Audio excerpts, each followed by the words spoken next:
A service of KIBMradio.com, the Internet's home for an all old-time radio.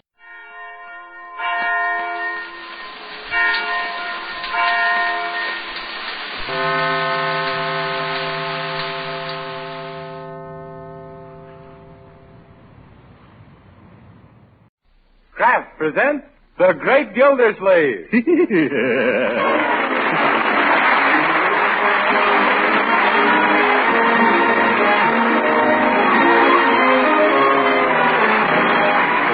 The Kraft Cheese Company, who also bring you Bing Crosby every Thursday night, present each week at this time Harold Theory as The Great Gildersleeve, written by Leonard L. Levinson.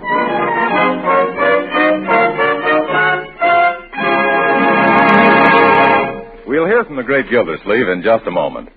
But first, let's consider that great American dish, macaroni and cheese. Do your folks like it with the macaroni fluffy, light, and the cheese goodness all through and through? Well, I can tell you how to make it just that way. Cook it in only 7 minutes. Get a thrifty box of the product called Kraft Dinner. In the package, you'll find a special quick-cooking macaroni. Also, there's an envelope of Kraft Grated that puts cheese goodness on every tender morsel. All in all, you do just 7 minutes cooking and get a swell, thrifty main dish. Now, particularly when you're watching the food bills, now when you're especially busy, Kraft Dinner is a big help. You'd better get several packages of Kraft Dinner and be ready to make delicious macaroni and cheese whenever you're in a hurry.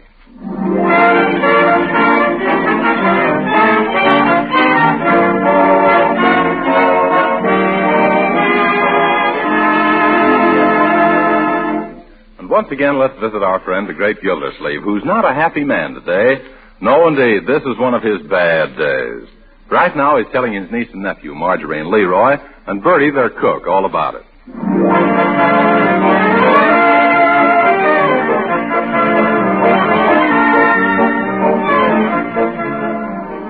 Yes, and there I was, peacefully driving along, when suddenly I heard a bang, and then a bumpity-bumpity-bump. At first, I hoped it was just the rear end falling out, but no such luck. It was a tire. Well, gee, Uncle Mort, what about the spare? Leroy, that was the spare. Can't you get a new tube anywhere? No, my dear, they can't sell me one. But I thought when you went to buy a new tube, you could have it just as long as you brought your old one in. Bertie, that's for toothpaste, not rubber. Oh, excuse me, I got my gums mixed up. Never mind, Leroy, I'll tend to the door. Oh, hello, Judge Hooker. Judge Hooker, what does that sawed-off Solomon want? Hello, Gildy. Hello, kid. Oh, Judge. Hello. Say, Gildersleeve, I saw you down on Center Street this afternoon with that flat tire, and she certainly looked bad. How dare you talk about Rosita Callahan? Oh! You mean the flat tire on my car, yeah. Yeah, it looks like I'll have to learn to drive on 3 wheels, Judge. Oh, no, you won't. Here, take this. Gee, Unc, what's in the package? Huh? Well, it feels like... Oh, I'm afraid to hope. By George, it's a girdle. Oh, no, it's an inner tube. Oh, Judgy-wudgy. Hey, keep him off me. Stop trying to kiss me, Gildy. Oh, I'm so happy I could dance. Well, he's a jolly good fellow. He's good and he's ripe and he's mellow. He's kind underneath his big bellow. And his heart is as big as his head. Wahoo! Now, Throckmorton, control yourself. Uh-huh. Yes, Uncle. Quit wearing that inner tube around your neck. Well. Oh, let him. It matches the one around his middle. Oh, you're a card, Judge. Say, how can I repay you? Won't you stay for dinner? No, thanks. Can I lend you any money, pal? How about taking a pound of sugar? No, Gildersleeve. I've been amply repaid just watching the way your big, fat, stupid face lights up. What a sense of humor. Hooker, you kill me. Hey, Unc, before you do anything rash, don't you think you should see if it'll fit your car first? Leroy, that isn't polite. Remember, you must never look a gift tube in the size. By the way, Judge, it is the right size, isn't it? Of course it is, you big blimp. Big blimp. Well, so long, folks. I've got to get back home now. Bye. Bye-bye. Leroy, there goes one of nature's noblemen. That isn't what you said about him yesterday, Unc. What did I say? You said he was so stingy he has his bubble gum retreaded. Leroy, never repeat malicious gossip. Today we saw on you, Judge Hooker, a kind, generous, thoughtful Hooker. Yes. Yes. I got to find some way to reciprocate for this beautiful tube. Well, he's running for re-election. That's right. And next month he's going to observe his 20th anniversary as a judge. Say, that'd make good publicity for his campaign. If we could celebrate by giving him a... Now, let me see. We could give him a... Dinner? Yes, we could give him a dinner. No! Wait, why not? That's what we'll do. We'll organize a testimonial dinner and keep it a surprise from him. Yeah, and get him a present, too. You're a bright boy, my boy. Now, what kind of a present should we get Judge Hooker as a reward for sitting on the Superior Court bench for 20 years? I know it's Mr. Gilsleeve. What, Bertie? A big, soft, fluffy pillow.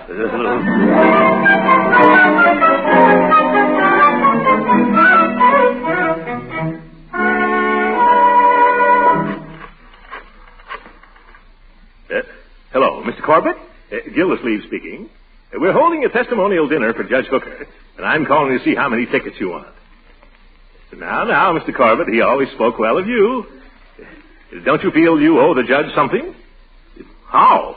Why, during the last election campaign, didn't he kiss your baby? And right after that, didn't he come down with the mumps? What's that? Oh, your baby got the mumps from him. Oh, excuse me. Goodbye.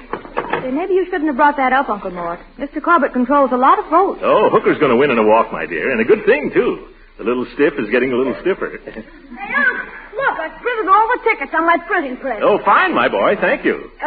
You owe me $2 for paper. All right, here's one of the tickets. They're worth $2. Go out and sell it. Jeepers, why didn't I think of that? Yeah. I'm getting you Mrs. Twitchell, Uncle. Oh, thanks, Marjorie. There she is. Hello, Mrs. Twitchell. This is Mr. Gildersleeve. I'm on the Judge Hooker Testimonial Dinner Committee. You know the judge, don't you? Now, Mrs. Twitchell, he always spoke well of you. Oh, hello, Judge Hooker. Mr. Gilsleeve's in the study. How many tickets do you want, Mrs. Twitchell? Uncle Mort, here comes the judge. Oh, my goodness. Hide the tickets. Quickly now. Yeah. Don't let that old baboon see him. Huh? No, not you, Mrs. Twitchell. The other baboon. Hello, Gildersleeve. Who's a baboon? Me. See you later, Mrs. Twitchell. Goodbye. A charming woman, that Mrs. Twitchell, isn't she? Only with snakes. She and her husband are still sore at me because of something that happened in my court years ago. What was that, Judge Hooker? I married them. Hey, what are these tickets doing on the floor? Tickets? Oh, never mind, Hooker. I'll pick them up. Quit hitting me with that thick skull of yours, Gildy. Did you get them all right, Uncle? Yes, I think so. What's so important about those tickets, Gildersleeve? What are you hiding them for? Who, me? Hiding? What pockets are you thinking about? The ones you're stuffing in your pocket. Nothing against the law, are they? Oh, no, Judge. Quite the contrary. Yeah, that's right. They're one of the most contrary... Uncle. Excuse him, Judge Hooker. He's just organized a benefit for a very deserving man. Yeah, so there. Oh, poor fella. Anyone I know, Gildy? Oh, brother. Well, I'll be glad to buy a couple of tickets. Let's see them. Oh, I don't think they want you to buy any tickets for this, Judge. Oh, I see. I'm not good enough to go, huh? You just want to invite your Ritzy friends, is that it? All right. I know where I'm not wanted. All some people want out of you are your inner tubes. After they got them, they toss you aside like a worn-out casing. Uncle, your face is getting terribly red. Say something before your eyes pop out. Oh!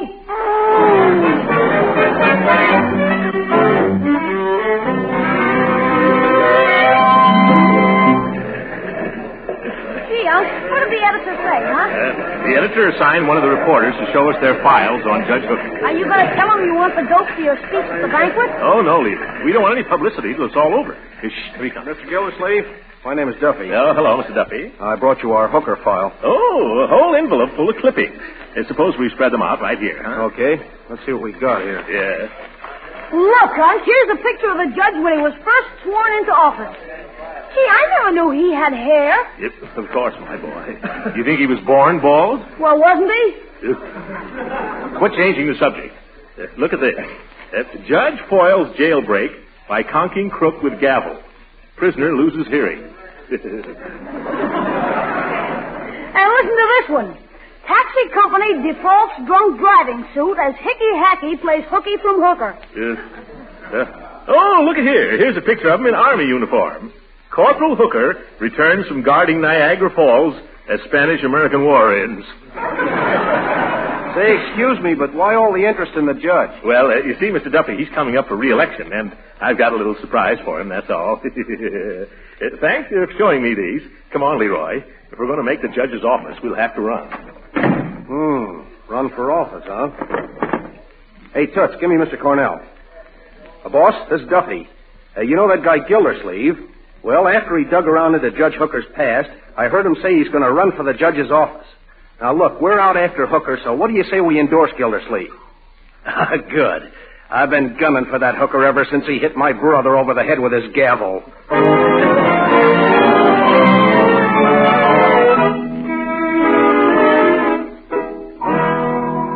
What? Just one ticket? No, see here. You're a lawyer, aren't you, Mr. Marks? And you practice in Judge Hooker's court, don't you? And you want to keep on winning cases, don't you? Huh? Well, how many tickets did you say? 6? Oh, well, that's better. Thank you, Mr. Marks. Goodbye. Good afternoon, Uncle Mort. How's the ticket sale going? Oh, splendidly, my dear. Although I'm afraid the speaker's table is going to be terribly unbalanced. Everybody is so eager to be on Judge Hooker's right side. Excuse me, Mr. Gildersleeve, but there's a gentleman here to see you, only he ain't. Ain't? What do you mean, Bertie? He ain't no gentleman. He looks tougher than 20 cents worth of goat meat. Oh, Bertie. Bertie, that's just your imagination. Show him in. Yeah. Okay, but when I march to the door, I'm going to have a meat cleaver in my hand. I wonder who it can be. Oh, probably some friend of Judge Hooker's. Mr. Beer Box! Well. Hello, Mr. Gildersleeve. Say, some joints you got here. Yes, isn't it? What can I do for you, Mr. Beer Bucket? Bach is the name. Oh, yeah. Only me friends call me Beer Barrel for oblivious reasons. Oblivious. Some of us boys was hearing about the speed you're throwing for old Persimmon Puss. Persimmon Puss? The judge. And we wanted to be excluded, too. Yeah, we want to pay tribute to the old geezer. Oh, well, that's a very nice spirit, Mr. Barrelhouse. I'm sure the judge will appreciate it. I hope so. I've been trying to get to the judge for some time now. Say, if we buy 100 tickets, do you think that'd take care of the beef? Take care of the beef? That'd take care of the whole meal. That'll cost you $200. 2 C's? Well, that's a mere bagatelle. Oh, bagatelle. Here are your tickets, Mr. Pilsner. And here's the dough.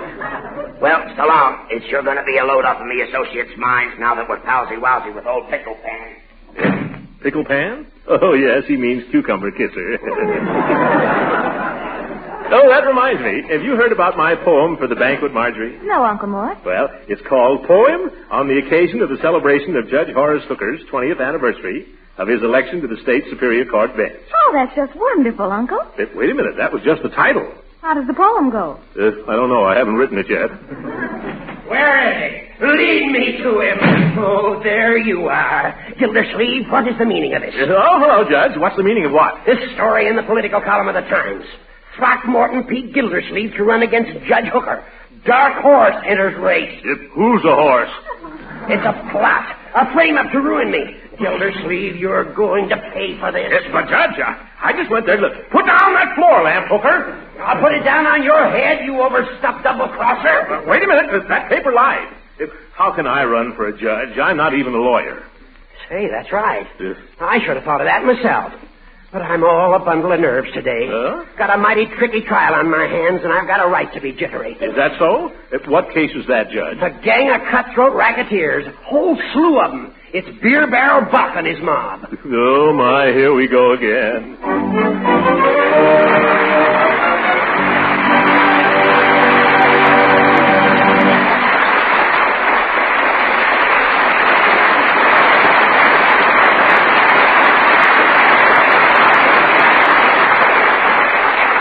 The great Gildersleeve will be with us again in just a few minutes. Meanwhile, let me tell you how to perform a little kitchen magic. How to make delicious macaroni and cheese in only 7 minutes cooking time. You do it with a product called Kraft Dinner. In every box of Kraft Dinner, there's a special macaroni. You plunge it into boiling water, cook it not more than 7 minutes by the clock, and it's finished. Fluffy, tender as any macaroni you ever baked in your life. You drain the cooked macaroni, whisk in a little milk and butter, and then sprinkle cheese goodness through and through with the Kraft grater that also comes in every Kraft Dinner box. Isn't that easy? And wait till the folks taste this fluffy macaroni drenched in cheese goodness. Kraft Dinner served as a main dish is downright thrifty. At your grocer's tomorrow, see that for yourself. And get several packages of Kraft Dinner so you can stock the pantry shelf.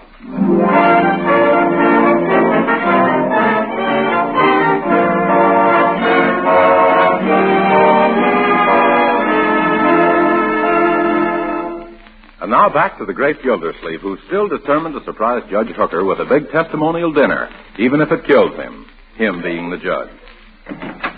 Oh, hello, Bertie. Good afternoon, Mr. Gildersleeve. I've just come from the Summerfield Biltmore. The chef and I arranged the menu for the banquet. Listen to this. First, crab a la Judge Hooker. What's that? Well, you know what a big crab the judge is. Well, these are even bigger. Next, parole of mock turtle soup. Well, what's that parole mean? Fresh out of the can. After that, Bertie, comes the fowl. The fowl what? Bertie, stop interrupting. We're having turkey a la Gildersleeve. Now, what can that be? Yeah, I'm not sure myself. The chef said something about it being stuffed with chestnuts. After that, roast beef, baked potatoes, creamed corn, and chocolate whipped cream pie. All sounds mighty rich.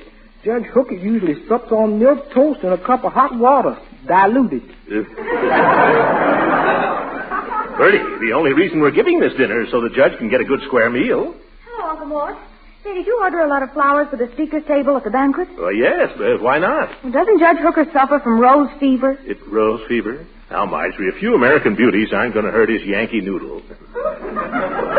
Uncle Mort, you look worried. Yes, why not? All the details of that dinner on my shoulders, arranging for speakers, trying to find a suitable present for the guest of honor, worrying about that gangster and his mob showing up. You mean that fellow who came in and bought 100 tickets? Yes. If Beer Barrel and his gang come, the decent people will think they're pals of hookers, and the judge will be washed up like seaweed. Well, why don't you give them their money back? Oh, Marjorie, I refuse to have any dealings with crooks. Besides, I've already spent the money for a string ensemble. String ensemble? Yeah. You mean a lynching party? Oh, Marjorie. Well, the only thing to do is sell another 100 tickets and get the money back that way. I thought of that. Only we've already sold almost 800 of them, and I just found out the banquet room only seats 250. Oh, my goodness, what are we going to do? Well, we can either feed them in relays, or else I can arrange a lap supper in the lobby. You spluttering spigots, that's Beer Barrel now. Bertie, don't let him in. Tell him I've gone away. Where to? To Shangri-La. Uncle, you'll never squeeze under that sofa. Hey, let me in. Who wants the door? I'm coming, Leroy. Oh, get up, Uncle Mort. It's just Leroy. You don't have to hide. Who? Leroy? Who's hiding? I was just playing air raid shelter. Hey, Unc, you don't have to worry about that big gangster anymore. How do you know? It says so right here in the paper. Look. Let me see. Judge Hooker sentences hoodlum mob to 20 years apiece. Beer Barrel bought dragged from courtroom, shrieking, "I want my money back."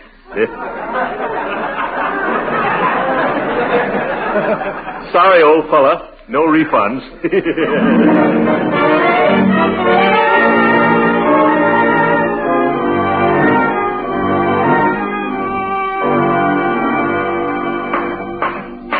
Court will now take a recess for 5 minutes. That's what we've been waiting for, Leroy. Now, you know what you're to do, don't you? Yeah, sure, Unc. We're going up to talk to Judge Hooker, and when he isn't looking, I'm going to swipe his gravel. It's not gravel, my boy. Gavel. Okay, I'll swipe his gavel then. Not swipe, either. We simply want to borrow his gavel so we can measure it and have an exact duplicate made in ivory and gold as an anniversary present. Well, why does it have to be so exact? Well, the judge is as temperamental about his gavel as a golf pro is about his clubs. You mean the judge uses this for a putter? Yes. No, my boy. He's just finicky about the size and weight. He never leaves it around. He probably takes it home nights to crack nuts. Oh, hello, Judge Hooker. Oh, yes. Hello, Judge Hooker. Hello, Leroy. Hello, Gildersleeve. What do you want? Oh, I just dropped in for a visit. How's your election campaign coming along, Judge? Badly. Very badly. I can't understand it at all. 3 weeks ago, I was as good as re-elected. Today, I have a tough fight on my hands. Huh? Gildersleeve, I believe there's a conspiracy against me. No, who'd ever do such a dirty trick? Well, there's some sinister figure trying to cut my throat behind my back. You mean something underhanded is hanging over your head? I don't know what I mean. Half the crooks in town come up to me now and slap me on the shoulder and say, "I'll be seeing you, Judgy." People keep winking and whistling at me. I'm being persecuted, I tell you. Oh, no. Maybe it's just some friends planning a surprise, Judge. Friends? You mean fiends? Why, if I ever... Excuse me, Judge. Time to resume court. Thank you, Silsby. I'll be right there.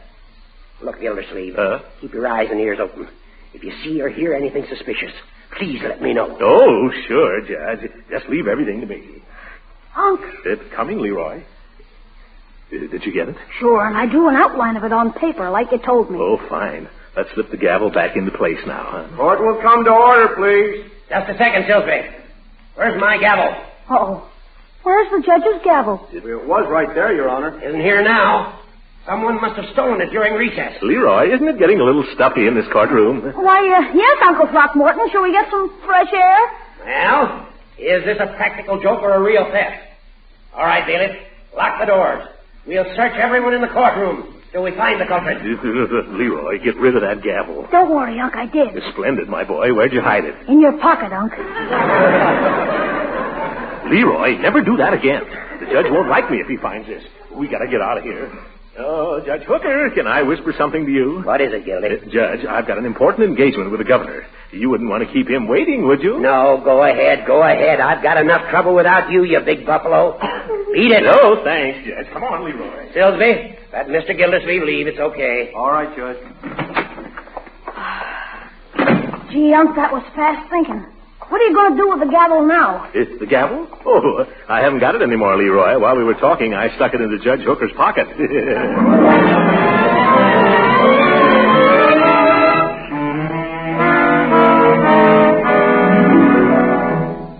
I'm an extremely busy man, Mr. Gildersleeve.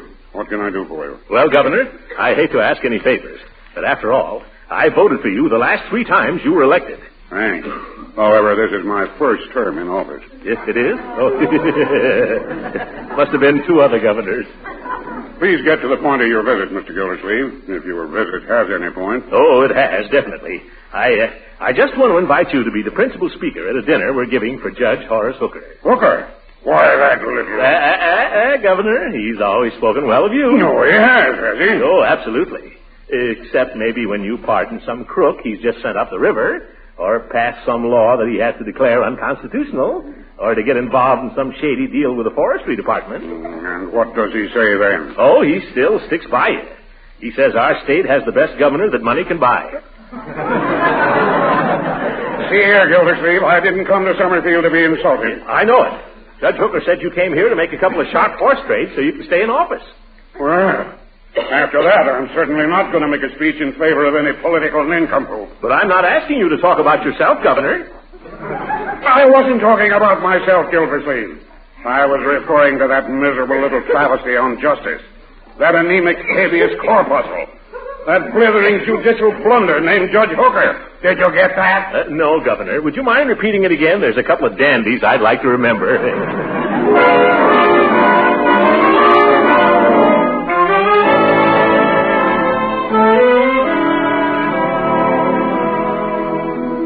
Here's a flower for your buttonhole, Mr. Gildersleeve. My, but you look tonsillected to me tonight. Thank you, Bertie. Thank you. It's Leroy. Yes, Unc? Stop shining your shoes on your stockings. Hurry, Marjorie. We're going to be late. Oh, coming, Uncle Mort. Is Judge Hooker here yet? No, but I'm expecting him at any moment. Has he found out about the surprise yet, Unc? No, Leroy. It's been a terrible strain keeping it from him all these weeks. He thinks the 4 of us are going to the Summerfield Biltmore for a nice, quiet dinner. I can hardly wait to see his dyspeptic dial light up when he walks into the banquet room and sees all those people. Oh, that must be him now. I recognize the ring. I'll answer, Bertie. Well, come in, Judge. Gildersleeve, on the way down here, I was stopped by a motorcycle officer. Oh, my goodness. That's too bad, Judge. Yeah, police department's in a perfectly rotten state. I agree with you. Imagine that cop. He offered me my choice. Either a $5 ticket for speeding, or else I could buy a ticket for some political shindig for $2. A political shindig? Oh, well, I hope you took your medicine like a good citizen. I did. I gave him the $2. No. Didn't even look at the darn thing in the dark. Wonder what racket it is. Oh, well, there's no time to waste, Judge. Let's get going. Marjorie! Hurry up, Marjorie! Plenty of time, Gildy. Now, where did I put that ticket? Marjorie! Hurry up! I found it. Watch this. Marjorie, never mind hurrying up. Testimonial dinner honoring 20th anniversary of Judge Horace Hooker. Entertainment, music, speakers. Uncle Mort Gildersleeve, chairman. Uncle Mort. Leroy, why did you do that? Gildersleeve, why did you do this? Oh, now the surprise is all spoiled. But I hate testimonial dinners. Now, he tells me. Why couldn't you have mentioned it 3 weeks ago when you gave me that tube? You could have saved me all the time and trouble I put in. But no, you have to surprise me at the last moment. You've been working on this campaign clam bake that long? What do you mean, clam bake? This is the season's swankiest civic soiree. There's nut cups and everything. But what's the idea of having cops flag people down and then hold them up? Hey, do I get my $2 back? It's all in good time, Hooker. Let's wait and see if we have a deficit first. Well, I'm all ready. Come on, what are we waiting for? Oh, yeah, that's right. What are we waiting for? Let's hurry up. I wish I had known about this before. I'd have gotten a haircut. Come on. You haven't needed a haircut since you came back from Niagara Falls, Corporal. Hurry, everybody. Now, hurry. Mustn't keep the crowd waiting. All right. Judge, when all those hundreds of people stand up and start cheering, now you've got to pretend that this is all a big surprise. You understand? Don't worry. I'll know what to do. Say, I think I'm going to like this. Yeah? Well, you better like it after all the trouble. Oh, great jumping jeeps. What was that? As if I didn't know. Well, what was it, Gildy? Remember the tube that brought on this little celebration? Yes. Well, it just had a blowout all of its own.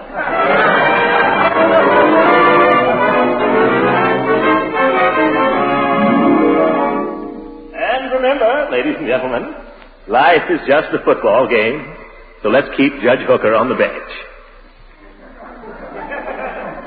We should also honor him for his military services to his country. A brave soldier in time of war, an officer beloved by all who served under him, and a gentleman who flinched not at his post. And it is with this thought in mind that I ask your indulgence while I read a little poem of my own composition, especially written for this occasion as a tribute to that prince of good fellows, George Horace Hooker.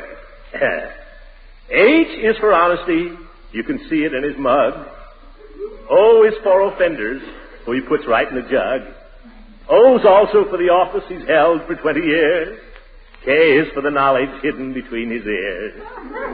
E is for the energy that always has been his. R is for re-election. Let's keep him where he is. Put them all together, they spell Hooker, a name that fits him like a glove. Yeah.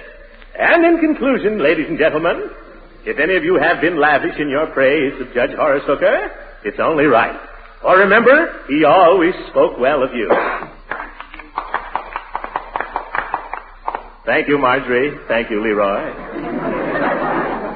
Too bad you printed the wrong date on the tickets, Leroy. Otherwise, we surely would have had a bigger crowd.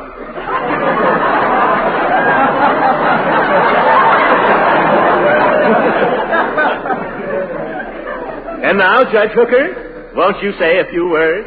Yes, quick. Get me some bicarbonate of soda. This dinner's killing me. This is going to be one of my bad days.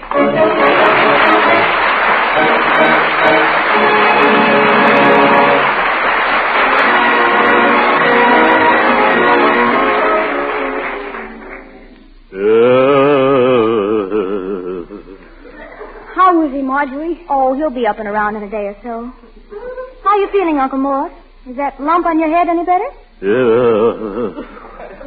What happened? Last thing I remembered was presenting Judge Hooker with that gold and ivory gavel. What caused the blackout? Gee, Unc, he presented it right back to you. He did? Good night.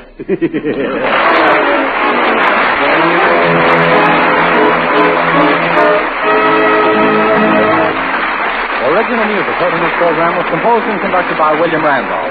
This is Jim Bannon speaking for the Kraft Cheese Company and inviting you to tune in again next week at the same time for the further adventures of the Great Gildersleeve.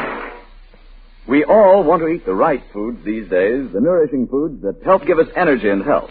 So it's good news that the right foods need not be expensive, and that they can be mighty appetizing, too. Now, a good example is wholesome, nourishing Parquet margarine, the delicious spread for bread made by Kraft. You see, Parquet is the margarine that tastes so wonderfully good, and it's an economical source of important food elements, too. Energy. Parquet is one of the best energy foods you can serve. Vitamin A. Winter and summer, there are 9,000 units in every pound. So you see, Parquet margarine is as nutritious as it is delicious and economical. Now, if it isn't there already, put Parquet margarine on tomorrow's shopping list. Remember, it's Parquet, P-A-R-K-A-Y. Parquet margarine made by Kraft. This program has reached you from Hollywood. This is the National Broadcasting Company.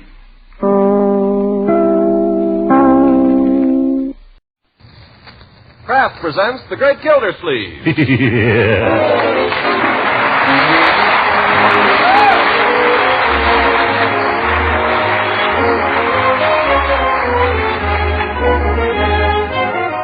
Kraft Cheese Company will also bring you Bing Crosby every Thursday night. Present each week at this time Harold Perry as The Great Gildersleeve, written by John Wheaton and Sam Moore.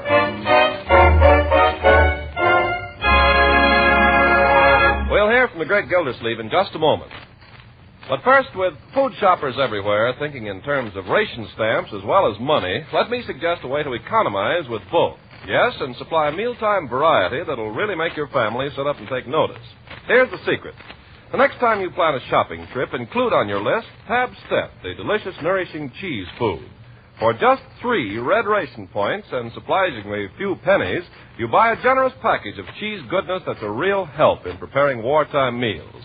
The tantalizing cheddar cheese flavor of Pabst-Step is grand with economical rice or macaroni dishes, and Pabst-Step toasts and slices to perfection.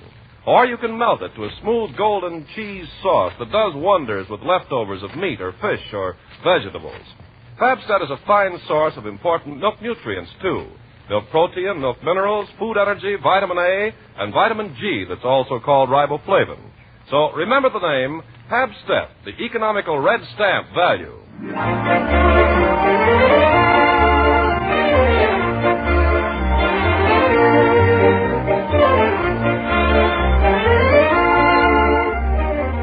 In the diary of Throckmorton P. Gildersleeve, a monumental work as yet unpublished, we find in the Spencerian hand of the great man himself this entry. Dear Diary, today I made a vow. I'll never speak to Judge Horace Hooker again. As long as I live, I'll never speak to him. Even if he comes crawling to me on his hands and knees, I'll never speak to him, even on my deathbed. There are some things a man cannot forgive a friend, and one of them is stabbing him in the back when he isn't looking. And thereby hangs a tale. It was on the morning of Friday, April 9th, the time, 8:30. Thank you. Our friend Gildersleeve was glancing through the paper while awaiting the arrival of Judge Hooker, with whom he was to share a ride to the office. Uncle Mort, if you have to be at the office by 9, you better get going. Oh, my goodness. Is that clock right? As far as I know. Bertie, call up and find out what time it is, will you? Yes, sir. They won't give you the time anymore, Uncle Mort. Well, I'd like to know why not. Must be a military secret. Then, by George, you can call them up and tell them they can come and take their phone out of here. Oh, Uncle Mort, cool off. I mean it. Tell them to take it out today. I don't want it around. Yes, sir. Can't give us the time. What good is a telephone if you can't? Leroy, turn on the radio. See if you can get a time signal. Okay, Unc. Not a clock in the whole house you can depend on. Can't depend on clocks. Can't depend on the phone company. Can't depend on the judge. Ye gods, and I have to be at the mayor's office at 9 o'clock. Oh! Leroy! Turn off that radio. You told me to turn it on. What is this, a madhouse? Are you asking me? Yes. Never mind. I can't wait for the judge any longer. I'll just have to take my own car. If you're in a hurry, Unc, I'll back it out for you. You'll do nothing of the kind. You can go and open the garage for me, though. Okay. Got the key? Keys? Where are they? If Judge Hooker's got my keys now... Judge Hooker hasn't got your keys. Bertie, have you seen my... Oh, somebody put them in my pocket. Probably the brownies. Yes. And don't be fresh. Here. Now my coat. Mr. Gildersleeve, what about that coffee? It's about ready. I'm sorry, I haven't got time for it now. Better take an umbrella, Uncle Mort. Looks like rain. I haven't got time for rain. Mr. Gildersleeve, we can't throw out coffee. You like coffee jelly? Don't bother me now about coffee jelly. I have to see the mayor. Oh, where's Leroy? He went out to the garage. If Judge Hooker turns up, don't forget to tell him. Tell him what? What did you say? What shall I tell him? Don't ask me. I'm late already. Oh, this is going to be one of his bad days. Oh, Bertie! Yes, Mr. Gildersleeve? Be sure and have whipped cream on it. Whipped cream on what? The coffee jelly.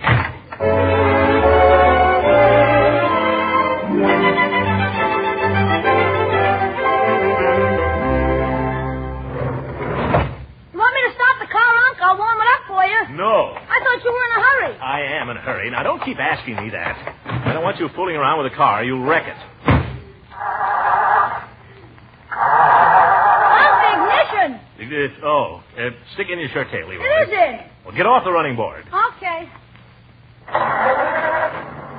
Give it a little choke, Doc. Out of the way, Leroy. This is Friday, young man. Don't forget the ash can. I can't hear you. I said don't forget the ash can. Oh, watch out. What? Oh! Hey! Where do you think you're... Hooker. Gildersleeve. This is a fine time to show up. What's the idea of backing into me? Who backed into you? It's a wonder some people wouldn't look where they're going. Well, I had the right of way. I was coming... It's my driveway, isn't it? Well, it's not your street. Unc, you all right? I'm all right, but look at that rear fender. Yeah, look at my bumper. How'd I know you were coming out of there? Are you deaf? I blew my horn. Yeah, after you crashed into me. Leroy, didn't I blow my horn? You saw it happen. Yes, you saw it happen, Leroy. He backed into me, didn't he? Backed into him. He was going a good 40 miles an hour in a residential district with children all around and inadequate brakes. You saw it, didn't you, Leroy? Sorry, I didn't see a thing. Leroy! Honest, I was tying my shoes. Your shoes are untied right now, both of them. Yeah, that's funny. Yes. Oh, my land, what happened, Judge? Are you all right? Is he all right? What about me? I had a narrow escape, Bertie, but fate spared me this time. By the way, you witnessed the crime, didn't you? Crime? Well, all I know is I was looking out the kitchen window. Good. Now tell me if this isn't the way it happened. I was coming down the street, well over to the right, looking in both directions and going not over 8 or 9 miles an hour, when this wild man came charging up. Bertie, don't you get mixed up in this. You go into the house. Yes, sir. You can't do that, Gildersleeve. She's my witness. Well, she's my cook. By golly, if I have to, I'll subpoena her. Oh, you hear that, Bertie? He's going to subpoena you. That's all, brother. This is getting too hot here for me. Gildersleeve, I charge you with intimidating a witness. You intimidated her, you and your subpoenas. You go racing around town in that juggernaut of yours, that death car, that Rio. Just a minute, Gildersleeve. What's your license number, Hooker? You can read, can't you? It's right there on the plate. Write it down, Leroy, before he gets away. By George, I'll see my lawyer about this. Go right ahead. I'm your lawyer. And I can tell you haven't got a leg to stand on. No? Well, I haven't got a lawyer either. I just fired him.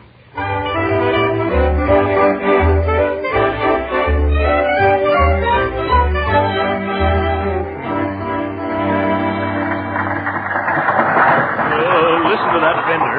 It's hanging by a thread. What are we stopping here for, huh? I've got to see a man about my insurance.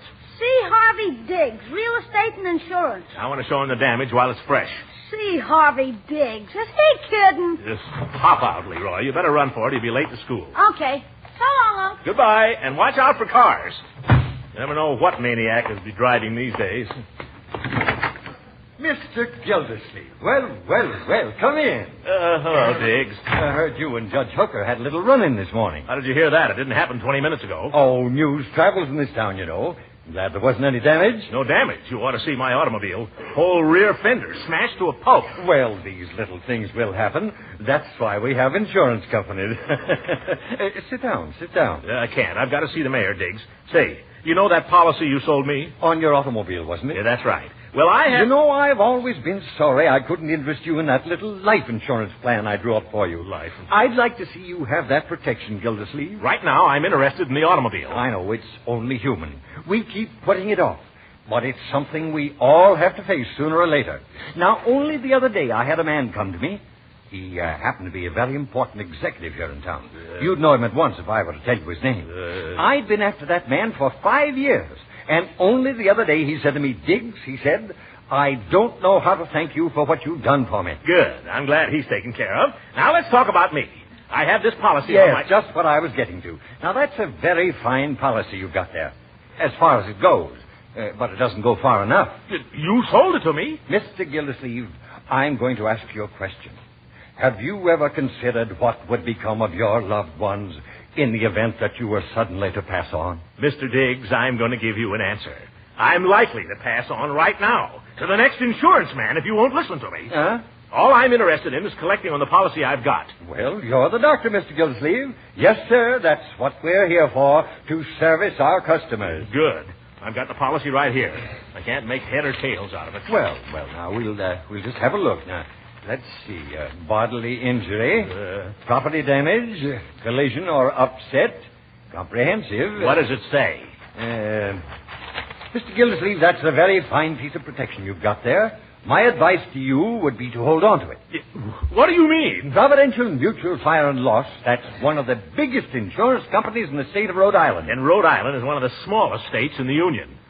Well, we can't always judge by size, you know. The Providential Mutual has been serving the public now for 48 years. I had the pleasure of visiting the home office back there in 1923. In fact, I had the pleasure of dining with one of the vice presidents. Oh, he has a lovely home there, just outside of Providence. Well, I'm glad he's living well. You didn't happen to ask him about that busted rear fender on my automobile. Fender? Yes, I had a little accident this morning, remember? I ran into Judge Hooker. Hooker ran into me. Smashed my fender. I'd like to collect. Mr. Gildersleeve, that's one thing I'll say for the Providential Mutual. They settled promptly. Good. No argument, no waiting around. They pay up. Great. However, the type of policy you have here doesn't happen to cover this particular type of accident. What? Now, don't misunderstand me. It's a very fine policy and has some very fine features. But for this kind of coverage, I'd suggest a different type of policy. Now, if Diggs, tell me something. Do you carry insurance? Why, of course. I wouldn't be without it. Well, I hope it covers a punch in the nose.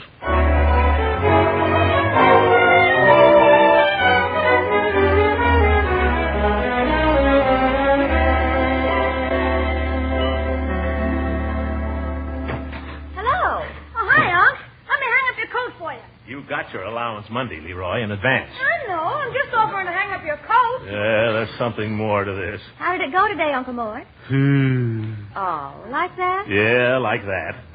Get this machine gun out of here, Leroy. A man can't even sit down in his own chair. Sorry, Unc. How did you come out on the insurance? Oh, dandy. What do you mean? Well, it seems I have a policy, but no insurance. If I want to collect, I'll have to collect from Hooker. And if Hooker wanted to sue me, I wouldn't have an ounce of protection. Oh, he wouldn't sue you. He's a friend of yours. He was a friend of mine. That old gink would sue his own mother.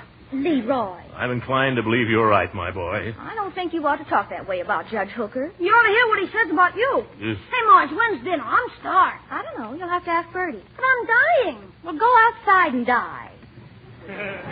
Uncle Mort, I think you and the judge are acting like a couple of schoolboys. Huh? You had a little accident, and you were both in the wrong. Now, why don't you admit it? Who was in the wrong? I was backing out of my own driveway, watching very carefully, and the first thing I know... Hey, come here. What do you want? Come with me. Out to the kitchen. What for, Leroy? What's up? Never mind. Just be quiet. What's all the mystery about? No. Don't open the door. Just listen. Young man, I've told you what I thought of eavesdropping. I told you I never... Now, Bertie, you said you were looking out the kitchen window at the time the accident occurred. Hooker. No, Judge, I didn't say that. That is not exactly. Now, Bertie, remember, nothing you say here is going to be used against you. Yeah, not against her, maybe. Well, I don't know if I ought to say anything, Judge. Mr. Gildersleeve might not like it. Well, don't you worry about Mr. Gildersleeve, Bertie. If he has anything to say, you always know where you can get a job. Oh! Well, Hooker, if there's anything lower than a man who would run down a friend when he wasn't looking, it's a man who would sneak in his back door and steal his cook. I have not been sneaking in any back doors. Oh, no? No. I merely happened to be taking a shortcut across the lot here. And dropped in for a handout, I suppose. Bertie. I didn't want to say nothing, Mr. Gildersleeve, honest. I'm not blaming you, Bertie. I just didn't want no hoppers coppers, that's all. It just happens, Gildersleeve, that Bertie is a legal witness, and I have a legal right to question her. Well, you go take a legal walk for yourself. You're trespassing on private property here, Judge. I'll have you charged with breaking and entering, as well as coaching a witness. Don't quote the law at me, my friend. Don't you call me your friend. As far as I'm concerned, I'll never speak to you again. And kindly have the decency not to address me. Now get out of here. I shall be delighted. And put back that cupcake.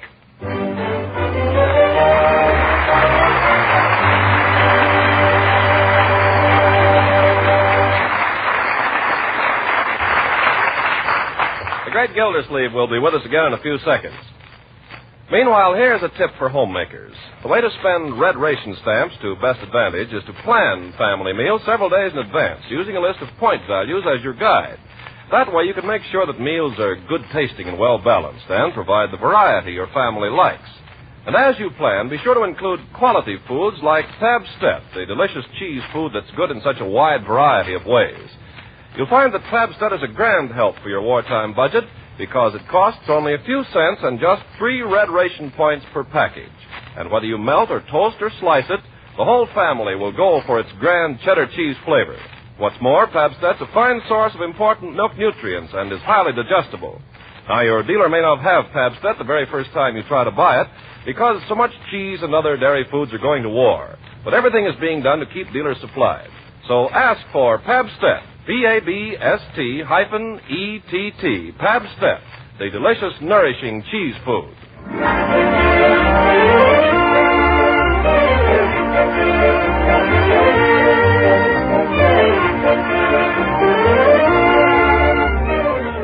Now let's get back to the great Gildersleeve. About 24 hours have passed since his epic crash with Judge Hooker, so we find him once more about to set out for the office. A trifle earlier than usual, though, since he knows that today he'll have to walk to work. Is there any more oatmeal, Bertie? I'm sorry, Mr. Gildersleeve, but we is oatless. Some more toast then, I guess. Or are we breadless? No, sir, not quite. Leroy. Yeah? Finish your oatmeal. Oh, gee, you're hungry, so I gotta eat. I'm not hungry. I simply wish to store up energy. Well, gosh, I don't have to walk to the city hall. That will do, young man. Answer that, please, and stick your shirt tail in. Okay. Yoo-hoo, Throckmorton. It's your girl, Unc. My fiancée, young man. In here, Leela. Oh, Throckmorton, you poor darling. Are you all right? What am I? What? Well, I heard about your accident. Oh, my poor baby, my precious lamb. Well, Oh, for corn's sake. Go away. Tell me to finish my oatmeal. Never mind your oatmeal. Go to school. It's Saturday. Then just get out of here. Scat. Okay. Throckmorton, are you sure you're all safe and sound? Of course I'm safe and sound. Oh, but it must have been such a frightful crash. Judge Hooker says... Judge Hooker? Yes. He says you were going 40 miles an hour. Leela, I was going backwards. Oh, that's what makes it so hideous. Leela, did Judge Hooker tell you this? No, Throckmorton. He told Sarah Pettibone, and Sarah told me. What else did she say that he said, the big faker? Well, just that you wrecked his car completely and that he was lucky to live to tell the tale. Leela, he almost wrecked my car. He was tearing down the street like he was drunk or crazy. What's more, it never even scratched him. Oh, well, I imagine Sarah got it mixed up. I'm glad you're feeling all right anyhow, Throckmorton. Well, glad you're glad, Leela. Hooker's going to pay me damages, too. He'll pay me if I have to sue him. Well, will they cost quite a bit, Throckmorton? Well, so far, only $2 for my fender. But I imagine there'll be internal injuries. There always are. Well, you take good care of yourself now, Throckmorton, because I want you to do something for me this evening. What is it, Leela? Well, I want you to come to a meeting of my Red Cross committee tonight. Red Cross committee? Mm-hmm. I can't roll bandages. I can't even roll a cigarette. Oh, no, silly. This is to raise money. Oh, well, I can't say no to that, can I? What time? Well, I told everybody 8 o'clock, but I think it would be nice if you came over a little early. Could you? For you, I could. Oh, you cute boy, you. Now, wait a minute, Leela. Hooker isn't on this committee, is he? If he's on it, I won't have anything to do with it. Oh, of course, Throckmorton. I mean, of course not. Oh, well, I've got to be getting back to my housework. Oh, my goodness. I've got to get down to the office. Yes, dear. Oh, I'm glad nothing happened to my precious fiancé. Goodbye, darling. I'll see you this evening. Goodbye, Leela. Got to get going. Goodbye. Bye. Bertie. Here's your toast, Mr. Gildersleeve. Oh, thank you, Bertie. Why, this toast is cold. Well, sir, I didn't want to interrupt anything. There's nothing to interrupt. Bertie, we might have supper a little early this evening, so I'll be able to finish by 7. Yes, sir. Yeah, then I'll have time to... Hey, come to the window, quick. The window? What's the matter, Leroy? Wait till you see what's going past the house. Here, out this window. This better be good, young man, or I won't like it. Good, but you won't like it. There. I can't believe it. What is it, Miss Gildersleeve? Judge Hooker on crutches. My goodness.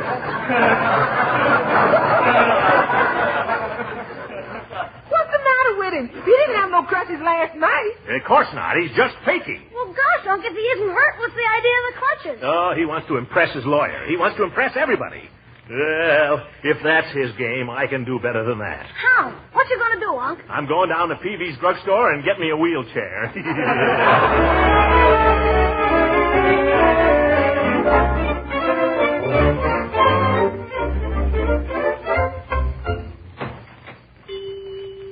Well, Mr. Gildersleeve. Well, hello.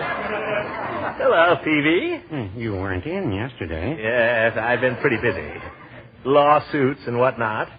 Say, Peavy, you rent crutches, don't you? Yes, I do maintain a pair of crutches here. That's what I thought. Well, more as a service to my customers than anything else. Not much profit in it. I suppose not. Well, Most of the time, they just lie there in the back room eating up their overhead. Well, what I wanted to know... Every time I go to make up a prescription, I fall over them. Very annoying. I can imagine. Very monotonous, too. What I wanted to ask you, I'm thinking of giving them up altogether. I wish you would. I wish you'd forget them, too. What I want to know is, Peavy, did you rent those crutches to Judge Hooker? Yes, as a matter of fact, I did. Just this morning. I knew it. Now tell me, Peavy, just between you and me, when Judge Hooker came in here for him, was he limping? Well, I wouldn't say he was limping exactly, no. Good. In other words, you're prepared to testify that up to the time he rented those crutches, he appeared to be in just as good shape as you or I. Well, no, I wouldn't say that. Well, as good shape as you, anyway. Well, I mean, no limp or anything, just his normal slouch. You'll testify to that, won't you, Peavy?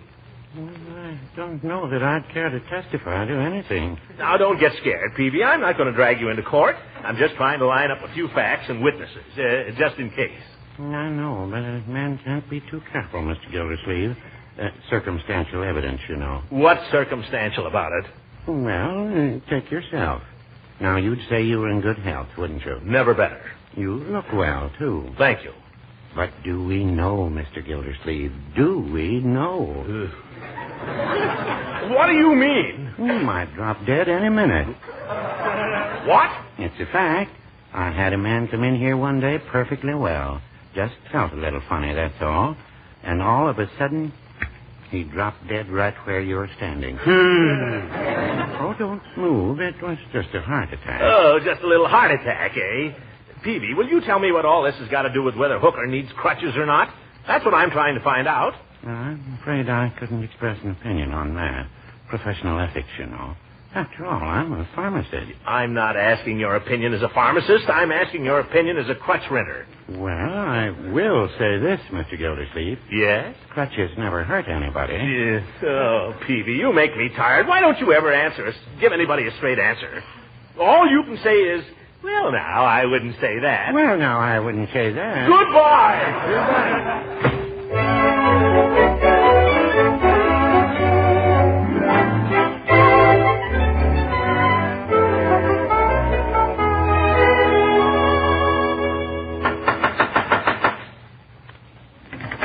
Well, hello, Throckmorton.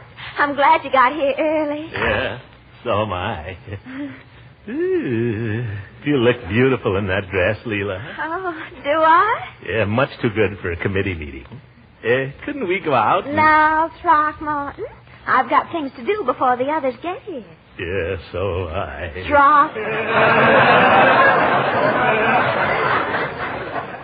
Throckmorton. Oh, please, Leela. Just one little kiss for the Red Cross.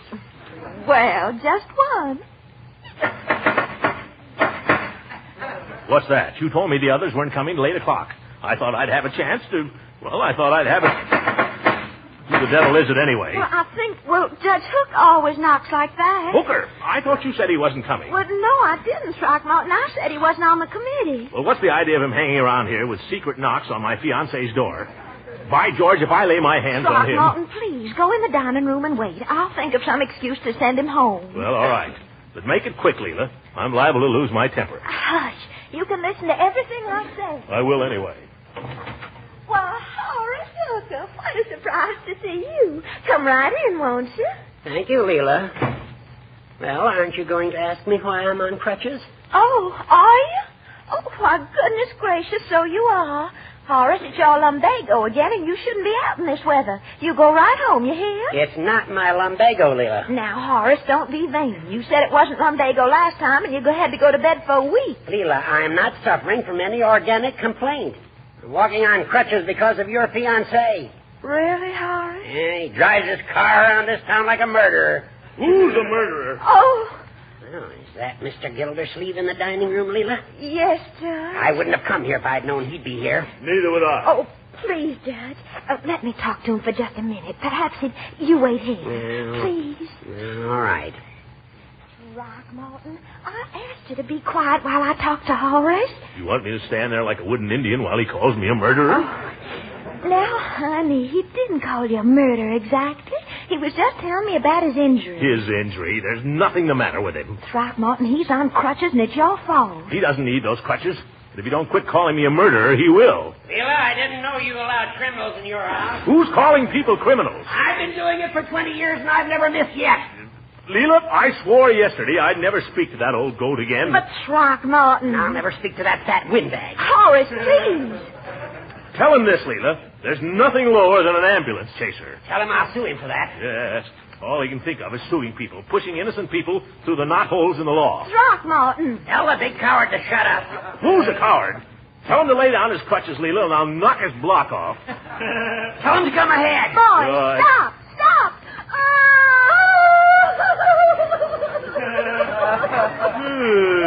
Oh, Leela, what's the matter? What is it, Leela? You're going to spoil my whole committee meeting. Now look what you did, Hooker. Me? I'm sorry, Leela. I'm sorry, too, Leela. I don't believe you, either one of you. Leela, I've been a bad boy. I have too, Leela. Oh, you've both been awful. Now you've got to promise me you won't fight anymore. Well... Oh, I knew you weren't sorry. Well, I won't fight anymore. Well, neither will I, Leela. We won't fight anymore, Leela. Honestly? On my honor as a judge. On my honor as a gentleman. That's not the way I like to hear you boys talk. Now shake hands. That's fine. Now you stay friends. I've got to get a clean handkerchief. I don't mean a word of this, Gildersleeve. I've been seriously injured, and I'm going to sue you tomorrow for $100,000. I'm not even surprised to hear it, Hooker. But I'll tell you right now, I'll fight you all the way up to the Supreme Court, and if I lose there, I won't pay. Oh, is that so? Yes. You don't need those crutches, and you know it. Prove it. Prove it, Oh, that's the way I like to see my two boys. As friendly as two clams in a stew.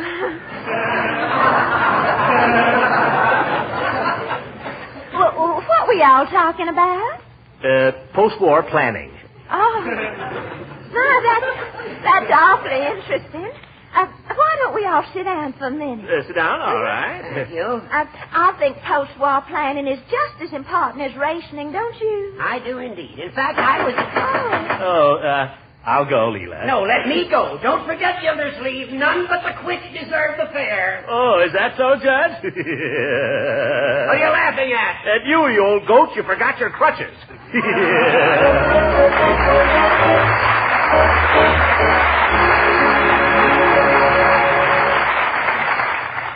Unc, what do you think? I got a job today. Well, that's splendid, my boy. What is the job? It's a cinch. All I have to do is deliver things. I got one here for you. Well, a messenger, huh?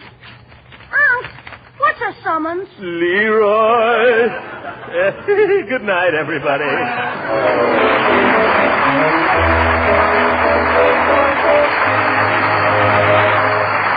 Music on this program was under the direction of Claude Sweeten. This is Ken Carpenter speaking for the Kraft Cheese Company and inviting you to listen in again next week for the further adventures of the Great Gildersleeve.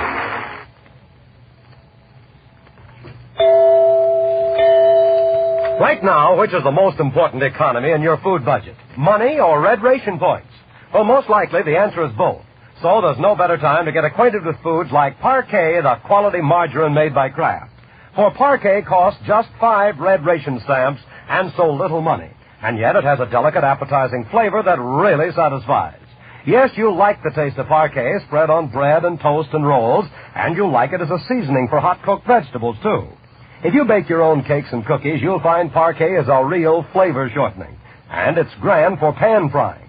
What's more, Parquet is a highly nutritious energy food, and it contains important vitamin A. If your dealer doesn't have Parquet margarine the first time you ask, it's because of wartime shortages and because Parquet is growing more popular every day. But Kraft is doing everything possible to keep all dealers supplied. So watch for Parquet, P-A-R-K-A-Y, Parquet margarine made by Kraft. This program came to you from Hollywood. This is the National Broadcasting Company.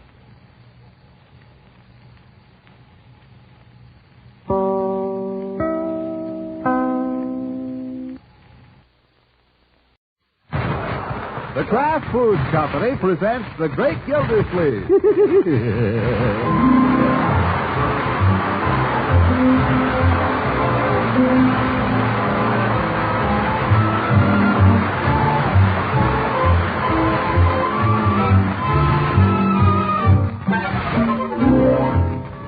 It's The Great Gildersleeve, starring Harold Perry, brought to you by the Kraft Foods Company, makers of a complete line of famous quality food products.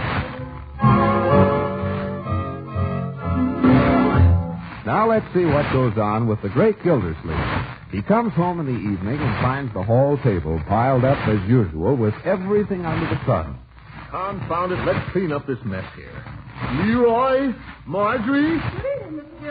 Why must everybody pile everything on this table? Good evening, Bertie. Dinner's just about ready. Right away. Marjorie. Hello, Uncle. Your hat. Leroy. Did you call me, Uncle? Get this out of here or I'll burn it. Okay. Hereafter, I want this table. How long has this letter been here? Oh, that came a couple of days ago. A couple of... Listen, mail is important. Don't you know that? Lying around here for a couple of days. Suppose that was a check for $1 million, Leroy. I'm asking you, suppose that was a check for $1 million. Why don't you open it and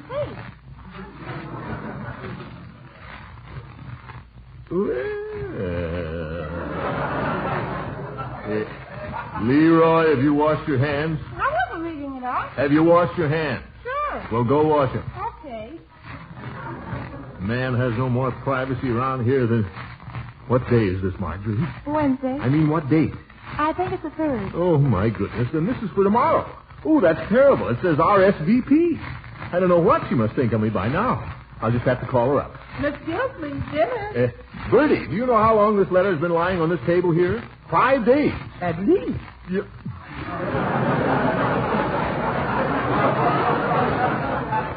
Well, confound it, it's time you people around here learned that mail is important. It's not something to be kicked around the house. The mail must go through. That's one of the first principles of our government. That's why tampering with the mail is a federal offense. That's why... I wasn't tampering with it. Well, I didn't mean... Any mail comes, I leave it late. Same with letters and same with checks. I don't touch nothing. Not Bertie. Same with money, too. I find any money laying anywhere, I dust around it. Yeah, well, I'm sure you do. Only... Yes, sir. Nobody ain't gonna get nothing on Bertie. Well, I wasn't blaming you for this, Bertie. It's just embarrassing, that's all. A lady sends me an invitation and gets no reply. Makes me out to be very rude. Yes. Well, let's have dinner, my dear. I'll call Miss Goodwin later. Miss Goodwin, huh? You haven't seen her lately. Hardly seen her all winter. She's been very busy, I suppose. Just as I've been. Anybody would be busy who had a whole school full of Leroys. Yeah, I dare say. This my napkin? Yes, must be.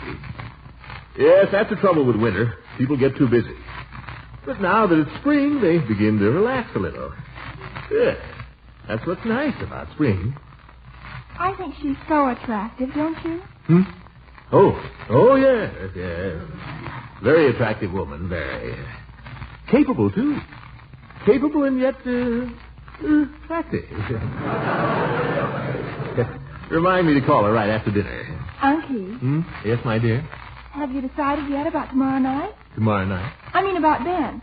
You said you'd make up your mind later, and I thought, well, as long as you're going out tomorrow night... Well, my dear, ordinarily I don't approve your going out on school evenings, but just this once, as long as it's spring. And as long as it's Ben. Oh, Unky.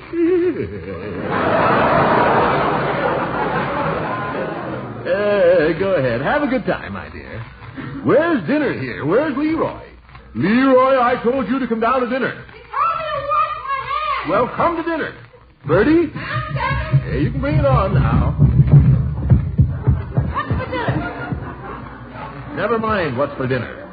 Why don't you wipe your hands on a towel, Leroy, instead of on your pants? No towel. Suppose you had no pants.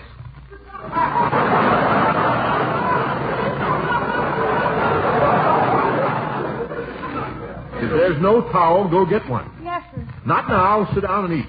Sit down and eat. Go get a towel. What is Leroy? Bertie, by the way, I guess there'll just be Leroy for dinner tomorrow night. Marjorie and I would both be going out. Hey, no fair. Hey, what's the idea? Where's she going? Now, Leroy? Gosh, everybody gets to go out to dinner but me. I always get left. No fair. It's a dirty jib. Now. Can I have Piggy over? Can I ask him to spend the night? That's up to Bertie. You'll have to ask her. Oh, boy, can I go and call him now? You haven't asked Bertie yet. Oh, she always says yes, don't you, Bertie? Boy, that'll be super. Piggy and I can have a neat time. I'm glad you're going out. We can have the whole house to ourselves. Well, be careful what you do with it, that's all. Mr. Gilsleeve, excuse me. Are you talking about tomorrow night, Thursday? Yeah, that's right, Bertie. Oh, my goodness. That's your day off, isn't it? Hate to ask you to change your day off again, Bertie, but... It ain't that, Mr. Gilsleeve. It's about Judge Hooker's dinner. Is he coming here to dinner again? Well, I understood you and the whole family was going over to Judge Hooker's tomorrow. Not tomorrow, Bertie. Oh, no. By George, it is. It's tomorrow. Completely slipped my mind. Oh, for corn's sake, do we have to go over there? Can't we get out of it some way, Uncle Mort? Golly, I'd like to. We've got to, that's all. Yeah, gosh, Pick'll be so disappointed now if he can't come.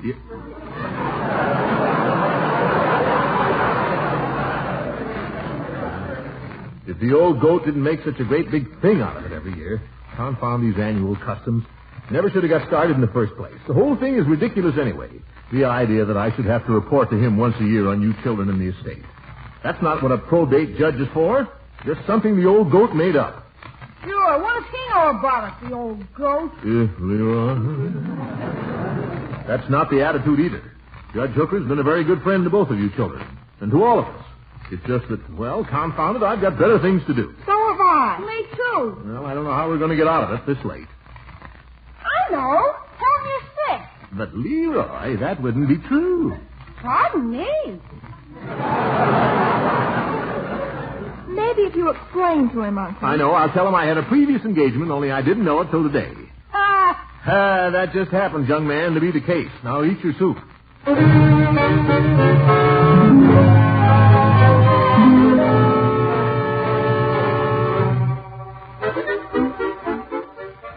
But, Gildy, I've ordered the whole dinner. I've ordered a special stewing hen for the fricassee. I've gone to all sorts of trouble. I know, Judge, and I wouldn't have had this happen for the world. But it was one of those things, that's all. You know we do this every year. Oh, I know, but I didn't hear from you, and then this invitation came from me. Don't twist the facts. You heard from me before you heard from her. All right, maybe I did. I know. You don't want to come to dinner.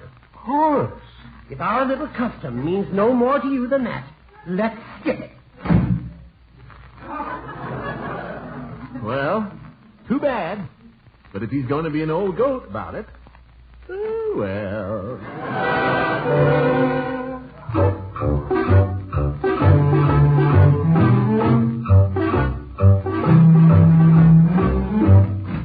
Throckmorton.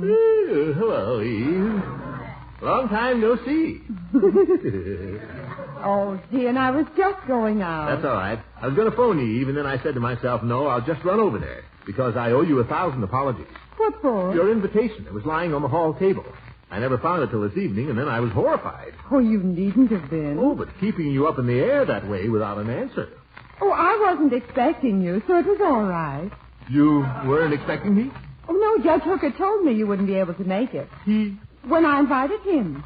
He told me all about your annual dinner. Oh.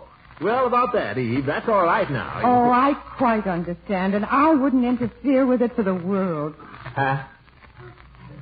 I think it's such a lovely custom. Two old friends sitting down formally to dine together once a year and toasting their friendship on the anniversary of their meeting. Yes. There's something almost classic about it, like Damon and Pythias. Such friendships are rare, Throckmorton. They deserve to be cherished. Yeah. So please, don't think I resent your refusing my invitation to keep your engagement with your old friend. I honor you for it. In fact, I wouldn't think very much of a man who didn't. Well, as long as you understand, Eve. Sorry I can't make it. Oh, I do, Throckmorton. And after all, what I was planning here was nothing important. Just an evening of fun.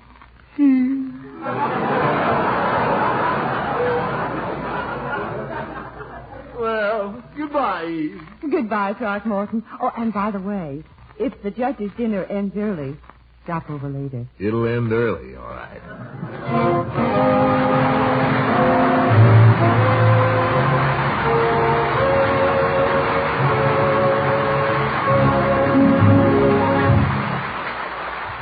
The nicest compliment on your cooking skill is a request for a second helping. And believe me, the whole family will be asking for second helpings if you cook with smooth melting Velveeta. The rich yet mild cheddar cheese flavor of Velveeta does so much for so many foods. Velveeta puts new life into those Lenten main dishes: fish, seafood, eggs, and macaroni. Or Velveeta makes a glorious cheese sauce for vegetables. And it's so easy. Just melt 1/2 pound of Velveeta in the top of a double boiler. Next, stir in 1/4 cup of milk. Then pour that golden sauce over broccoli, green beans, carrots, or cauliflower. There won't be any leftovers. And speaking of leftovers, even they can be glamorized with Velveeta sauce. Don't forget that Velveeta helps supply high-quality, complete protein, milk minerals, food energy, and vitamin A. And it's as digestible as milk itself. So if you want compliments on your cooking, be sure to get a package of Velveeta tomorrow. It's swell for snacks and sandwiches, too. Genuine Velveeta is the cheese food of Kraft quality.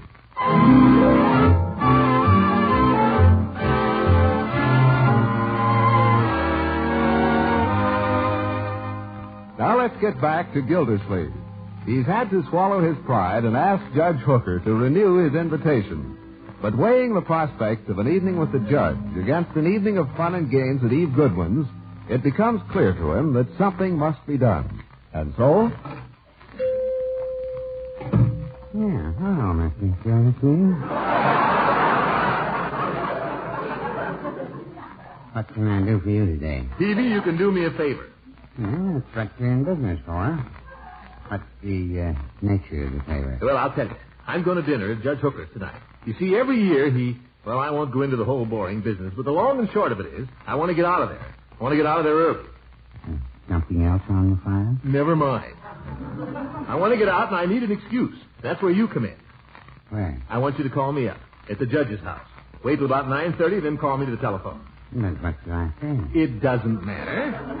I just want an excuse.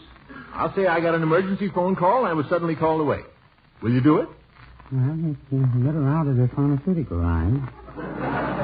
Look, Peavy, all I'm asking you to do is to make a simple little telephone call. All it can cost you is 5 cents. Oh, it's not for 5 cents, Mr. Gildersleeve. I know you're good for 5 cents. Well, what is it then? Well, suppose I call up there and Judge Hooker answers. What's he going to say? You don't have to tell him who you are. Disguise your voice. How? Easy. Just make it sound like somebody else. Go ahead. Now try it. Now? Now. Go ahead. Let me hear you. Hello, Judge Hooker. This is Mr. Peavy. Is Mr. Gildersleeve... Don't say it, Peavy. That'll give you away, sure. Make up a name. Oh. Now, try it again. Hello, Judge Hooker. This is Mr. Smith. You sound just like Peavy. Well, no, I wouldn't say that.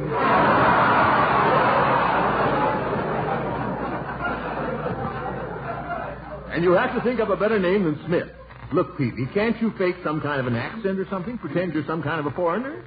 Well, I boarded with a Swedish landlady once. Oh, fine. Then you can be a Swede. Yeah, go ahead. Let's hear you. Hello, Judge Hooker. I've been Mr. Johnson.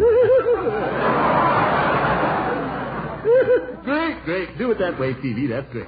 But, Mr. Gildersleeve, suppose he asks me what I want. What shall I say? Tell him you want to speak to me. Tell him anything. Tell him my house is on fire. Your house is on fire. Yeah, no, that won't do. He can look just down the street there.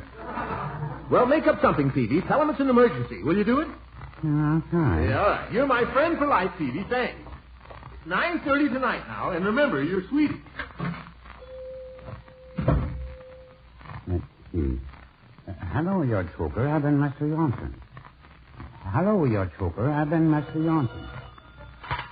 Hallo, Judge Hooker. Hier Frankie.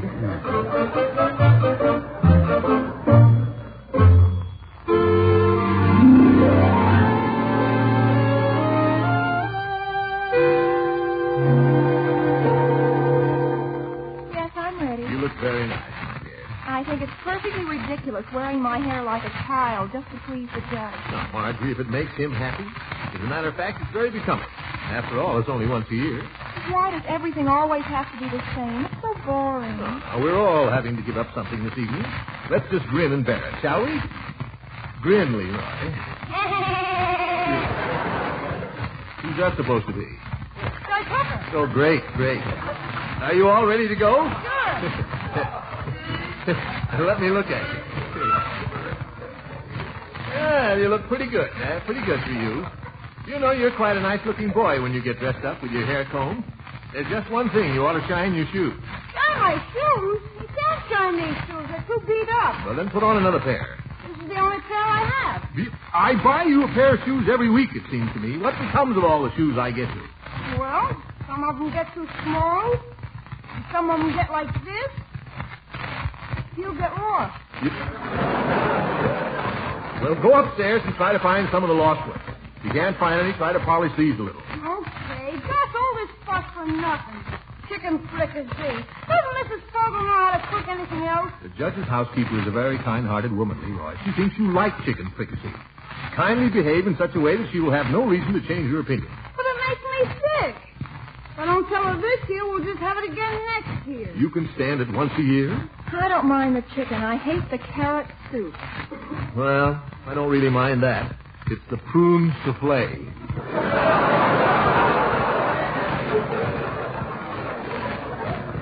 Yeah, but we mustn't let the judge know. Remember that. Uncle Mort, is there any chance of getting away early? I mean, early enough for me I don't believe so, my dear. That is, not early enough for you to go out with Ben. But there's nothing to do there. You eat and then everybody just sits around beating their gums.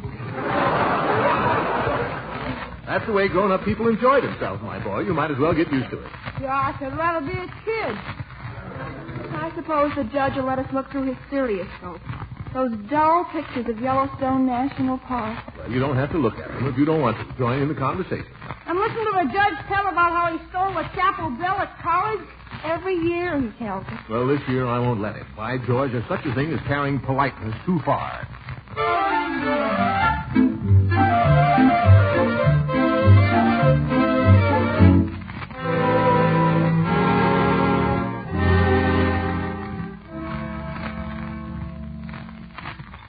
Well, this is certainly a joyous occasion. I've said that before, and I'll say it again. Yeah, it sure is. How about some more of the stewed celery, Leroy? No, thanks, Judge. Well, some more of the chicken anyway. Mrs. Fogel, would you mind going around again with the chicken? Surely. Oh, no, thank you, Mrs. Fogel. I couldn't possibly. Delicious, but really. Mr. Gildersleeve. Mrs. Fogel, I just don't dare. I'm known to be devoted to the pleasures of the table. But even I have to draw the line someplace. Well, Leroy, I guess it's up to you to save the family reputation. Me? How about a nice win, Leroy? Oh, thanks, Mrs. Fogel. Leroy, I think you can forget manners for once and have another helping. What? Yeah, go ahead, my boy. I'll forgive you. Well, thanks, Unc, but I'm saving a little room for the dessert. You know what I hope it is, Mrs. Fogel? Mrs. Fogel isn't going to let you down, Leroy. Good old prune souffle. Oh, boy. You hear that, Unc? Your favorite.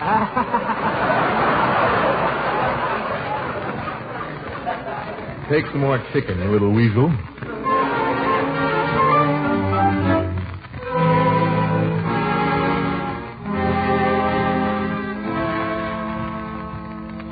Now there's another little ceremony we go through every year.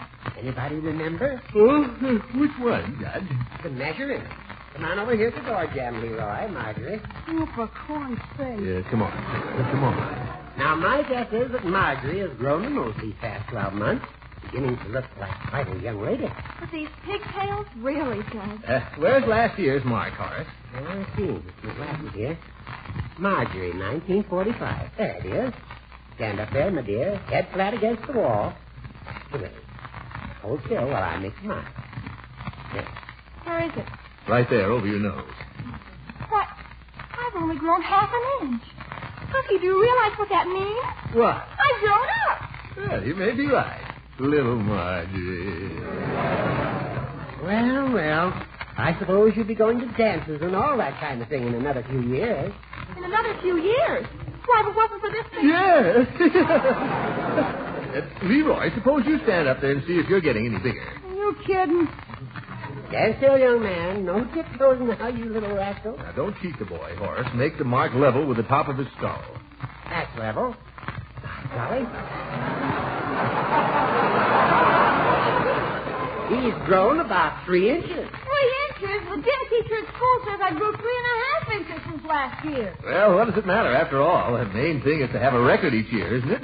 And as long as you're not shrinking, Leroy. Well, I should say not. He's getting to be a fine big boy. I suppose you'll be going to college one of these days, won't you, Leroy? I suppose so. Sending him to your alma mater, Gildy? Or do you want him to get an education?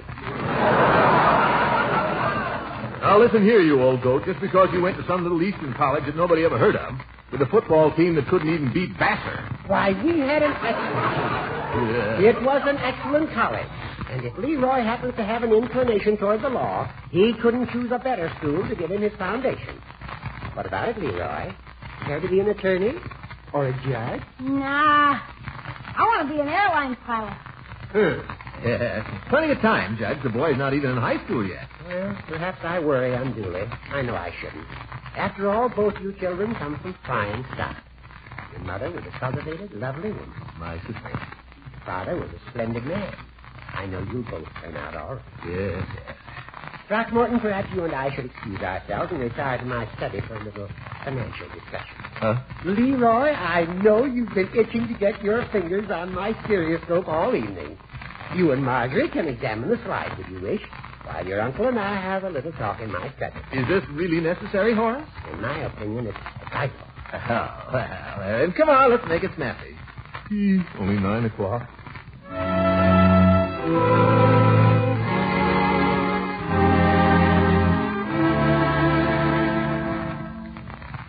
The Grand Canyon. Look, Marge, there's a little guy riding on a mule way down at the bottom. It's probably the judge. I don't want to look at those stale things anymore. I wish we could go home. I'd rather be in bed even. We'll have to go soon. It's almost 9:30. The judge has sure got a house full of junk. Why would anybody want a stuffed owl around the place? I don't know. All right, children, put away the pictures. The judge wants to have some kind of a ceremony. Another one for corn's sake. Well, he claims this is a sort of a surprise.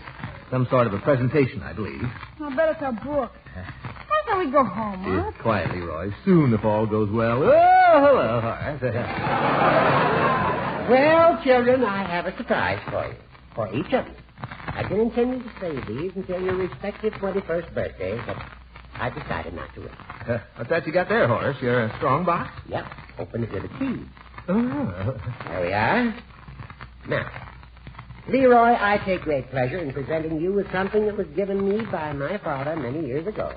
It's something I prize very highly, and I hope you'll prize it also. It's a gold hunting case watch, made by Tiffany. A gold watch? Jeepers. Well. Do I get the little leather bag, too? Yes, that comes with it. Jeepers. What do we say, Leroy? Oh, yeah. Gee, thanks a lot, Judge. Marge, a gold watch. I think Leroy means to be grateful, Horace. I must say, I don't know why you should give him such a magnificent present. Well, I have a deep personal interest in these children, Throckmorton. An interest that extends far beyond my legal responsibilities, as I believe you know. Good old Horace. By George. Now, Marjorie, I'm not forgetting you. What you'll find in this little box belonged to my sister Hazel. She was an extremely beautiful woman in her younger days, and while she grew a little heavy, she remained handsome till the day of her passing. They're real pearls, Marjorie. Real pearls? Horace. Small, but real. Oh, Judge, they're the most beautiful things I've ever seen. Oh, Judge, you're a darling. Now, Marjorie. A gold watch. Poppy, aren't they lovely? Where's the mirror? I'll look at them in the dining room. Horace, old man, honestly, I don't know what to say. A gold watch. You don't have to say anything, old man. You know that I love these children just as much as you do. You've been a second uncle to them, Horace. Isn't that true, Leroy? Hasn't the judge been a second uncle to you? A gold watch and a rubber band. That's chamois. Oh, Judge, I don't know how to thank you. Look, Auntie. Yes. By George, what? Oh, my goodness. Hello? Hello. I want to speak to Mr. Gildersleeve, please. Mr. Gildersleeve? Just hold the line. For you, Gildy. For me? Who should be calling me here? It's Peavy. The man sounds drunk.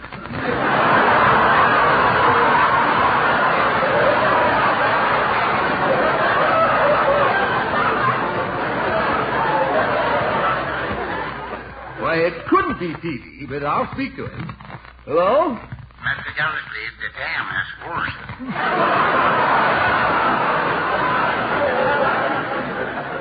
What? I say the dam has burst. This is Johnson. Oh.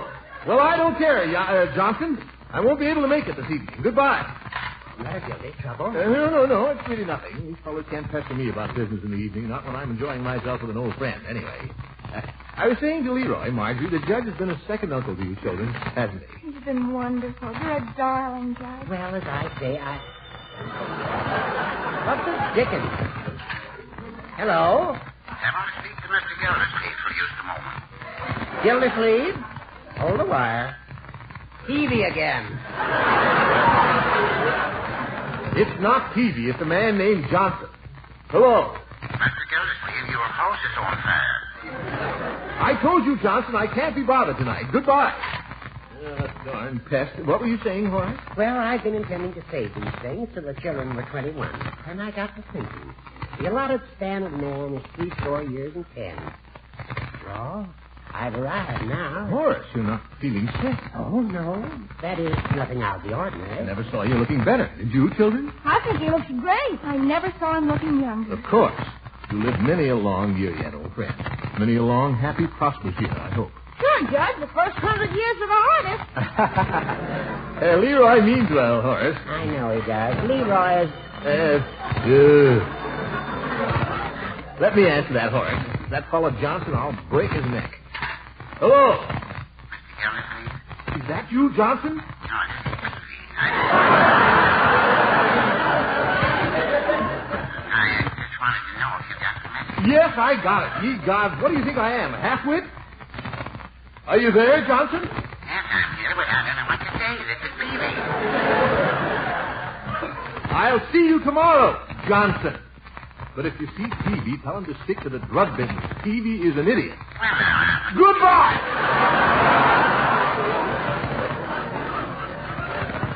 Yes, Judge, I've been thinking. I might send Leroy east to college after all. There's something about those little colleges back there. They're so old and they have such wonderful traditions. It gives me real pleasure to recommend Leroy to the Committee on Admissions. Real pleasure. All right, George, I'll do it. Make a gentleman out of it. At the same time, I believe he'd enjoy it. I certainly enjoyed my own undergraduate days. Sure. Say, kid, you ever heard the judge tell about the time he stole the chapel bell when he was in college? Tell him, Horace. Yeah, tell him. Go on, tell him. Oh, you'll love this. Well, it was like this. Yeah? There was a little gang of us. Yeah, I remember. We were sophomores at the time. One night we all...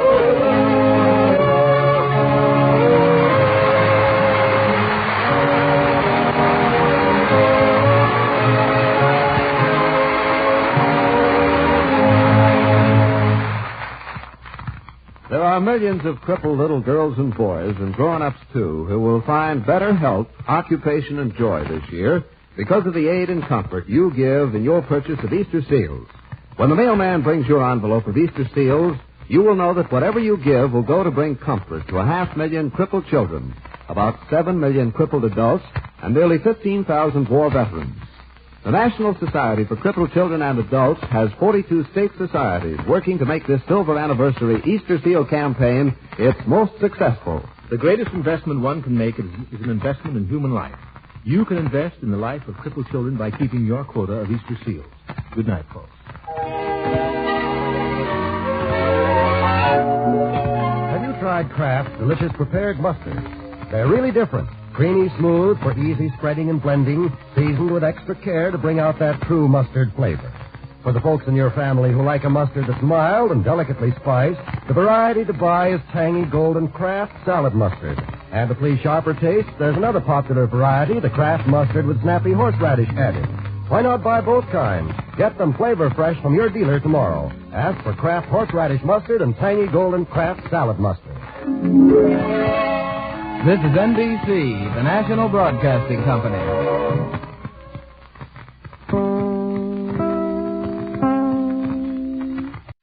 From Chicago, the Kraft Foods Company presents The Great Gildersleeve.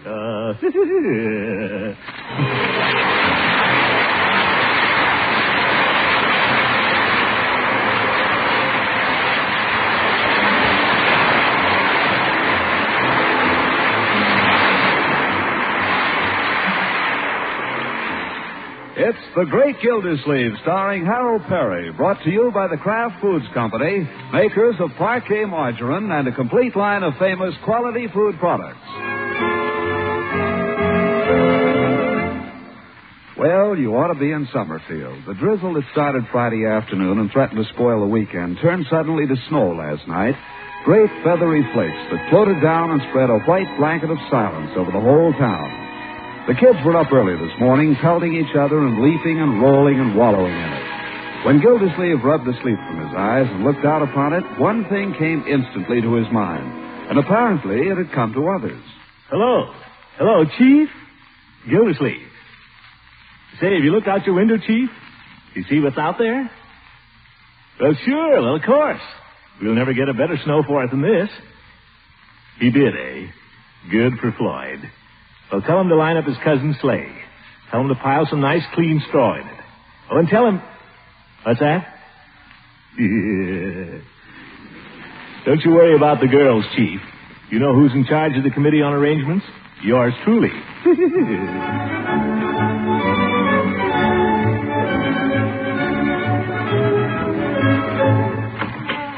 Can Willow Weaver come out and pray? Throckmorton. You look like a snowman. Yeah, it's still coming down. Oh, it's so beautiful, isn't it? Yeah, beautiful. Say... Look there, the delicate tracery of those bare branches. Yeah, branches. Say... And the fresh fallen snow so blue in the shadows. And where the sun catches it, the way it shimmers. Yeah, shimmers. Say, Eve... Oh, but come inside. Take your coat off. No, I better not. It's all over snow. And besides, I've got a lot of other calls to make. We'll step into the hall anyway. It's cold out here. Well... Oh, that's all right. Say, Eve, how'd you... Well, we'll take this scarf off. Christmas present. Keeps getting in my mouth. Say, Eve, how'd you like to go for a sleigh ride? A sleigh ride? Oh, I think that would be wonderful. Where on earth would you get a sleigh? Well, Floyd Munson's cousin's got one. He delivers milk in. Oh. Well, I think that would be fun. Fun? You bet it's fun. Country's so beautiful right now. I'd love to drive out and see something. Well, you wouldn't see too much. We'd be going at night. Tomorrow night, that is. But why go at night? More fun that way. Oh. Well, I've never gone on midnight sleigh rides. Oh, come on, Eve. Everybody else is going. Oh, we wouldn't be alone then. Alone? Oh, well, in that case... Sure, you'll have plenty of chaperones. All the Jolly Boys will be there. Oh. Well, I don't know. They're all nice fellows, Eve. Every one of them. Of course, some are nicer than others, but we keep an eye on him. Well, I don't Gosh, it wouldn't be a sleigh ride without you, Eve. The fellows were all counting on you to be the queen of the winter carnival, so to speak. Is Mr. Peavy going? Peavy? Well, if Mr. Peavy goes, I'll go. Listen, Peavy wouldn't miss it. He'll go if I have to drag him. Then tell your friends the Queen is honored and accepts with pleasure. Glad you could make it, Eve. See you tomorrow night.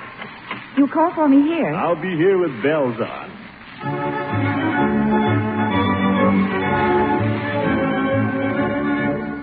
Well, I know you don't know me very well, but gosh, Miss Fenwick, the boys were all counting on you for queen of the sleigh ride. And now if you let them down...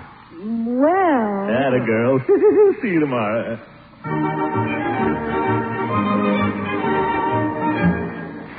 Well, your mother wouldn't have to know, would she? We wouldn't have to drive right up in front. We could stop down the block a little way. See, the boys are going to be awfully disappointed. They were sort of counting on you to be the queen of the sleigh ride. Well... 8 o'clock tomorrow. Say, you haven't got a friend, have you?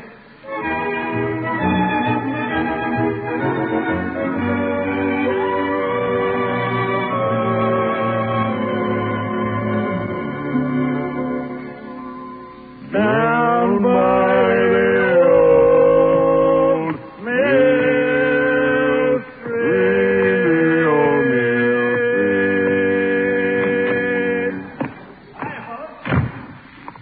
Hi, Floyd, Chief.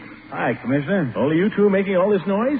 I thought you had the whole Metropolitan Chorus up here and a couple of dogs. Oh, no, Commissioner. Only us dogs. Yeah, just killing time till the rest came. Oh, where are they? What's the matter? Listen, we got to get all our arrangements made tonight, or there won't be any sleigh ride tomorrow. Well, Peeve ought to be along soon as he closes up. I don't know about the judge. I heard he wasn't feeling so good. Yes, how is the judge? Has anybody heard? The old goat, what's the matter with him? He's got the flu or the pip or something. Oh? Come to think of it, I haven't heard from the old gent in 2 or 3 days. Kind of a relief, as a matter of fact. Nothing serious, Chief. I don't know. I suppose we could call him. Who's that? That you, Peeve? Wait a minute, here comes Peavy. Maybe he'd know. Good evening, gentlemen. Well, all present are accounted for now, except Hooker. Say, how is the judge, Phoebe? Have you heard? Yeah, how is he? I'm afraid Judge Hooker is a sick man, gentlemen. Oh, that's too bad. Yeah. Really? I mean, really sick? How sick, Peavy? Yeah, is he bad? Well, I'm not a physician, gentlemen. We know that. I don't like to make a diagnosis without having seen a patient. Even if I did, I couldn't because, as I say, I'm not a physician. We know all that, Peavy. But how is he? Well, as I say, I haven't seen the judge. I only know what I've heard. Well, what do you hear? Well, I didn't hear this from Dr. Pettibone. He's out of town. That's right, Floyd. I know. I give him a going-away haircut. So, evidently the judge or his housekeeper called in Dr. Frieden. Never heard of him. Who's he? He's a new doctor, a young fellow. He lives over on the other side of town. Don't he ever get a haircut? Yeah, never mind that. Oh. Yeah. What did he say, Peavy? Well, I really don't know him well enough to be too inquisitive, but I'll say this for Dr. Frieden. He may be young, but he writes a nice, legible prescription. Never mind how he writes. What did he say? Yes, tell us, Peavy. Well, you know, doctors, they don't say much, but I was wrapping up his prescription, and I asked him casually how Judge Hooker was. And he shook his head. Oh, gosh. That's bad. Of course, I don't know whether he was shaking his head over the judge's health or his disposition, but what I go by is this. He wrote out a pretty stiff prescription for the old gentleman. Yeah? Penicillin. Penicillin? Oh, that's usually a last resort, isn't it? No, I wouldn't say that. They use it. They use it to treat pneumonia. I know that. Yes, Chief, they do in certain types of cases. Oh, the judge is no chicken anymore, fellas. Wouldn't take much to carry him off. Gosh. And to think only last Saturday he was sitting right there in that chair looking just as natural. Yeah. That's right, Floyd. Gentlemen, I'd like to make a motion, if I may. Yes, Chief? Go ahead. In view of the circumstances, I think we should postpone our sleigh ride tomorrow night. I don't think... Hey, but what about the girls? Peavy's right. I don't think we should hold our sleigh ride without the judge. Besides, our hearts wouldn't be in it. Well, what about the girls after we went and asked them and everything? Floyd, it wouldn't look right. Yeah, maybe you're right. It's been moved and seconded that we postpone our annual sleigh ride scheduled for tomorrow night and that our lady guests be so notified. All in favor? I nominate Gildersleeve, a committee of one to disappoint the girls. No, wait a minute. Well, you started it. You invited them. Fellas, I'd like to make a motion of my own if you'll give me a chance. Go ahead, Chief. I'd like to move that the judge's empty chair there be set apart as his exclusively with a suitable plaque. Well, Chief, I think we ought to wait on the plaque. Till we, see how things turn out. It's a nice thought. Well, maybe so. I was just thinking what Floyd said. How he could remember him sitting there. Like it was yesterday. I guess we all can. And I thought it'd be nice if we did something. Well, gentlemen, why don't we do something the judge can enjoy? That is, if he can enjoy anything now. Like what, Peavy? Well, you could send him some little token, something useful maybe. Like a hot water bottle? Floyd. Flowers. That's what you send the invalid. Yeah, flowers. Why don't we send him some flowers? Roses are nice. The judge is always puttering around among his roses. And they smell nice, too. He probably couldn't smell them. Head's probably stopped up. You're always finding fault. All right, so it isn't stopped up. Maybe they got him in an oxygen tent by now, for all we know. Maybe he can't smell a thing. All right, shove the roses in the tent with him, but stop raising objections. Well, Okay. He likes roses. He likes them. Give him roses. Just so it ain't lilies. Floyd, I think that last remark was in bad taste. Well, he started it. I don't think the judge would want us quarreling over him before he's dead, even. I don't think that's such hot taste. I didn't mean it that way. What I mean is I think the judge would want us all to be jolly boys and carry on, just as if he was, well, as if he was here. The chief is right. That's the way I'd want it. Yes, sir. I wouldn't want my friends all sitting around here with long faces. Let there be no moaning at the bar when I put out to sea. You know what I think we ought to do, fellas? I think we ought to have a song. Now you're talking. Oh, gentlemen, do you think we really ought to? One of the judge's favorites. The judge would want it that way, Peavy. That's right. The judge would want it that way. Well. You know what the judge's favorite is? Yeah, but who's going to take the solo part? The judge usually takes that. That's why it's his favorite. I will take the solo, Floyd. You? Why you? The judge would want it that way. I think he's right. Give us a chord, Floyd. Okay. Sylvia's hair is like the night, touched with glancing starry beams. Such a face that drifts through dreams. This is Sylvia through the sight. Take it, Commissioner. And Sylvia's hand. I can't do it, fellas. I can't do it. It's not the same without the judge. No, it's not. I remember. Just like he was sitting there. Gentlemen, I move we adjourn before we make fools of ourselves.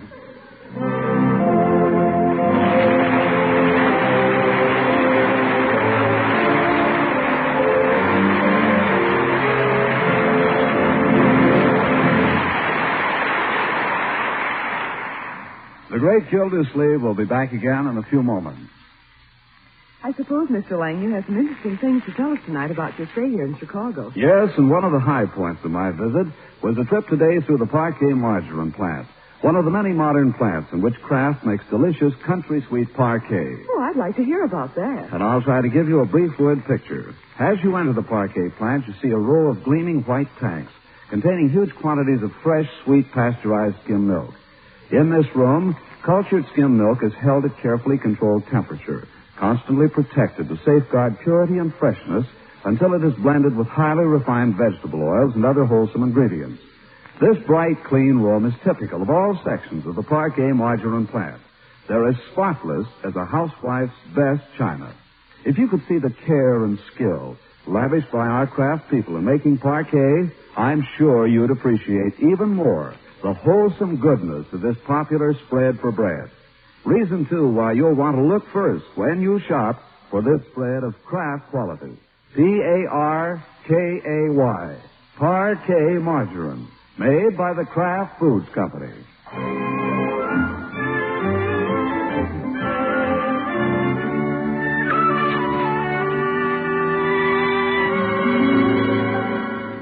Now let's get back to the great Gildersleeve.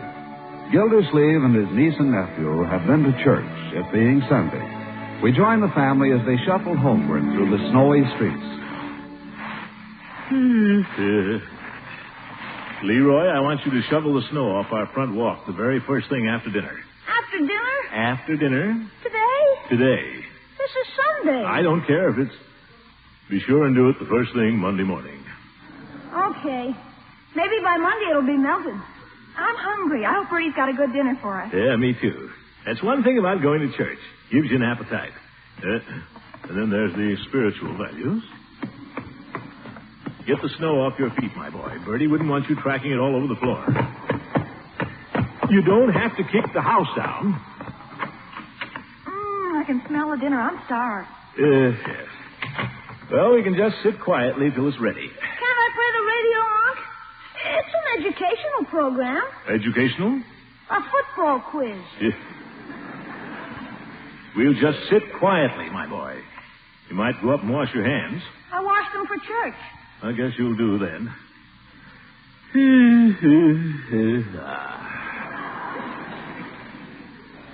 Maybe I should call up and find out how he is. Yes, why don't you? Don't like to phone his house at a time like this. Still.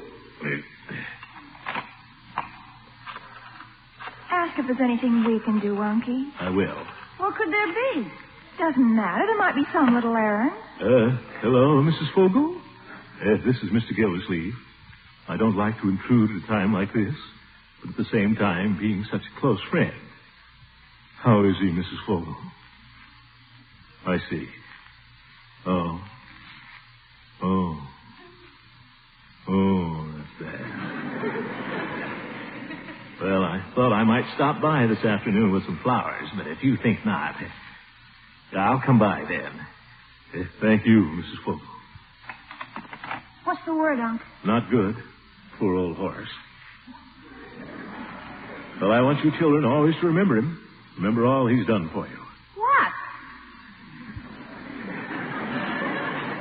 The interest he's taken in you. An interest which has gone far, far beyond the call of duty. He's been a good friend to all of us. A friend and an inspiration. What did Mrs. Fogel say? Well, you know how hard it is to get anything out of her. Oh, she's such an old crape hanger. I wish I'd given him a Christmas present now. What did he give you? Nothing. We made an agreement not to give each other anything this year. Naturally, I didn't think he meant it, so I got him some pipe tobacco. But then he never gave me anything, so I took the tobacco back to Peavy's. I'm sorry now. Well, if he gets well, you can give it to him. I will, too, by George. I surely will. I'm hungry. Hey, Bertie, when is dinner? Leroy, I will not have you shouting at Bertie. Just a few minutes now, Leroy. I found that we've got to learn to communicate with each other quietly around here. I've been meaning to speak to Bertie about it, too. Bertie! Leroy, ask Bertie to come here for a moment. Go out in the kitchen and ask her. Okay. One of the signs of a well-run household is a quiet, peaceful atmosphere. Remember that, Marjorie. I will. Was there something you wanted, Mr. Gilsleeve? I've been meaning to speak to you about a habit of yours, Bertie. Well, kind of a family habit, I guess. Leroy shouts all over the house, and you shout back at him. You holler a little yourself, Uncle. Well, when everybody's doing it, I'm liable to slip once in a while. Just kind of watch it, will you, Bertie? Yes, sir. I'm sorry, Mr. Gilsleeve. I didn't know I was bothering anybody. He's worried today, Bertie, about Judge Hooker. Something the matter with the judge? He's not expected to live, Bertie. Oh, my land. They put him in an oxygen tent, giving him transfusions. Transfusions? If the doctor knows his business. Poor old Judge. He's been a good friend of ours, hasn't he, Bertie? Yes, sir, he sure has. But I ain't surprised to hear he's sick. A bachelor eating in restaurants all the time. Man's got to have home cooking if he wants to live a long time. He's got a housekeeper. She only comes in 2 days a week. Yes, sir, man's got to have home cooking. That's probably important, Bertie, but the judge has pneumonia. Home cooking, that's the answer. Yes, sir, home cooking. Now Bertie's all upset. You see how fond everyone is of the judge? Bertie's always liked him.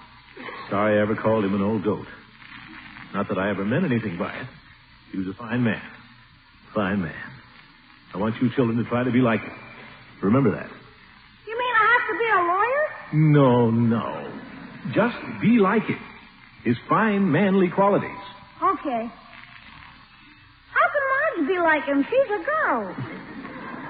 Try not to be stupid, Leroy. The judge had great human qualities. He was manly. That's for you. He was also upright, kind, honest, straightforward. That's for both of you. For all of us. Okay. Say, did I tell you about Piggy and the manual training teacher? Piggy was in manual training and he ripped his pants all the nails. So Leroy. Think of Judge Hooker. Oh, gosh, I only... That will do. Just sit with your hands folded till dinner is ready.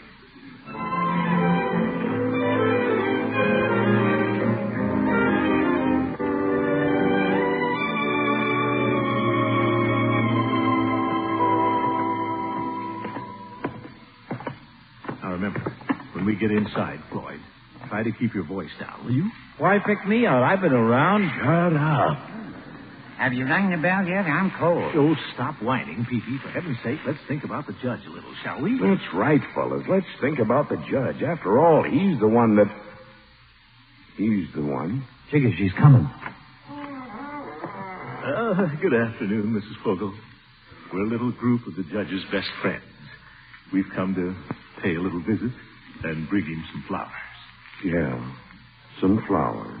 I don't know if you can see him or not. You'll have to ask the doctor. You can come in and wait until the doctor gets here if you like. Thank you. You gentlemen will just leave your coats here in the hall. I think I'll keep mine on if you don't mind. Yeah, me too. We won't be hanging around very long. And if you'll just come in the parlor. What's the carpet? We might as well. Well, it seems awful quiet. Where is he, Mrs. Fogel? His room's directly above. Oh? Well, we'll just sit here. Has there been any change in his condition? No change. I see. What is his condition? He just stays about the same. Maybe the doctor can tell you something when he comes, although he never tells me anything. That's a bad sign. Yeah, afraid so. Well, you gentlemen will excuse me. I have some work to attend to. Yeah, go right ahead, Mrs. Fogel. We don't want to be any bother. That's all right, Mr. Gildersleeve. It just don't seem possible, does it, fellas? What, John? About the judge. Why, only a week ago, he was his regular old self. Lively, cheerful, with a twinkle in his eye. You know. Yeah, he looked okay to me last time he was in the shop. 5 days ago. He was in for a trim, and he climbed right up in the chair just as chipper. Well, I saw him Wednesday, and I thought he looked a little peaked. Then again, maybe that's just hindsight. Just think, Peavy. I guess you were the last one that saw him. Oh, no, he wasn't. I saw him Wednesday. But I saw him after Peavy. Well, what time did you see him, Commissioner? About 3 o'clock in the afternoon. When did you see him, Peavy? About 4. Well, now, wait a minute. On second thought, I believe I saw him around 4:30. I thought you said 3. I saw him at 4:30. I was the last man that saw him alive. He came back to the store again around 5. Why don't you stick to your story? You're just trying to get some glory out of this. No, I wouldn't say that. Yes, you are. No, I'm not. Fellas. Judge is laying up there, and how do you think this sounds? Chief's right. Well, him laying up there and us fighting down here. Well, I didn't mean any disrespect. Well, neither did I. The last thing I'd want to do. After all, I guess I was closer to the judge than the rest of us. Like ducks you were. I've known him 20 years. I've been cutting his hair 20 years. A barber gets to know a fella pretty well. Well, I've known him 25 years, personally and professionally. And I've been selling him liver pills for 30 years. Well, under the circumstances, that's nothing to brag about. Anyway, the judge was practically a member of my family. One of the finest men I ever knew. Yes, sir. What a heart. Good old Horace. Yeah. He was true blue. Well, you never know when your time is going to come. Oh, we're here today and gone tomorrow. Tempus fugit. What'd you say, Peavy? He said tempus fugit. That's French. It means time flies. Oh. Yes, that's right.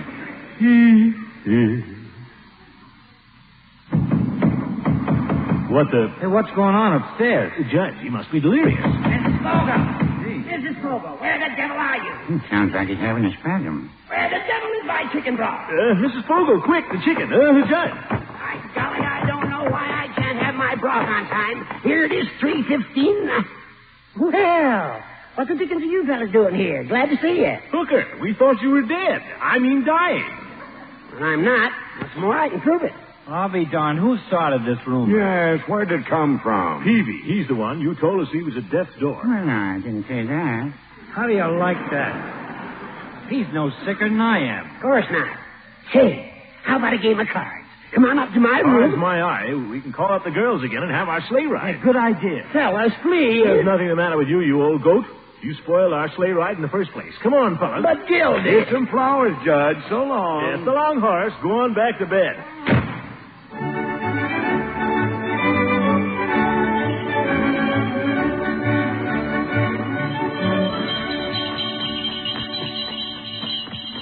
Dave, look at that beautiful moon. Isn't it beautiful? It certainly is. And the snow always looks so lovely at moonlight. Yeah. Say, aren't you cold, Eve? Oh, no, I'm perfectly comfortable. Just thought you might snuggle up a little. I'm cold. You are? Oh, I'm freezing. Well, goodness. I wouldn't want you to freeze to death. Atta girl. Oh, Mr. Munson, you're terrible. Oh, now, I ain't so bad. Am I, Peavy? Floyd, you're terrible and I'm cold. You should have brought a girl. Hey, maybe we could sing a song, warm Peavy up. How about a song, Chief? Good idea. Start something, Commissioner. Well, let's see. Any of you girls know Aunt Dinah's quilting party? I'm afraid I don't. Me either. Why don't you boys sing it? We'll listen. Okay. Dolly Boys Quartet. In the sky, the bright stars glittered.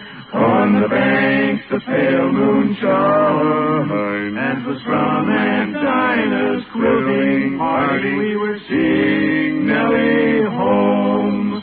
We were seeing Nellie home. Seeing her home. We were seeing Nellie home. Seeing her home. And was from Aunt Dinah's quilting party. We were seeing Nellie home. Nellie home. Say, fellas, you know something? Well, what, Commissioner? I'm glad Hooker couldn't come along. We sound a lot better without him. We were seeing Nellie home. We were seeing Nellie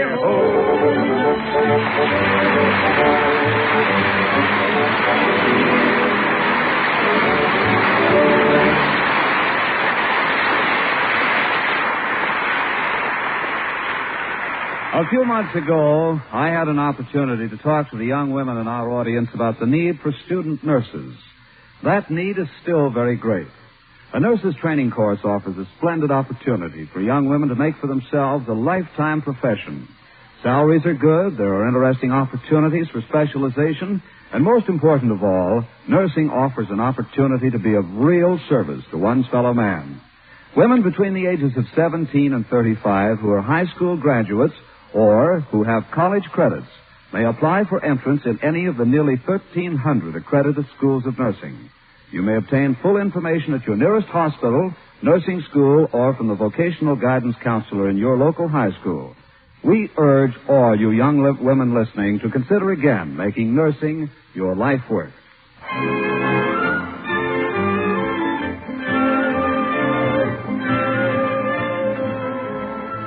The Great Gildersleeve is played by Harold Perry. It is written by John Whedon and Sam Moore. The music is by Jack Meakin. Included in the cast are Walter Tetley as Leroy, Louise Erickson as Marjorie, and Lillian Randolph as Bertie. Eve Goodwin is Frances Robinson, Judge Hooker is Earl Ross, and Richard LeGrand plays Mr. Peavy. Just a second, John. Friends, today, January the 15th, is the opening day of the 1947 March of Dimes campaign. The March of Dimes, as you know, supports the National Foundation for Infantile Paralysis. I'm sure all of our listeners are going to be helping again this year. Thanks, and good night, everybody.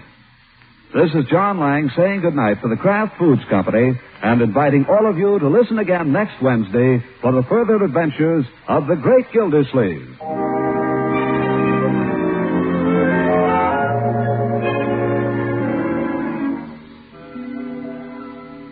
Now it's really true. You can make real rich, velvety smooth ice cream in your refrigerator.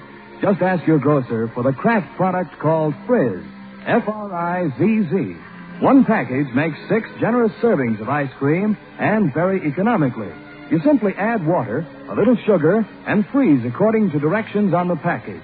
Add fruit juices or flavoring for variety. Frizz contains plenty of fine cream and milk, made by a process that retains marvelous freshness of flavor. Get Frizz from your food dealer tomorrow. Surprise the family with homemade ice cream tomorrow night. This is NBC, the National Broadcasting Company.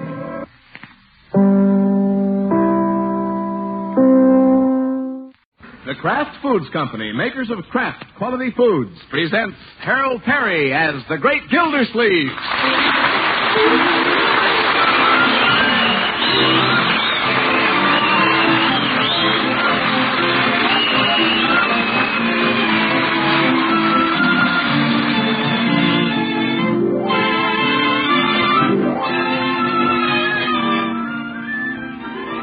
Again this week, Bertie and I want to tell you about Gildy's Blade, the wonderful knife spatula now being offered as the premium bargain of the year by Parquet Margarine. You'll hear from Bertie in our next announcement. So have paper and pencil ready for big news from Parkay. Parquet Margarine, made by Kraft.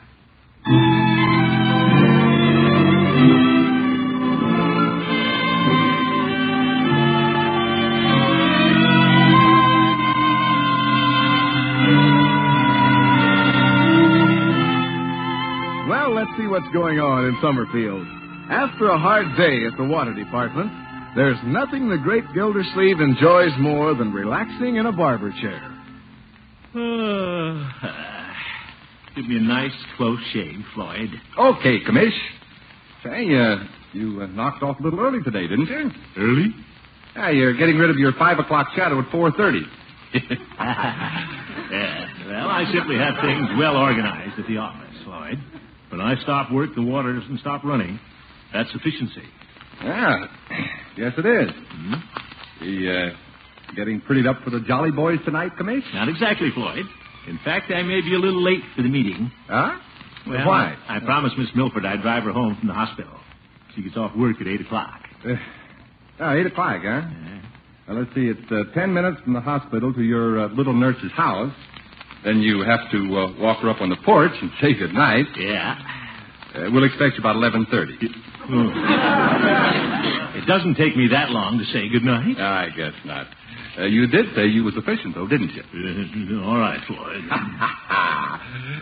Take your time, Commish. The judge is going to be late, too. Oh? What's keeping Horace? He's having his house exterminated. Exterminated? Yeah, it seems he's got ants in his kitchen. The judge has ants? Yeah, and silverfish in his closet. Oh, poor old Horace.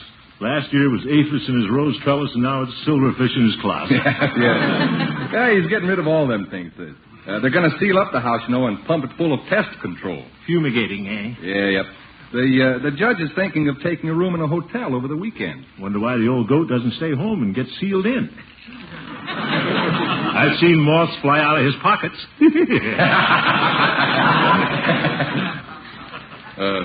You're kidding, ain't you, Commish? Yes, Floyd. Yes. Well, I kind of feel sorry for the old judge having to pack off to a hotel like that. Uh-huh. I wish me and Lovey had a room for him.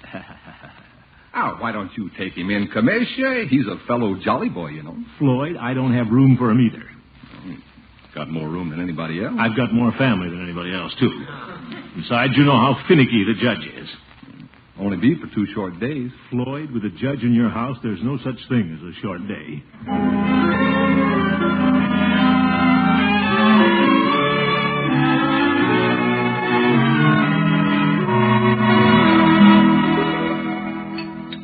Can I order another cup of coffee for you, Catherine? No, thank you. Nice of you to buy my dinner, Throckmorton. Glad to do it. I hope you don't mind the hospital coffee shop. Not at all. I always wondered what they fed people in hospitals when they weren't in bed. I usually eat earlier, but I became very interested in one of my patients. Oh? Lady patient, I suppose. No, a man. Catherine? Yes? Any of those patients ask you for a date? Oh, no. That's against hospital rules. Love those hospital rules. Of course, sometimes they call up after they leave. What a sneaky thing to do. And I hope this man does. You do? He can hardly wait to get out of the hospital. I'll bet. Now, Throckmorton. He's anxious to get home because he and his wife have just adopted a little orphan. Well, fine fella. Sorry he's been sick.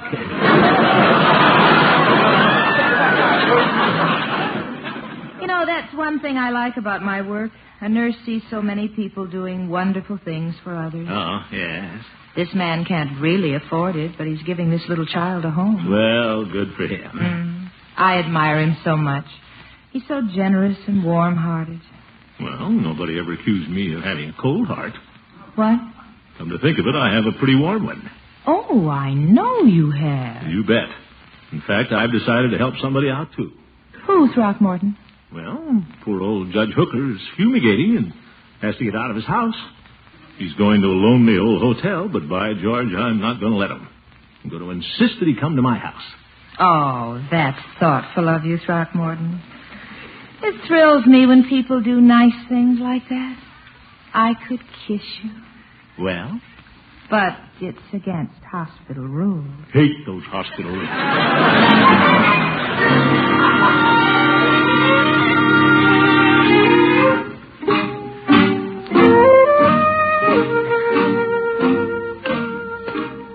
Well, took me an hour at Catherine's front door. I got around that hospital rule.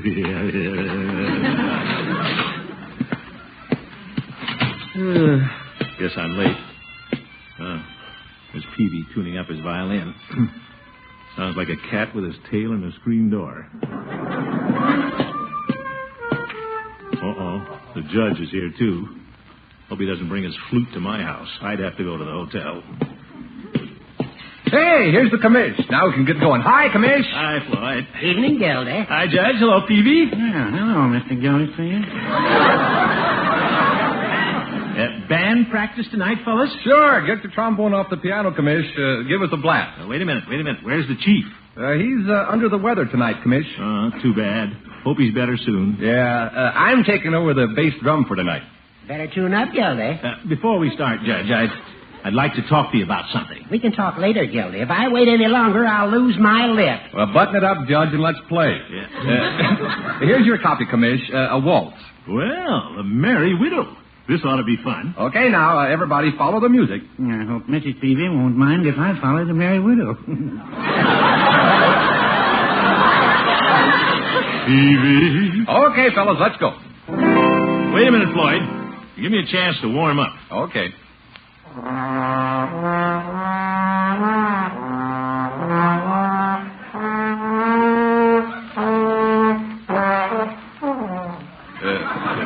You're warm. Did you break it, Mr. Gildersleeve? All right, Peavy. Okay, now, let's go, gang. Look, when we come to the judge's solo part, everybody lay off. So the judge has a solo, eh? Okay, now, a 1, a 2...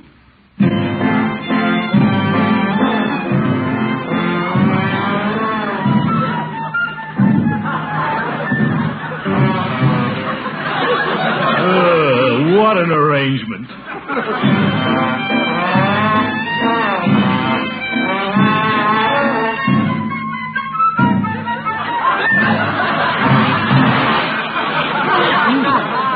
Sounds nice. Murder. Okay, fellas, here we go. Full orchestra.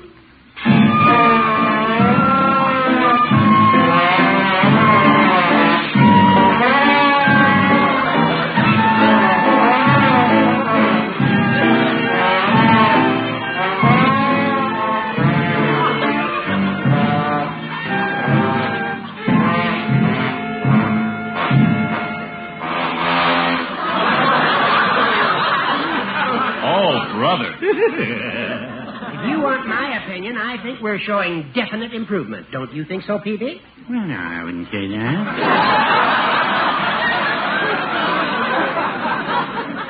Yeah, very good, Peavy. Let's all relax and open a Coke, huh? I want to talk to the judge anyway. By the way, Judge, how's the fumigating coming along at your house? Men are starting in the morning, Peavy. I'm checking into a hotel tonight. Judge, that's what I want to talk to you about. Oh? I'm not going to have an old friend of mine staying at a hotel. You're coming to my house. Hey, I thought Floyd. Judge, you must come home with me. Well, thank you for the kind invitation, Gildy, but I'm looking forward to staying at the hotel. You can't do that, Judge. I'll consider it a personal insult if you don't accept my warm-hearted hospitality. My. The commish must have an angle. No, Floyd. How about it, Judge? But, Gildy, I'd only inconvenience Oh, no, not you, Horace. At the hotel, I'll have complete privacy, maid service, bellboy. Well, we've got Bertie, and Leroy can be the bellboy. You've got to come, Judge. Gildy, why insist? It can't mean that much to you. Oh, yes, it does. What are you trying to do, show me up in front of Catherine? What? Nothing, Judge. Say you'll come. Well... Don't you think he should stay with us, Peavy? Yeah, hotels are a little expensive. Say, that's right. At least when I leave Gildy's house, he won't present me with a bill. Well, now, All right, Peavy. Gildy, I've decided to come. I can't resist such a sincere invitation. Well, I'm glad you can't, Judge. Now, where are your bags? They're in my car. So is my rowing machine. Rowing machine? Oh, I wouldn't think of going anywhere without it, Gildy. I get up every morning at 6 o'clock for an hour's exercise. 6 o'clock, Judge? Of course. That's why I'm so robust. Robust. Rowing at 6 o'clock. What a bust this weekend's going to be.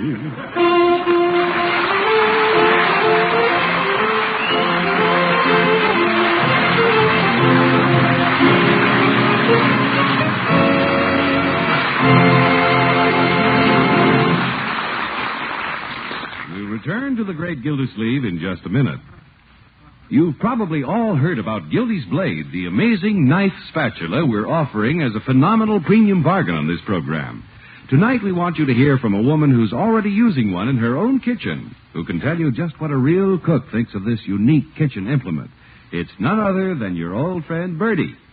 Mr. Stewart, I think that knife spatula is just about the handiest, most practical thing I ever used in my kitchen. It certainly is. It's 2 fine kitchen knives and an all-purpose kitchen spatula, all in one.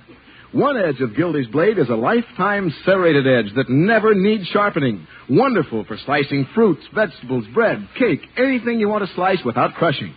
The other edge is a hand-honed, razor-keen straight edge for all other kinds of cutting. Every woman ought to have one, Mr. Stewart, because it's such a good knife. It's more than a good knife.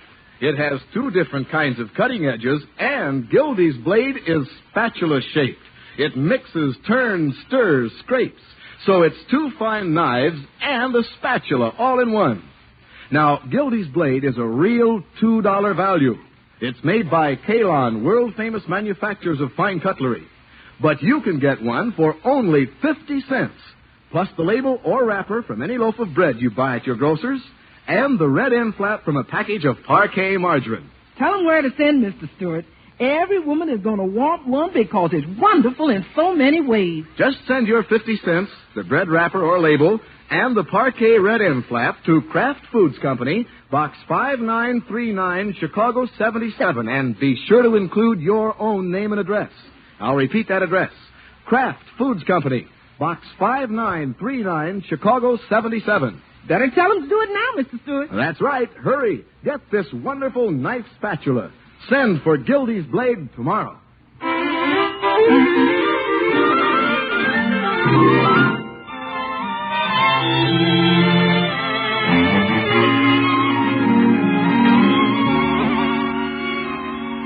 Well, let's get back to the great Gildersleeve. Tonight, he's helping out a fellow jolly boy. Rather than have Judge Hooker go to a hotel while his house is closed, the water commissioner has invited him to stay at his house for a couple of days. Are you sure I won't be overcrowding you, Gildy? Of course not, Judge. I should have thought to invite you sooner.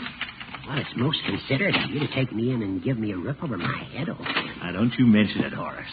As Samuel Taylor Coleridge so aptly said, friendship is a sheltering tree. Oh, the joys that come down shower like a friendship. Quiet, Judge. We don't want to waken the little family. Oh, I'll be as quiet as a mouse.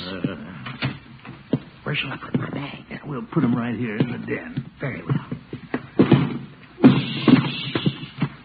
Sorry, Gildy. Now, let's get my rowing machine. Oh, yes, your rowing machine. Are you sure my luggage won't be in your way here, Gildy? My way? Well, Judge, I thought you'd like to sleep here in the den. More private. Oh? Don't glare at the couch, Judge. It pulls out into a nice, soft bed. Does it? Let's see. It needs oiling, I guess. What makes it so lumpy? Lumpy? Now, Judge, it's very comfortable. It's a faithful old horsehair couch. Well, I don't want to speak ill of a faithful old horse. But I just remembered, Gildy, I'm allergic to horsehair. What? Judge, you're just saying that. No, I'm not, Gildy. Let's put my things back in the car. I better check into a hotel. But, Horace, there's somebody in every room in the house except mine. Oh? All right, I'll sleep down here. You can have my room.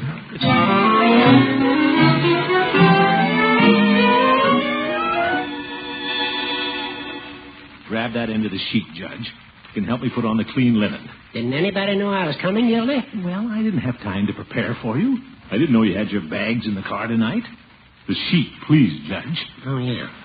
It's been a long time since I've made up a bed. Well, it's not exactly in my line either.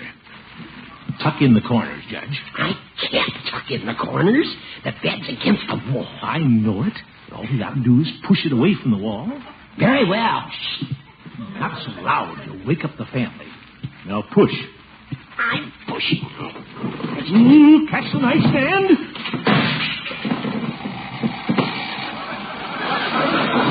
Set off the alarm clock. Yes, Judge. It can't be time to get up. Very funny. Hey, Unc, what's going on in here? Leroy. Hello, Leroy. Oh, it's Judge Hooker. I thought you caught a burglar. No, Your Honor. The judge is staying a couple of days. Uncle Mort, are you dreaming? No, Marjorie. I wish I was. Go back to bed, you too, Leroy. I'm sorry I disturbed the household. Well, at least we didn't wake up Bertie. No, Bertie, I don't have a bed to fall out of.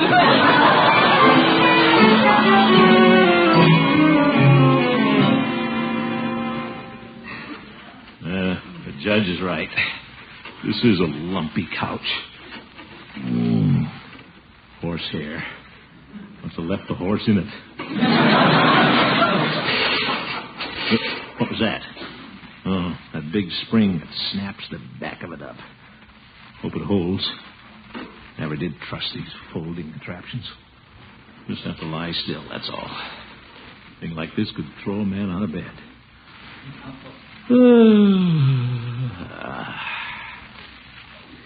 Judge is a bother, but it's nice to know you're doing somebody a good turn. Makes you feel good.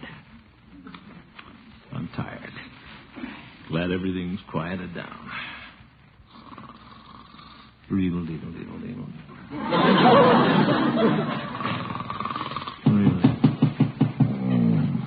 Who's that? Must be Leroy. Guess he can't sleep. Too bad we wakened the little fellow. What is it, Leroy? It's I, Gildy. I just wanted to say good night to my host. Good night.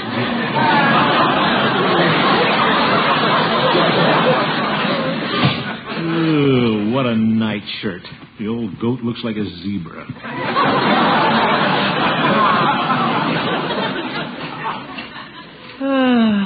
Well, everything's settled at last. What a couch. I'd be more comfortable on the floor. I'm on it.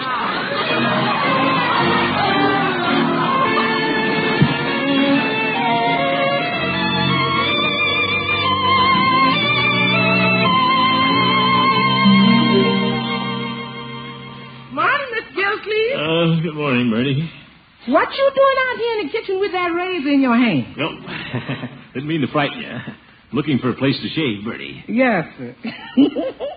Judge Hooker shaving in the bathroom? Yeah, he's been primping for an hour. Of course, it takes quite a while for the judge to make himself presentable. I think it's mighty nice of you to invite the judge over. Yeah, nice. Bertie, can I have a basin of hot water? I'll shave out here in the service porch. Hi, Bertie. Hi, Unc. Morning, Leroy. Hello, Leroy. What's for breakfast? Leroy, you're not ready for breakfast. You haven't even combed your hair. Yeah, I know. I can't even wash my face. Yeah, well, I'm sorry you haven't had a chance to clean up. Who's squawking? Bertie, make that 2 pans of hot water. Oh, for corn's sake. It'll take a little while to heat it. The judge uses a powerful lot of hot water, and I was going to wash clothes this morning. Oh? But it's nice to have the judge around. Good morning, everybody. Good morning, my dear. Bertie, get another wash pan for Marge. Never mind. Everything's clear upstairs now. It's about time. The judge will be down in a minute. Now, here's what he wants for breakfast, Bertie. He wrote it out? He's on a health diet. Oh, my goodness. Well, I'll be glad to fix whatever the judge wants. Carrot juice. Carrot juice? 1 piece of whole wheat toast with the crust cut off. He's certainly got his crust. Cocoa made with skim milk. And what's this he's got on here about an egg, Mr. Gillsleeve? Oh, he wants it coddled, Bertie. Well, Bertie better get busy. I can see she's got a lot of coddling to do. Now, Bertie, like you say, it's nice to have the judge around. Yes.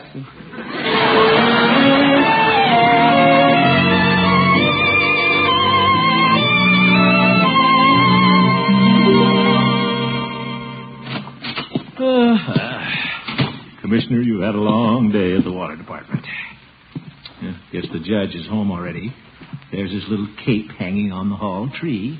Evening, Mr. Gillsleeve. Oh, Bertie, what are we having for dinner? I'm glad you asked me that. We're having barley broth. Broth? Green salad with no dressing, boiled rice, and eggplant instead of meat. Eggplant? That's coddled? That's what the judge ordered. Well, Bertie, we should have something a little family likes.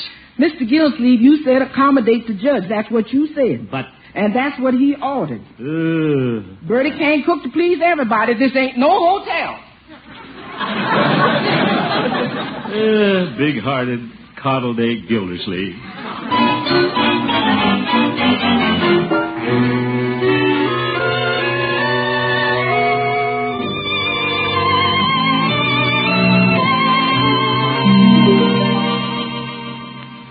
Gildy, it was a wonderful dinner. The eggplant was delicious. Yeah. Shall we get out the checkerboard this evening? Judge, I thought I might drop over and see Catherine this evening. You and I have been seeing quite a lot of each other. Very well. I suppose we know each other well enough so that you can go off and leave me alone in the house. All right, Judge, we'll play checkers.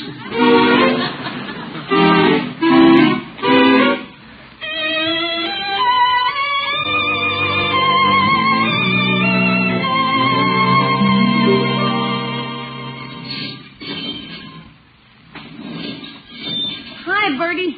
Well, you're up early this morning, Leroy. Yeah, since 6 o'clock when the judge started rowing. Good morning, family. You up too, Mr. Gillsleeve? Yeah, Bertie. Who can sleep with that rowing machine going? He made me seasick. I'll bet he's paddled 50 miles this morning.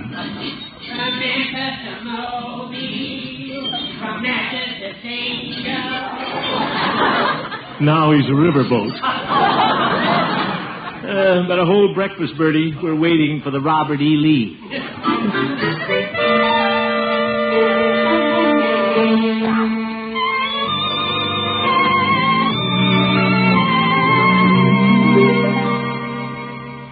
Oh, by George, I'm not going to play checkers tonight. Marjorie, do you and Bronco mind if I have the parlor this evening? But you and Judge Hooker had it last night. I thought this was his evening to leave. Well, it is. But he may want to hang around. That's why I've cooked up a little plan. A plan? Yeah, humdinger, too. I'm having Catherine over. Oh. Yeah, when he sees I have a date, he'll surely leave. Of course, I've enjoyed having the judge, but he'll leave. All right, Unky. You and Miss Milford can have the parlor. Thank you, my dear.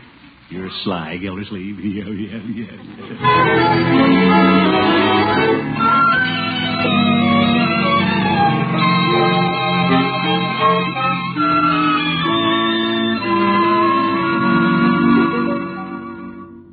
Nice of you to come over, Catherine.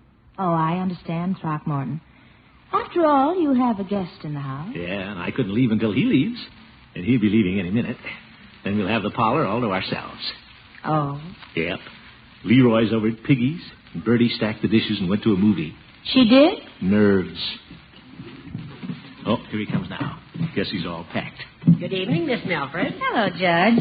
Judge, where are your bags? My bags? I mean, can I help you pack? Thank you, Gildy, but I'm not ready to go yet. Oh? Thought you might be ready. This is the night we lose you, isn't it? Won't you sit down, Judge? Thank you. Well, what are you two doing for amusement? Well... Miss Milford, perhaps you'd like to see my stereopticon slides. Thank you, Judge, but I see quite a few slides at the hospital. Oh, but those are germs. I bet you haven't seen Old Faithful in Yellowstone Park. Old Faithful, if I didn't know the judge so well, I'd turn off his water. Let me go get the slides. Judge, don't go unpack your bag. It isn't packed yet. Well, let's go pack it. As host, I think I should help you. Gildy, I'm not ready to go yet. Oh, my goodness. Excuse me, Catherine Doorbell. I'll get it, Gildy. I'm sure it's for me. For you? You know, Throckmorton, it was awfully nice of you to take the judge in like this. I'm the guy who's been taken in. What? Catherine, sometimes a man can have more heart than common sense. I was right, Gildy. It was for me. A little something I ordered from downtown. Oh, a life preserver for your rowing machine? Matter of fact, Gildy, it's for you. What? That package? A small token of my esteem for you personally and in appreciation of your warm hospitality these 2 days. Oh, Judge, you shouldn't have done it. And such a big package. What's in it? Why don't you open it and find out? It's a humidor of 50 cigars. 50 cigars? The very finest quality. Isn't that nice? Well, Judge, I don't know how to thank you. Not at all, Gildy. That's why I couldn't leave. I had to wait for your present to arrive. Why, of course. This was mighty thoughtful of you, Judge. What a real friend. I hope I didn't give you the impression I was trying to hurry you off. And I hope that I haven't been a nuisance while here. No. It's been a real pleasure, Judge. Cigars smell good. I think I'll light one. Judge, come over any time. My home is your home, old friend. You're always welcome. Thank you, Gildy. As a matter of fact, since my house is closed, I've been thinking it'd be a good time to have it painted. And it'll only take another 3 days. I knew these cigars were loaded.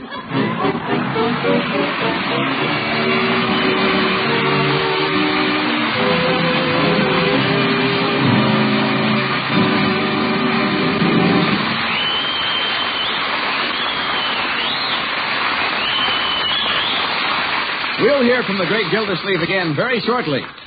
Don't forget what Bertie told you. Send for one of Gildy's blades. Get this $2 knife spatula for only 50 cents. The label or wrapper from a loaf of bread and the red end flap of a package of Parquet margarine. Send your $50, your bread label or wrapper, and your Parquet red end flap to Kraft Foods Company, Box 5939, Chicago 77. Kraft Foods Company, Box 5939, Chicago 77. And hurry, this offer is for a limited time only.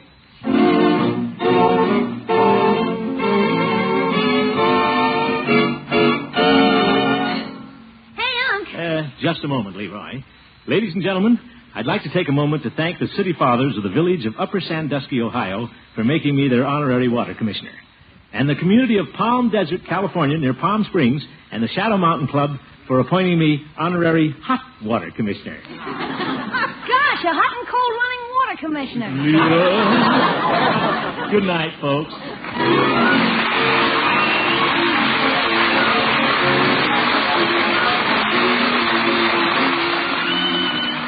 The Great Gildersleeve is played by Harold Perry. The show was written by Paul West, John Elliott, and Andy White, with music by Jack Meakin. Included in the cast are Walter Tetley, Mary Lee Robb, Lillian Randolph, Kathy Lewis, Earl Ross, and Dick LeGrand. This is Jay Stewart saying goodnight for the Kraft Foods Company, makers of the famous line of Kraft quality food products. Hot water commissioner. Be sure to listen in next Wednesday and every Wednesday for the further adventures of the Great Gildersleeve.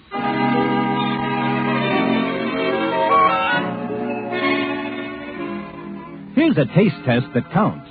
Try any meat without mustard. Then add a golden dab of Kraft prepared mustard to your next bite. taste the difference. There are two kinds of Kraft mustard, you know. Salad mustard, delicately spiced for those who like their mustard mild, or Kraft prepared mustard with snappy horseradish added. Have both on hand. For remember this, when you add a little mustard, you add a lot of tang. Get Kraft prepared mustard.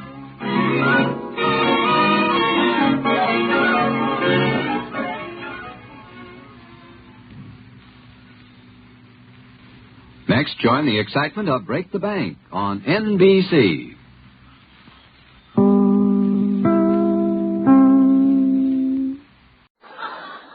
The Kraft Foods Company presents Willard Waterman as the Great Gildersleeve.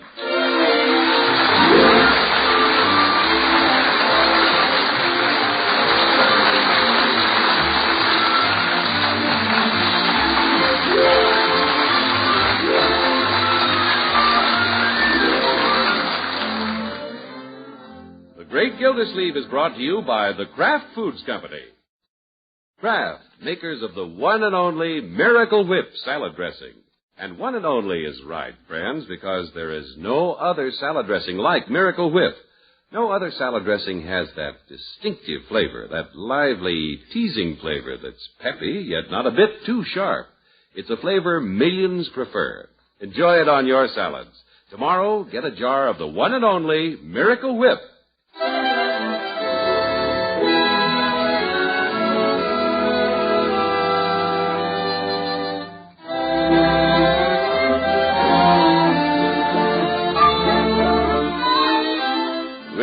With spring here, there's a lot of house cleaning going on in Summerfield.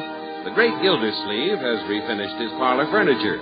Mr. Peavy has sprayed his screens. Chief of Police Gates has whitewashed the jail. Even the Jolly Boys Club over Floyd's barber shop hasn't escaped. And while the paint is drying up there, the gang is meeting at Judge Hooker's house. For it's always fair weather when good fellows get together with a stein on the table and a song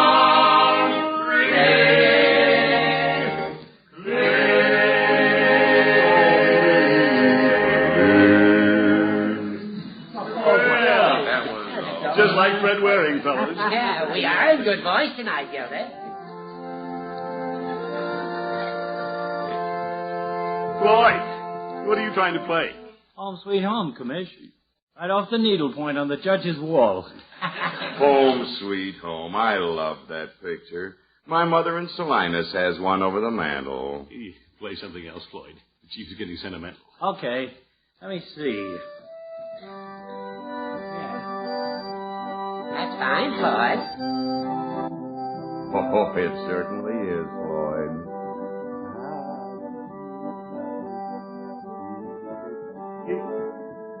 Oh, my goodness. What's the matter with the judge? Perhaps it'd sound better, Floyd, if you'd pull out all the stops.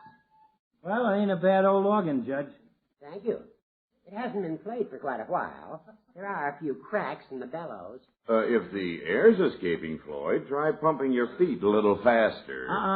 If you're going to sing any songs, I better save my legs. Hey, what's that? It's my doorbell, Floyd. Yeah, I thought we was raided. Yeah, that must be Peavy. Come in, Peavy. Hello, Judge. Gentlemen. Hi, Peave. Hello, Mr. Peavy. Peavy, we were just about to sing a song. There is a tavern in the town. Oh, my goodness. Now, Peavy, I have a lot of good music. Yeah, why don't we try one of these antiques here on the organ? Well, let's see what the judge has here. Your Bird in the Gilded Cage. Cubanola Glide. Alma, Where Do You Live? How about this one? I picked a lemon in the Garden of Love. That was a hit song in 1906. I didn't know they had lemons in 1906. Yes, they did. I used to go with one. Say, fellas, here's a dandy. My wife's gone to the country, hurrah, hurrah, 1909. Let's take this one. We all know it. Yeah, that has a solo line for me. All together now, gang. Hit it.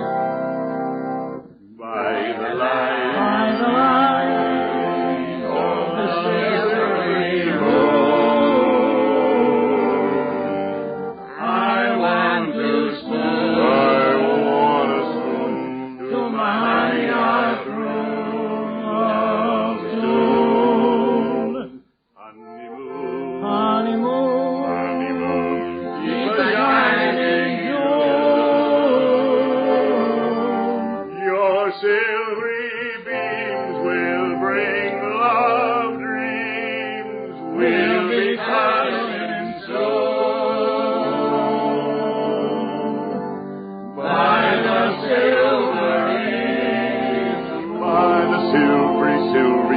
yes, every mo.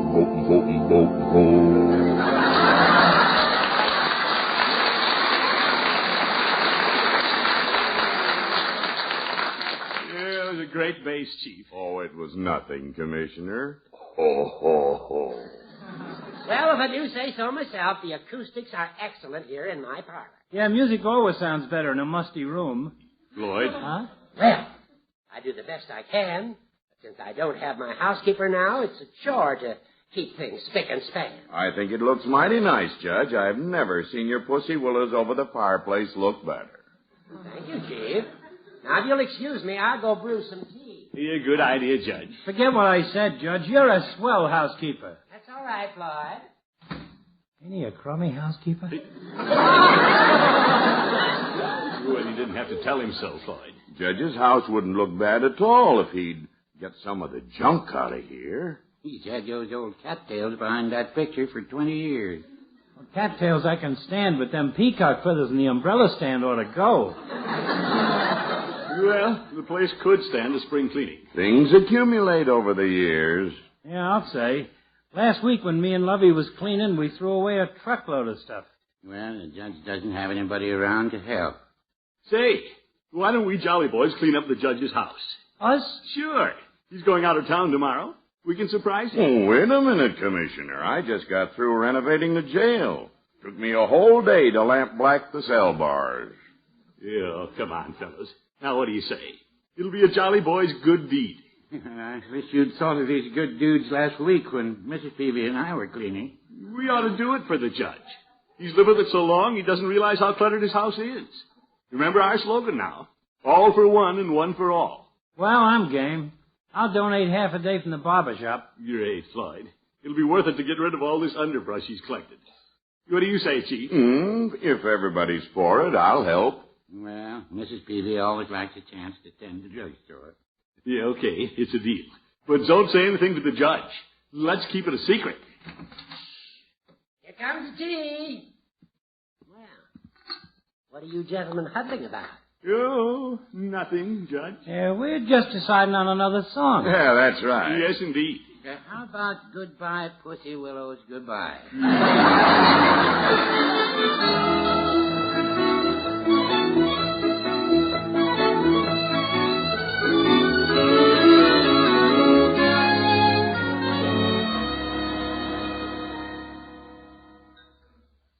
Oh, that was a fine breakfast, Bertie. Thank you, Mr. Gilsey. Now, where's the scrub pail and the mop?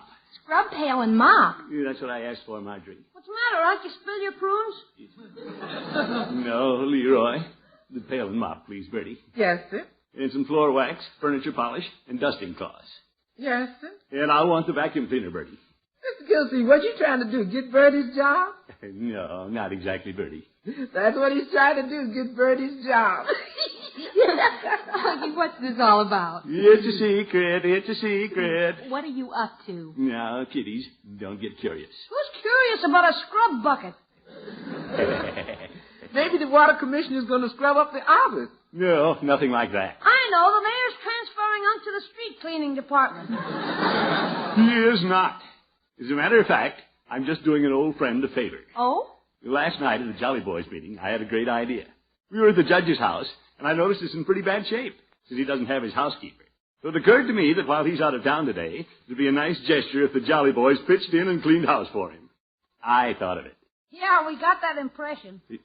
Well, I think it's a wonderful idea, Unky. Well, I'm always thinking of nice things like that. All the Jolly Boys are meeting here this morning, and then... Oops, here they come now. I'll get it! Yeah, I'll get it, Bertie. Hey, that's the judge. I see his car out front. Uh-oh. I have to get rid of him. The judge mustn't know what I'm doing. That'd spoil everything. Coming! Yeah, remember, kiddies, it's a secret. Mum's the word. Who's talking? Morning, Gilda. Judge, I thought you'd gone to the county seat. I'm on my way. I just dropped by to bring your cigar lighter. You left it on the organ last night. Yeah, oh, thanks, Judge. Well, see you later. Have a nice trip. Gilda, are you trying to rush me off? Judge, I'm expecting some other people. Oh, stop pushing me. Who? Well, some friends of yours. We're going to do you a favor. But you aren't supposed to know about it. It's my idea. Oh, a surprise for me? Yes, little idea I cooked up with the Jolly Boys. Well, I won't ask what it is.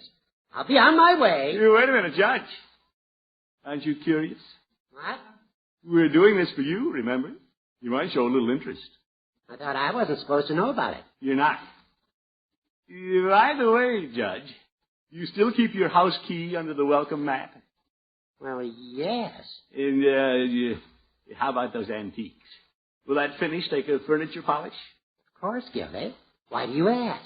Well, that's part of my big idea. What about your rugs, Horace? You take them out and beat them? Or vacuum them? Gildy, what are you up to? You mean you haven't guessed by now? Judge, while you're away, I'm cleaning your house. You? Well, like I say, I'm pulling the Jolly Boys in to help me. I don't want to take all the credit myself. Why, Gildy, old friend, what a splendid thing to do for me. But you fellas shouldn't give your time. Yeah, glad to do it, Judge. Now be on your way before the others come. Oh, yes, I better go. Goodbye. Goodbye. And remember, Judge, this is our secret.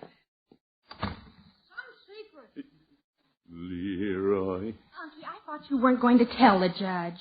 Well, Marjorie, he wheedled it out of me.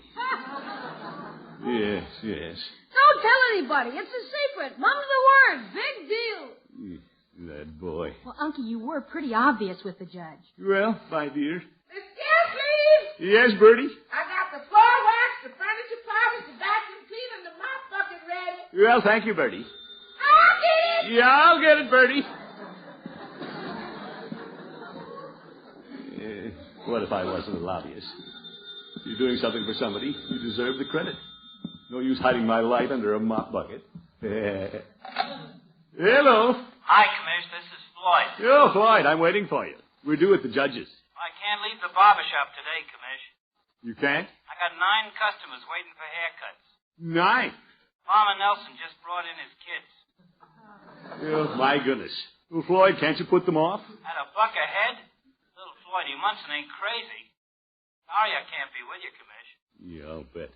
Have a good time. Yes. Goodbye, Commish. Goodbye. Look at that Floyd. Down at his barber shop making money. What a sneaky way to get out of cleaning house.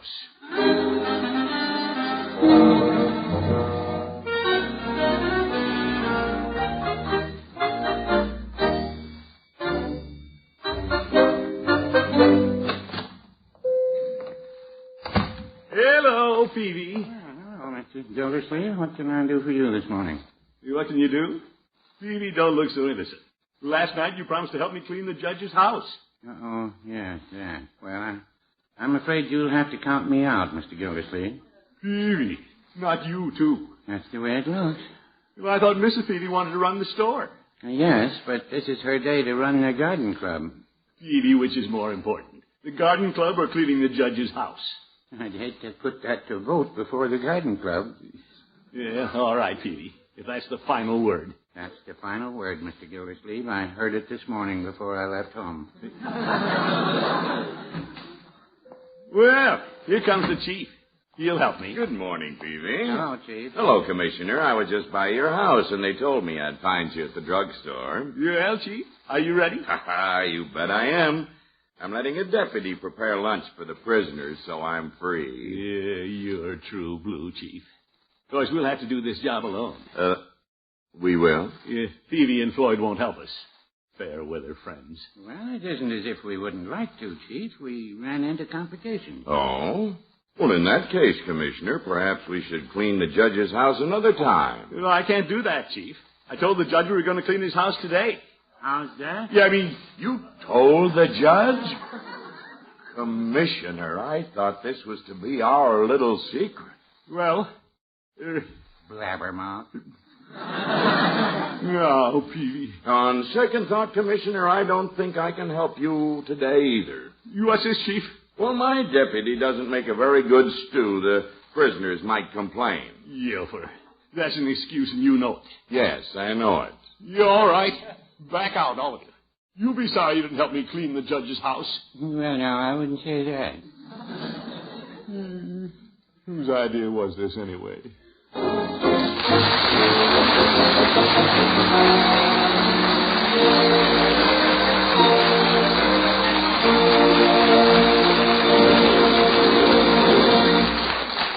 Great Gildersleeve returns in a moment. Nothing is quite as eye-appealing on a dinner table as a colorful, tempting salad. For example, just imagine a shimmering lime gelatin salad mold surrounded with lettuce cups, filled with plump, juicy red strawberries. Just be sure that salad tastes every bit as good as it looks. Serve the very best salad dressing you can buy, delicious Miracle Whip. Miracle Whip has a perfect, just right flavor, a flavor that's distinctive because Miracle Whip is actually a different kind of salad dressing made from a secret Kraft recipe that combines the best qualities of old-fashioned boiled dressing and fine mayonnaise. No wonder Miracle Whip outsells the next 20 leading brands of salad dressing combined. Get a jar tomorrow and enjoy colorful, attractive salads, topped with the salad dressing millions prefer, smooth, delicious Miracle Whip. And say, here's something to look forward to. It's the big salad carnival that'll be in full swing at your grocer's soon. There'll be salad makings galore to give you lots of new salad ideas. Plan now to visit your grocer's wonderful big salad carnival and stock up on all the famous Kraft salad dressings.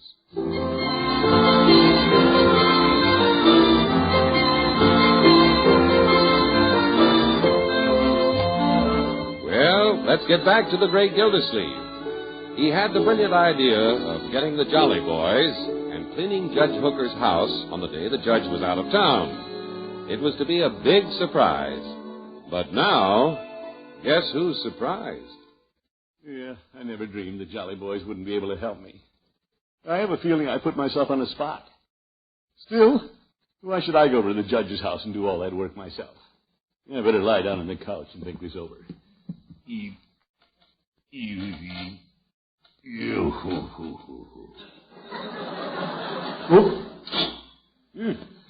know, it wouldn't be fair to the others if I went over alone. If I did all the work, I'd get all the credit.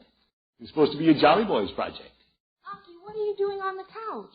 I thought you were going to the judge's house. Well, Marjorie, the plans have changed a little. Oh? Petey has to stay at the pharmacy, and Floyd has a big rush on at the barber shop.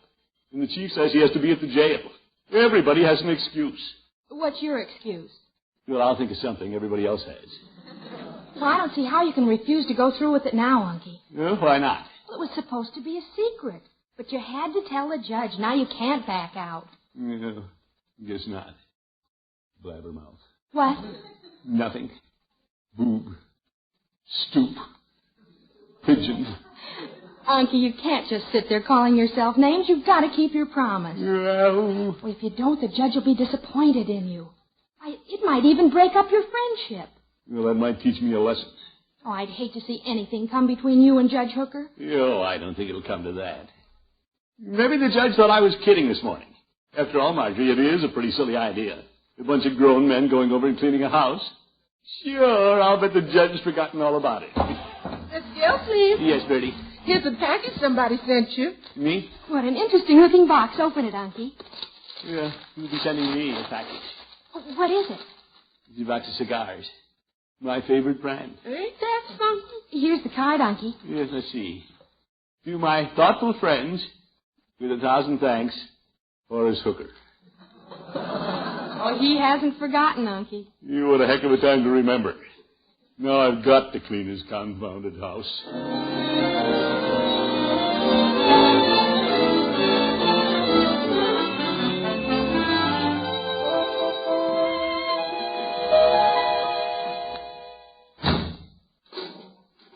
Yeah, I'll take the buckets, Leroy. You bring them up. Okay. Gosh, Uncle, why couldn't Marge come over and help you clean? This is women's work. Yeah, Marjorie has the twins to look after, my boy. Well, why can't I go home and look after the twins and send Marge over? They like me. I make them laugh when I wiggle my ears. They probably miss me right now. No, Leroy, I need you here. What about Bertie? Well, Bertie has her chores to do at home. Besides, she just cleaned our house. Can't ask her to clean another one. Hey, maybe the judge's key isn't under the mat. Well, no such luck. Maybe it's the wrong key. Maybe it'll jam the lock. Maybe it can't work it. Step in, Leroy. Okay. Now, we'll start. Let's see, where will we start? Not in the parlor. Pussy willows, cattails. Yeah, we'll save the hard job for the last. Unc, I'm not too interested in doing this. You aren't? I can't clean house. I'm just a little kid. Leroy, I wasn't going to mention this until we'd finished the job. But I plan to give you 50 cents for helping. 50 cents? Oh, boy, I'm the best little house cleaner you ever saw. Yeah, that's the spirit, my boy. Let's begin with the judge's study. Holy cow! Look at all our newspapers and magazines. Stacks of them. And this is only one room. You're all right, Leroy, 75 cents.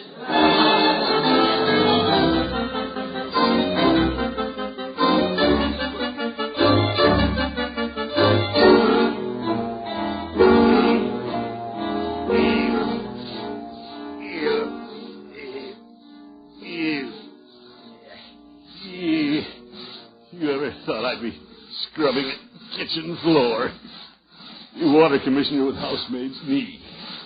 Are you scrubbing that floor again? Yes, Leroy. Maybe I shouldn't have hauled the ashes out through the kitchen. Well, for some reason, we don't seem to be making much progress. Did you take all those papers outside? Yeah, and I found this can of paint in the garage, Unc. Maybe I could touch up some of the scratches on the pantry door.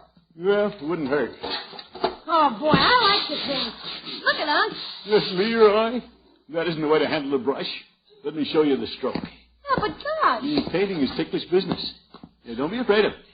You have to get some paint on the brush, like this. Yeah, all over the floor. Oh, brother. Now you gotta scrub the floor again. Yeah, I have a better idea.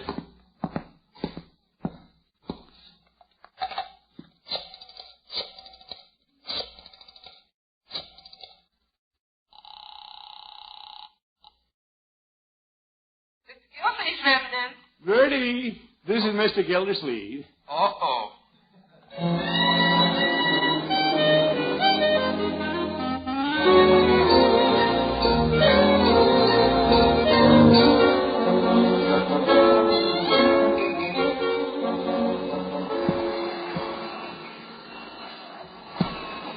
Move that chair back, Leroy. Sure. Isn't that vacuum getting hot, Bertie? It's smoking, but when I finish this rug, I'm through. I'm through. Me too. I'm bushed. Yeah, the parlor rug looks nice, Bertie. Thank you, sir. Them old cattails sure did shed. Yeah, good riddance. I left them out by the ash can, Unc, with the peacock feathers and stuff. Good boy. How does this table look, Bertie? Well, it looks as though it could have a little more elbow grease there. Yeah, is that all it's going to get? Gosh, house looks pretty good. Yeah, the old judge will like if we did. And, Bertie, I'm going to reward you with a $5 box of candy. Thank you, Mr. Gildersleeve, but anybody can look at me and tell I don't need candy. Well, I thought you'd like that. Of course, I could use the $5. Yeah, just as soon as we get home, Bertie. You deserve it. Thank you, sir. Well, heck, don't I deserve more than 75 cents? You bet, my boy. You deserve $1. Hey, Keen! And I deserve a medal. Yes, sir. Anybody home? Oh, hi, Mr. Munson. Hi, Leroy, Commish. Oh, Bertie. Good evening, gentlemen. Floyd and Peavy. Oh, Mr. Gildersleeve. Thought we'd drop by and see if we could be of any help. Yeah. You're a little late, Peavy. Hey, the place looks different, don't it, Pete? Yeah. Well, it should. We've worked here all day. Yeah, Bertie, fluff up the judge's Chicago World's Fair pillow. Yes, sir. When the judge comes home, he's going to think he's in the wrong house. Yeah, could be, Bertie. Yes, sir. Mr. Gildersleeve threw out the cattails, the pussy willows, and the peacock feathers, and now the judge is going to think he's in the wrong house. Yes. When the judge walks in his study and sees all them newspapers and magazines gone, he don't think he's in the wrong house. Yeah, that's about right, Bertie. Mr. Gildersleeve, you know what the judge is going to think when he sees all that stuff now? Yes, Bertie. That's right. He's going to think he's in the wrong house.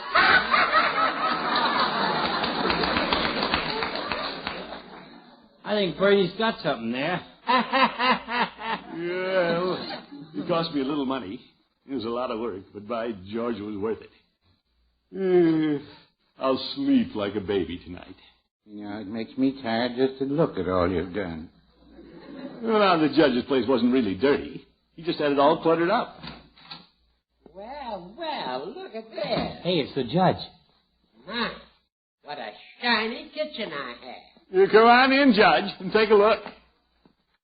Well, Peavy, Floyd. Oh, Judge. Hi, Judge. And Gildy. How can I thank you, old friend? Yeah.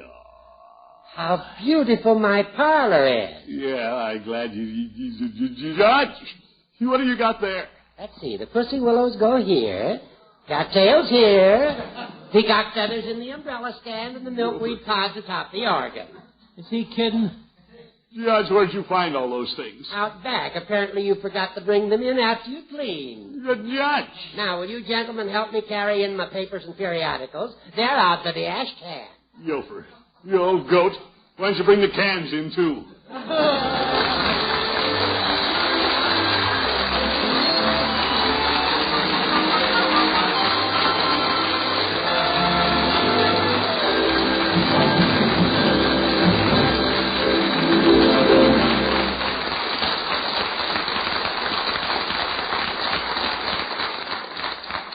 The Great Gildersleeve will be right back.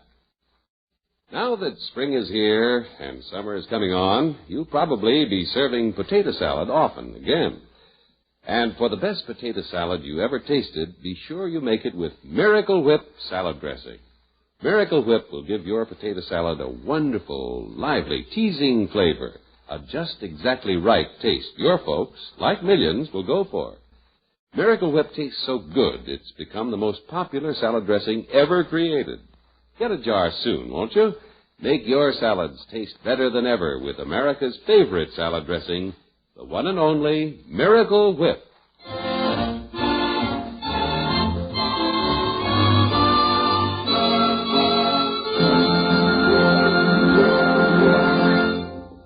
This is Gildersleeve again. Just thought I'd mention that all the folks in Summerfield are working very hard on the civil defense program. Hope you and your community are doing the same. This is most important to each one of us. I suggest you get your copy of the official civil defense instructions either from your local civil defense organization or by writing to the superintendent of documents in Washington, D.C., and enclosing 5 cents in coin or stamp. Thanks for being with us. See you next week. Good night, all.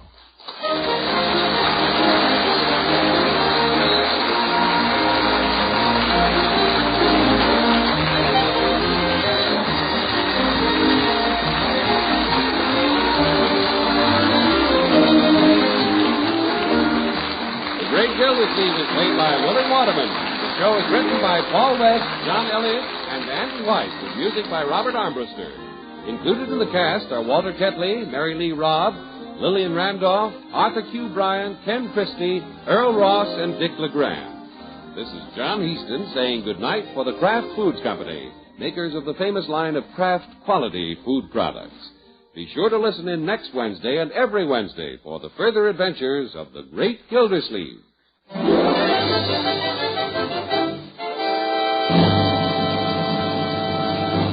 Now, here are the winners in the 5th and final week of Parquet Margarine's great Name the Twins contest. For entries postmarked before midnight, April 14th, glamorous new Ford Victorias go to Mrs. Clarence Morris, Russellville, Arkansas. Marion Atherton, Temple City, California. Rodney George Anderson, Newington, Connecticut. Mrs. Henry Milliken, Dallas, Texas.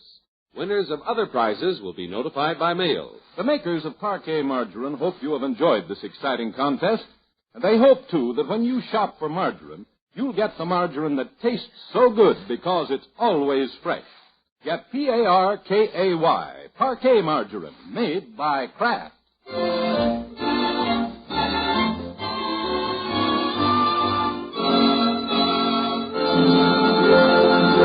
Don't miss The Falcon each Sunday over this station. Check your newspaper for time of broadcast and listen next Sunday as The Falcon solves the case of the Flaming Club. Groucho Marx plays You Bet Your Life with $1,000. Listen on NBC.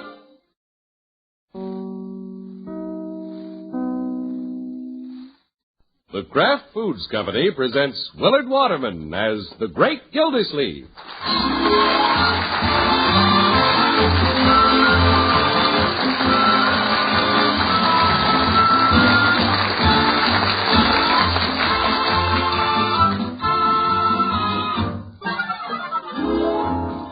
Gildersleeve is brought to you, partially transcribed, by the Kraft Foods Company.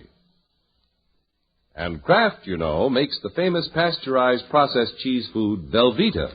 Velveeta has a wonderful cheddar cheese flavor that's rich yet delightfully mild.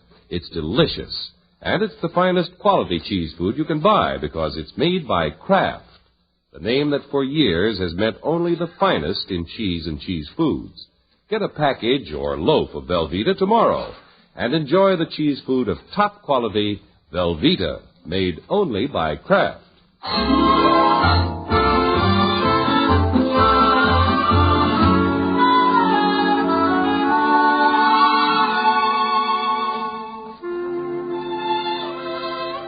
Well, once a year, the great Gildersleeve, his niece Marjorie, and his nephew Leroy make the trek to Judge Hooker's house for dinner. For the judge, it's quite an occasion because it commemorates the day years ago when he turned Marjorie and little Leroy over to the guardianship of our water commissioner. Dinner is over now, and the evening is well along. Yes, well along. And when he said that, I knew immediately that the only thing for me to do was Gildy. Huh? Oh, yes, absolutely, Judge. Surely you're not sleepy, Gildy. It's only 9 o'clock. No, not at all. Just that I ate too much. You fine dinner, Horace, as usual. Your chicken fricassee was wonderful, Judge. I'm glad you enjoyed it, Marjorie. Hey, didn't we have chicken fricassee last year? Leroy, the judge serves chicken fricassee every year. Yes, indeed. For this occasion, it's traditional. You know, living alone as I do, I always look forward to these intimate little family get-togethers. So do we, Judge. We certainly do. Leroy? Yeah, we certainly do.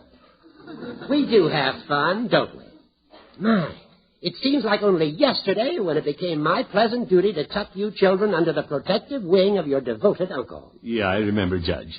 Leroy, you wore knee pants and a little ruffled collar.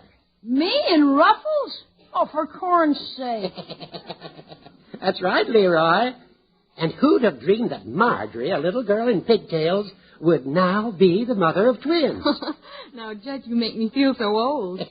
Yeah. What time is it? Leroy. I imagine Leroy is anxious to play a game. Oh, boy. Now, let's see what I have. Dominoes, authors, parcheesi. Oh, brother. Perhaps I should think of something for all of us to do. Yeah, don't worry about me, Judge. I'll look through the family album. A little later on, we want to have our annual song fest around the organ. So if nobody minds, I'll run through a song just to test the organ's pipes. And my own. Are you going to sing, Judge? Why not? I often wonder why we don't hear some of the good songs anymore. Oh, my poor Nellie Gray, they have taken you away, and I'll never see my darling anymore. I am sitting by the river, and I'm weeping all the day, for you've gone from the old Kentucky shore.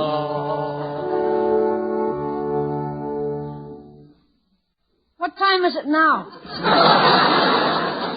Watch it, Leroy. Well, now that I've broken the ice, let's everybody join in. Come on, Gildy. We'll sing Smiles. Yeah, if you don't mind, Judge. I'm just getting interested in the album. Marjorie? Oh, I hate to break up the evening, Judge, but I really must get home to the twins. Yeah, me too. We'd like to stay longer, Judge, but you know how it is with children at home. I understand. But I've been thinking, Gildy, you have such a large family now. Why don't you share one of your members with a lonely man? What do you mean, Judge? Well, Leroy and I have been such pals tonight, it occurred to me that he might like to come over and spend a few days with me. A few days? I don't know, Judge. Leroy's in school, you know. Well, I could help him study. We'd have a dandy time. Leroy, how would you like to have a lawyer help you with your homework? A lawyer? I'm not in that much trouble. Well, give it some thought, my boy. Gildy, I'll call you about it tomorrow. Yeah, we'll think it over, Judge. Yeah, thanks just the same. Thank you for a very lovely evening, Judge. You're very enjoyable, Horace. Good night. It has been my pleasure. You have no idea how these visits of yours brighten my life. Good night, Judge. Good night, Judge. Night. Right, George. The judge is a fine old fellow. I always leave his house with a sort of an empty feeling. I couldn't eat much of that chicken either. Leroy, get in the car.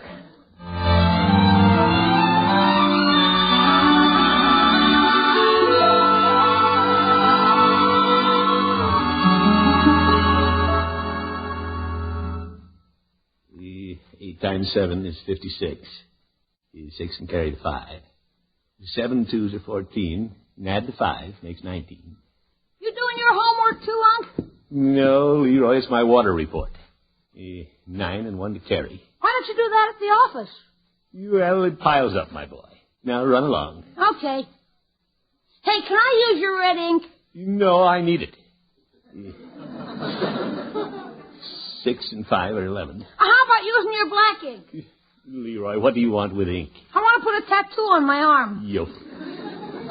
Leroy, please, I've got to concentrate. I'll help you. 7 times 8 are 54. 56. Then, Leroy, stop figuring over my shoulder. Okay. What's the 1,560 gals? No, Leroy. You sure have a lot of lady customers, Unc.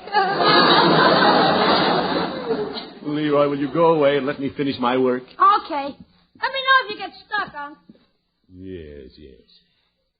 Yeah, I'd have had this report out if we hadn't gone to the judges last night. Yeah, well, a man can't ignore an obligation like that. Besides, the judge is so lonesome. 7 times 8 are 54. 56. Yeah. Cute the way the old judge wanted Leroy to stay with him a few days. 8 and 2 are 10, and 4 are 14. Oop. Leroy, is that you sawing? Yeah. Well, stop it. Okay. That's better. Oh, my goodness. Leroy, now what are you doing? I'm hammering. Well, stop that, too. Gosh, how do you ever expect me to get my sled built? Sled? Are you building a sled in the living room? Well, it's dark outside. Now, see here, Leroy. You can do that over the weekend and out in the yard. Okay. Yeah. Try to find something to do other than annoy people. Okay. I'll get it. Yeah, I'll get it, Bertie. Yeah, I'm up. I thought you was bigger. That's impossible around here. Hello. Hello, Gildy. Oh, it's you, Judge. I told you I'd call. Have you thought about Leroy coming over to spend a few days with me? Well, I'm sorely tempted, Judge, but perhaps Leroy had better stay home with us. Oh, boy, Humpy's got him now. Leroy, turn down the radio. What'd you say, Gildy? I said, Leroy, turn down the radio. I can't hear you, Gildy. What'd you say? He'll be right over.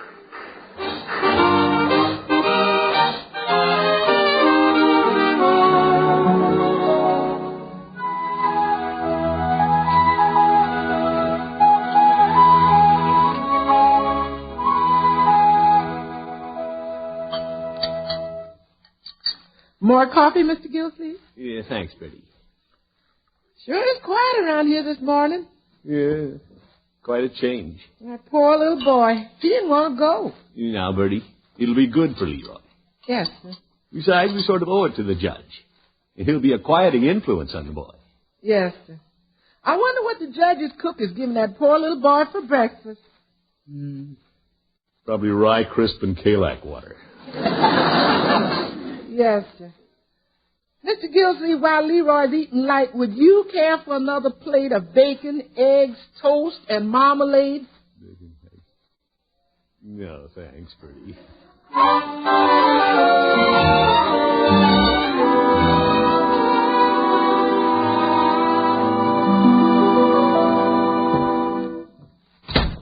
Hello, everybody. I'm home. Hello, Unky. Did you have a good day at the office? Fair. Isn't Leroy here? Well, of course not. He isn't due home until tomorrow. Yeah, well, I thought he might have missed us. Maybe gotten tired at the judges. I guess he's decided to stick it out. Yeah, I guess so. Would you like to see the evening paper, Unky? Yeah, I might glance at it before dinner. Thank you, my dear. You.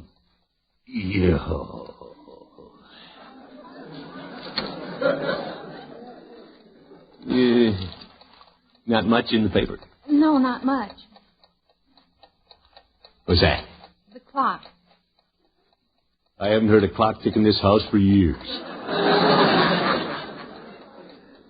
Certainly is quiet around here.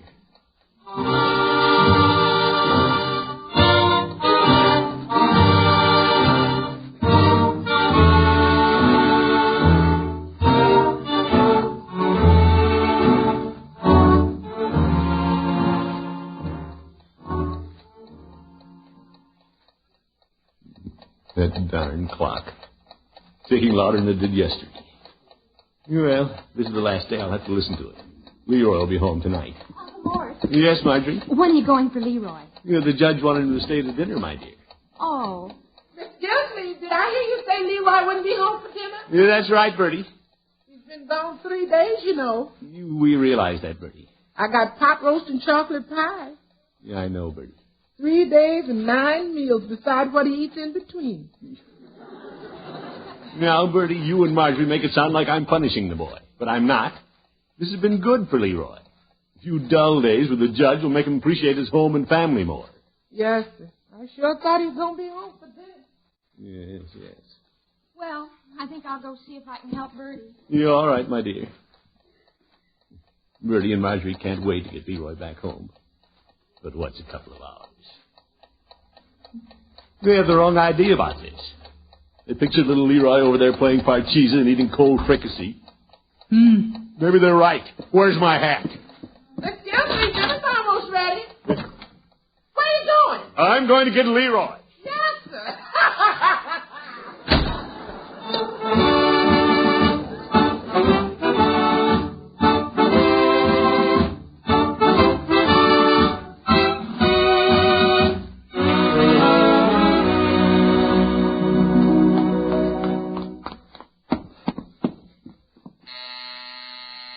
Judge, answer the door.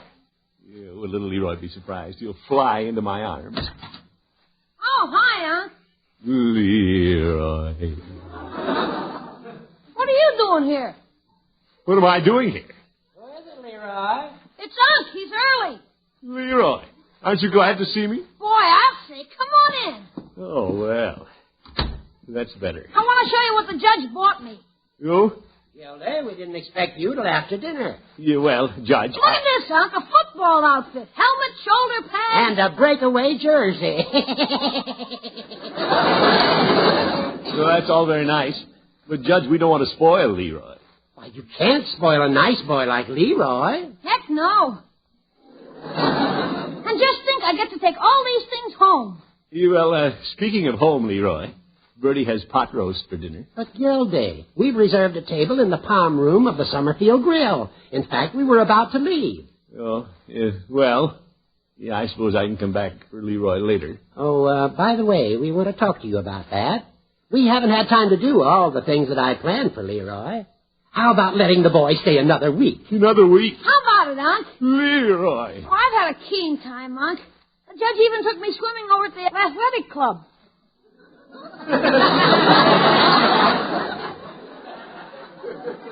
Heated water. Parboiled old goat. What? That's fine, Judge. Yeah, we've been every place. We've had a Jim Dandy time, Gildy. I feel like a kid myself. His second childhood.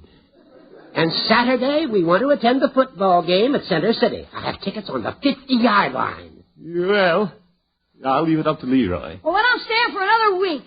You don't mind, Unc? No. If you're happy about it, my boy, I'm happy. Gosh, you're a swell, Uncle. Well, I've always tried to be.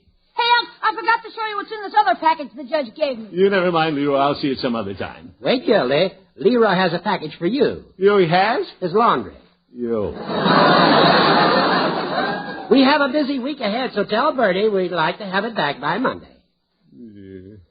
What's Bertie going to say when I bring a bundle of laundry to dinner?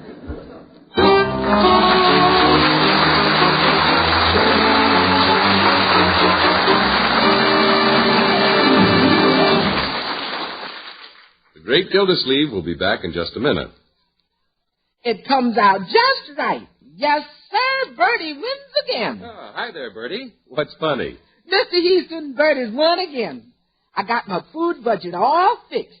It's took a little arranging here and a little rearranging there, but I finally got my food budget to fit my meal. Well, how'd you make it fit? With Velveeta, Mr. Heaston. Yes, sir, that's Bertie's secret weapon for food budget that won't fit. I cook with Velveeta. That's a good idea, Bertie. That pasteurized processed cheese food made by Kraft sure is smooth melting, isn't it? Yes, sir. And that Velveeta sauce I made is so easy.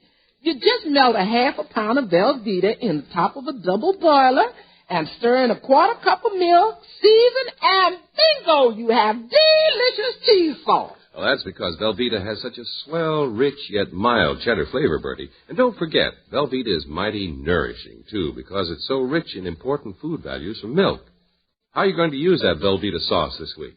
Well, I'm going to use it with leftovers from the roast for one lunch, and another time I'm going to pour it over halves of hard-cooked eggs on toast.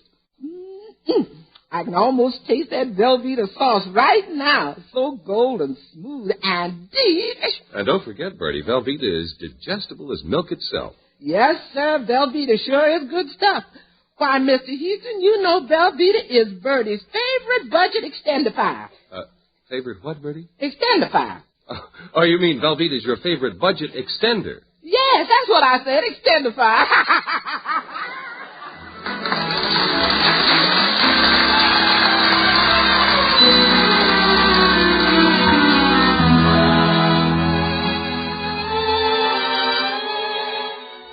Well, the great Gildersleeve let his nephew Leroy go visit Judge Hooker a few days.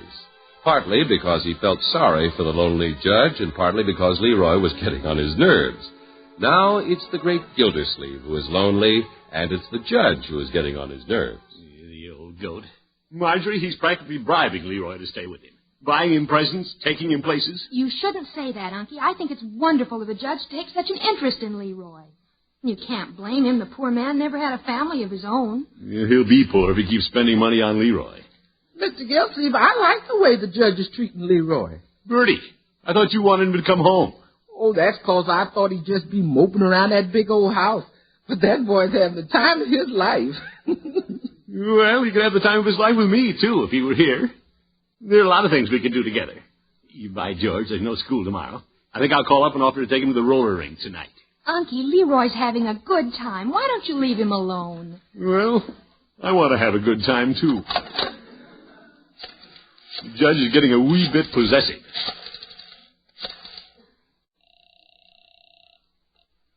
Hello? Judge? Oh, hello, Gildy. Judge, what do you have planned for Leroy this evening? Why, Gildy? Why? Well, I thought he might like to go roller skating. Roller skating? What a capital idea. Thanks for the suggestion. What? I knew we were going to do something tonight, but I didn't know why. I'll go oil my skates and take the boy. Judge, wait a minute. I think I'd better talk to Leroy about this. Oh, you want to go? Judge, let me talk to Leroy. Oh, I can't disturb him now, Gildy. He's building an airplane. Bye, Gildy. Oop, what a sneaky old goat.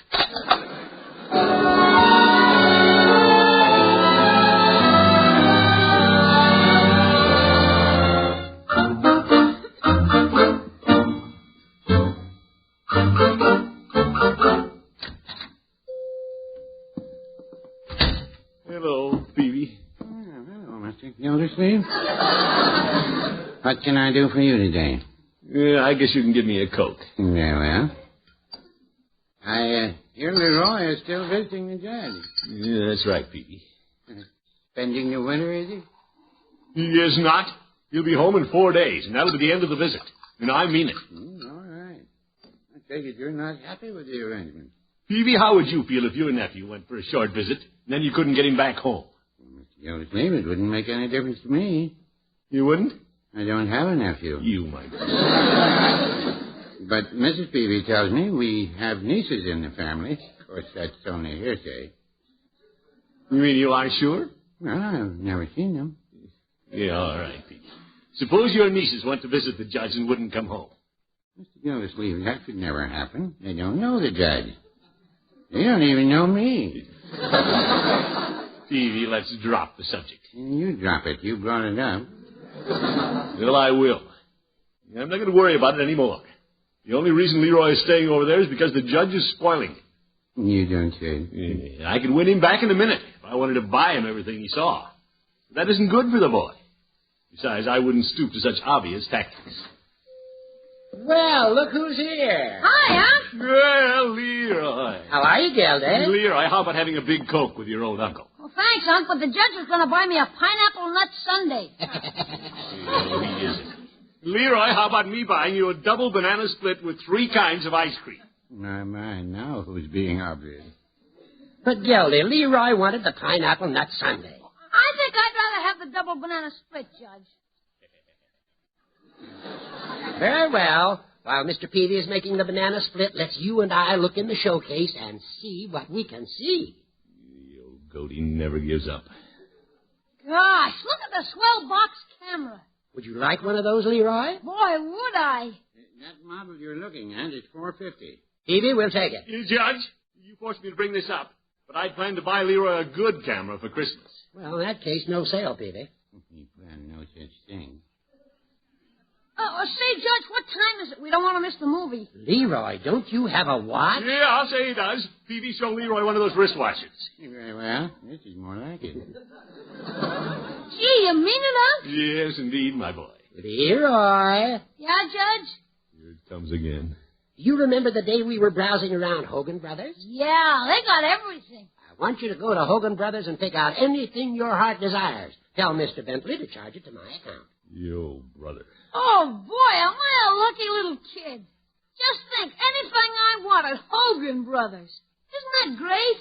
No, I wouldn't say that.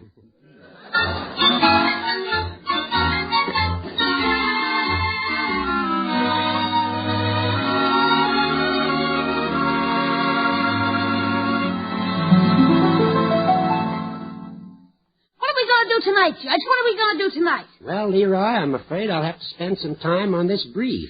I have a case coming out in court tomorrow morning. Yeah? What's a brief? In this case, it's the defense that I'm preparing from my client. Did he rob a bank? No, Leroy. Now suppose you run along while I concentrate. Okay. Is he a gangster? Did he rub somebody out? Leroy, I'm not a criminal lawyer. Let me see. Case of Mahoney versus the state, an important precedent was set. Was Mahoney a gangster? Oh, for heaven's sake, no, Leroy. Now, why don't you find something to do? Okay. Now, where was I? Oh, yes. Party of the first part proved to the satisfaction of the jury. Judge! Yes, Leroy? When you finish your brief, will you play the organ again? We'll see. Swell. And I'll play the drum I got at Hogan Brothers. Okay, Judge? We'll see, Leroy. Okay. I'll try the organ. Certainly is hard to concentrate with an active boy in the house. Oh, my poor Nellie Gray, they have taken you away. Leroy. And I'll never see my darling anymore. Leroy. Yeah? Please lower your voice. I'm trying to concentrate. Okay, I won't sing. I'll do something else. Thank you, my boy. Now, perhaps I can get something done. Now, see, where was I? Oh. Leroy! Leroy! Oh, he doesn't hear me. Of all things at Hogan Brothers, why did he have to pick a drum? Oh, balderdash. I'll never get this brief out.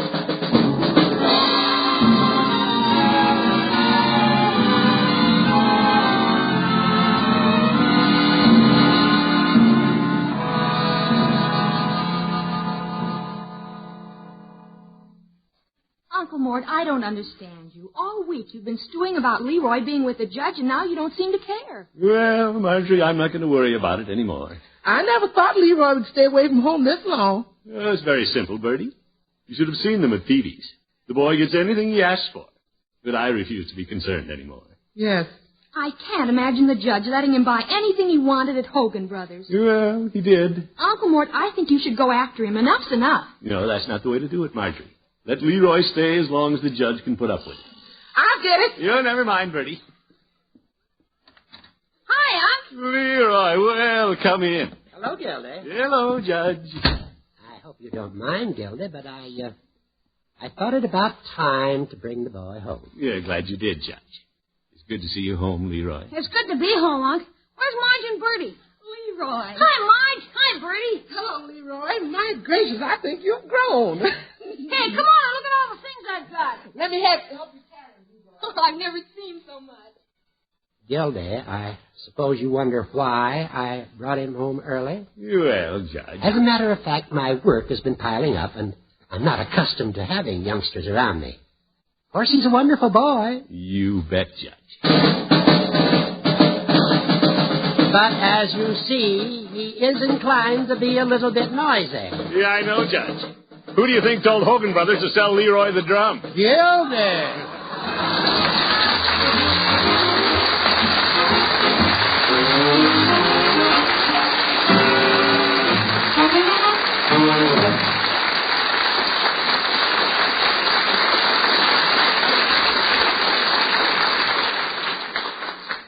The great Gildersleeve will be with us again in just 30 seconds.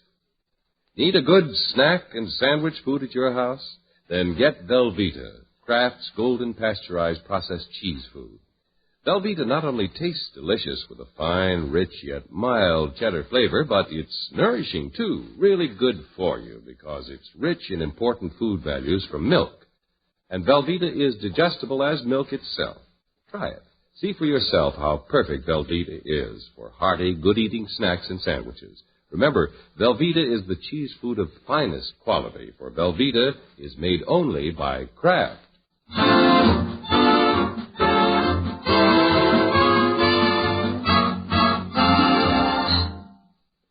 237. Add 65. Yeah, George, it's easier to get these reports out knowing Leroy's home again. It's 1,209 plus 22.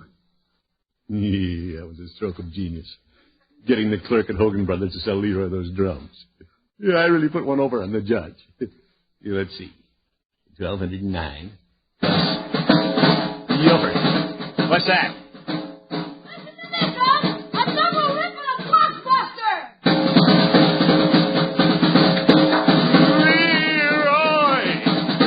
Good night, folks.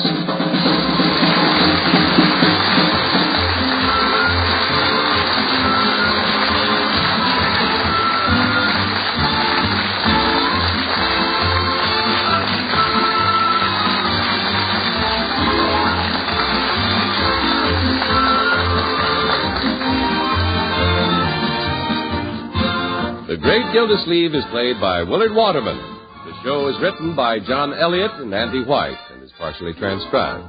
Included in the cast are Walter Tetley, Mary Lee Robb, Lillian Randolph, Earl Ross, and Dick LeGrand. Musical composition by Jack Meakin. This is John Heaston saying good night for the Kraft Foods Company, makers of those famous Kraft quality foods. Be sure to listen in next Wednesday and every Wednesday for the further adventures of the Great Gildersleeve.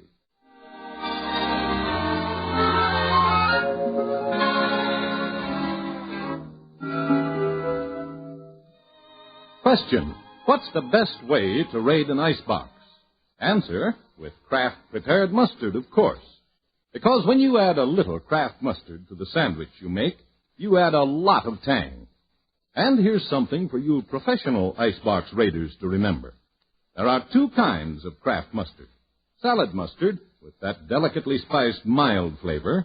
And then there's Kraft mustard with snappy horseradish added. Have both kinds on hand. Then you won't meet up with a dish, but what you'll have just the mustard to add a lot of tang. Buy Kraft's prepared mustard.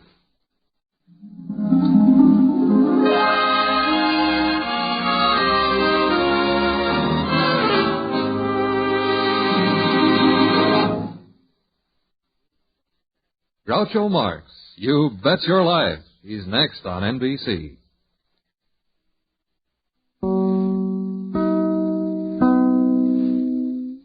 The Kraft Foods Company, makers of Kraft Oil, that wonderful salad and cooking oil, presents Willard Waterman as the Great Gildersleeve.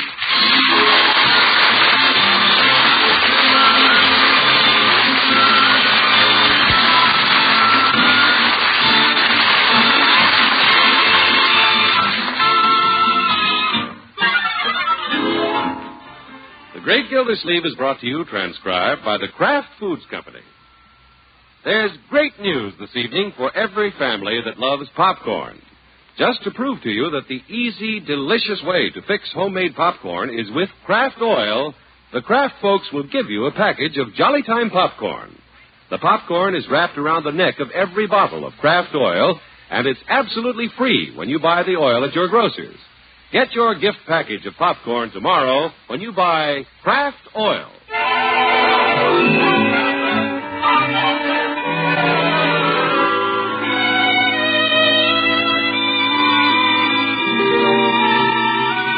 If there's one thing Bertie likes better than working for Mr. Gildersleeve, it's a day off. Of course, I get my regular day off, but when I want an extra day, it takes a little maneuvering. Bertie don't ask anybody for it. She just works it around so they give it to her. I had my campaign all mapped out when Mr. Gildersleeve came home. Hello, Bertie. Evening, Mr. Gildersleeve. Has the paper come? Yes, sir. The paper's right by the cigar that Bertie put there on that table sitting by your easy chair in front of which she put your slippers. Well, thank you, Bertie. You've been busy? Yes, sir. Bertie's been busy today. She cleaned the house, done the washing, done the mending. You're fine. Let me see what the headlines are. And on top of that, Bertie's done the week's marketing and washed the woodwork. Good for you. Yes, sir. If Bertie puts in a day tomorrow like she has today, then she won't have a thing to do by Friday. Oh? And there won't be anybody here to cook dinner for Friday. There won't? No, sir. Because Friday's the day all you folks go to Judge Hooker's for his annual dinner. Zeke, I'd forgotten about the judge's annual dinner for the little family. Yes, sir. Friday's the day. And Bertie'll have all her work done and nobody to cook for, and she'll be sitting here all alone with nothing to do. Yeah, that's right. Hey, Bertie, why don't you take Friday off? Thank you, sir.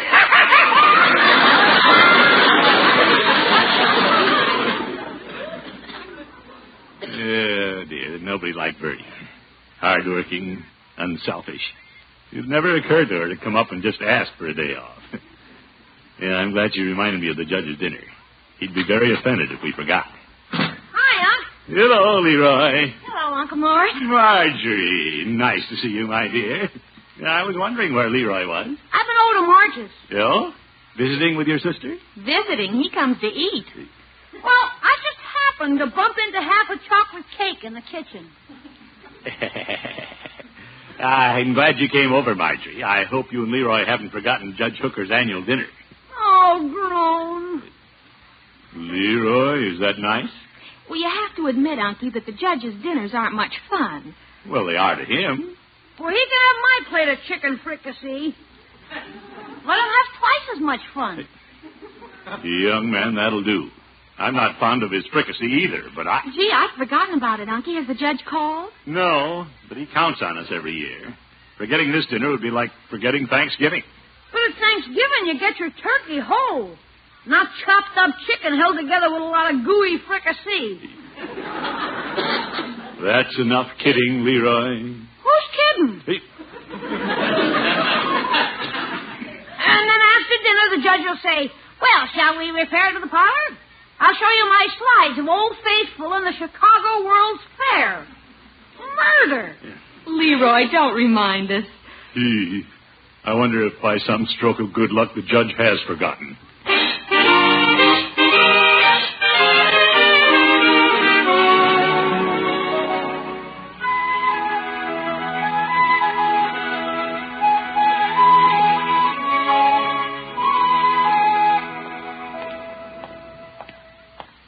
The judge hasn't contacted me yet.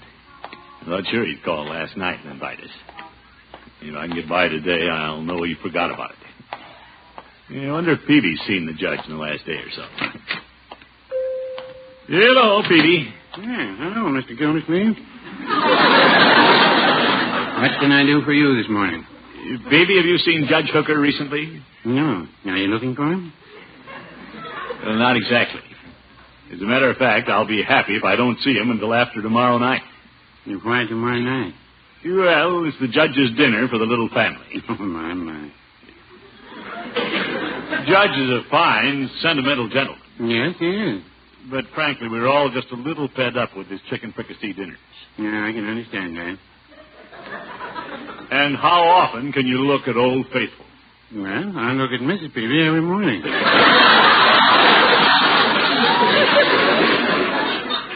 Why, Peavy. That's a term of endearment, Mr. Gildersleeve. Mrs. Peavy has had my breakfast ready promptly at 7:30 every morning for 30 years. That's what I call faithful.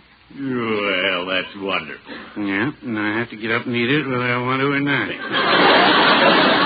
Oh, there's the judge getting out of his car now. Say, he's coming in here. Well, this is it, Peavy. I guess so. When he invites us, we'll just have to accept. Greetings, gentlemen. Well, hello, Judge.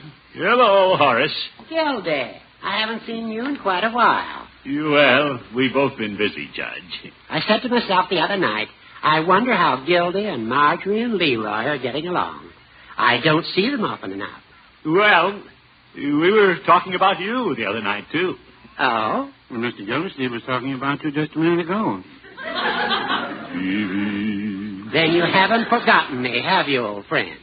Judge, our little family could never forget you. Well, I've wondered. Sometimes as children grow up, they lose interest in their more elderly friends. Oh, not us, Judge. I wasn't talking about you, Gildy. I was talking about Marjorie and Leroy. But they love you dearly, Horace. Well, I'd love both of you dearly if you'd buy something. I do need a package of razor blades, Peavy. I'll just take one off the counter here. Very well. Have to get to my office now.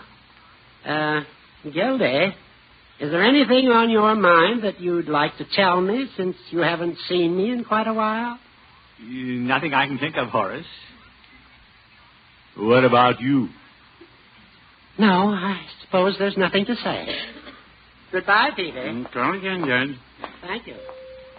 Goodbye, Gildy. See you around, Judge. He didn't say a word about the dinner, Peavy. Well, he didn't pay for the razor blades either. But I'll put him on your books. You know, I don't think I like the judge's attitude. Well, you should like it very much. Well, I won't say I was exactly looking forward to going. But it's pretty inconsiderate of him not to invite us. How's that? Well, it boils down to one or two things. The judge either forgot about our traditional dinner, which is a terrible insult, or he doesn't want us, which is worse. Well, Mr. Gildersleeve, I should think you'd be very happy over this turn of events. Well, we kid a lot. But you don't just toss a fine old tradition out the window, Peavy. Yeah, you opened the window, the judge threw it out. Yeah, I can see it all now. The old goat's been planning to sneak out of his obligation. He has? Yeah, I gave him every chance to invite us. Yeah, I know what I'll do now. I'll make a date with Grace Tuttle for tomorrow night. You don't say. And then if Hooker's conscience bothers him and he decides to invite us at the last minute, I'll tell him I forgot about his stuffy old dinner. My. And my conscience won't bother me a bit. No, I wouldn't say that.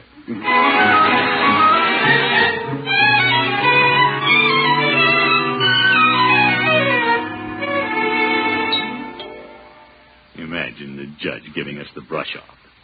Well, it's going to work out all right. We hope Grace is home. I'll set up the date right now. Oh, hello, Throckmorton. Hello, Grace.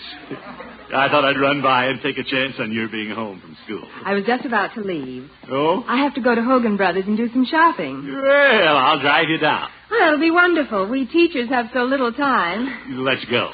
And I just didn't want to miss this sale. Say, I see your ankle seems to be all right after you sprained it in my attic last week. Oh, it's fine. In a way, I'm sorry to hear that, Grace. What? It was a lot of fun carrying you down the attic stairs. Oh, Throckmorton. May I carry you down the porch steps? Don't be silly. It's a long way. 2 whole steps. Come on, Throckmorton.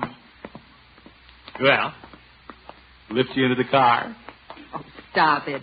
I've never seen such a would-be athlete. Or did you see the first robin today? It just isn't that spring's around the corner. Well, if you're so anxious to do manual labor, you may carry my packages for me. Well, I have my price. Oh? How about a date tomorrow night? A date tomorrow night? Well, let's see. There are several things I plan to do. There are? If you hadn't asked me to go out. Hi, George. This is going to be better than sitting around with an old goat.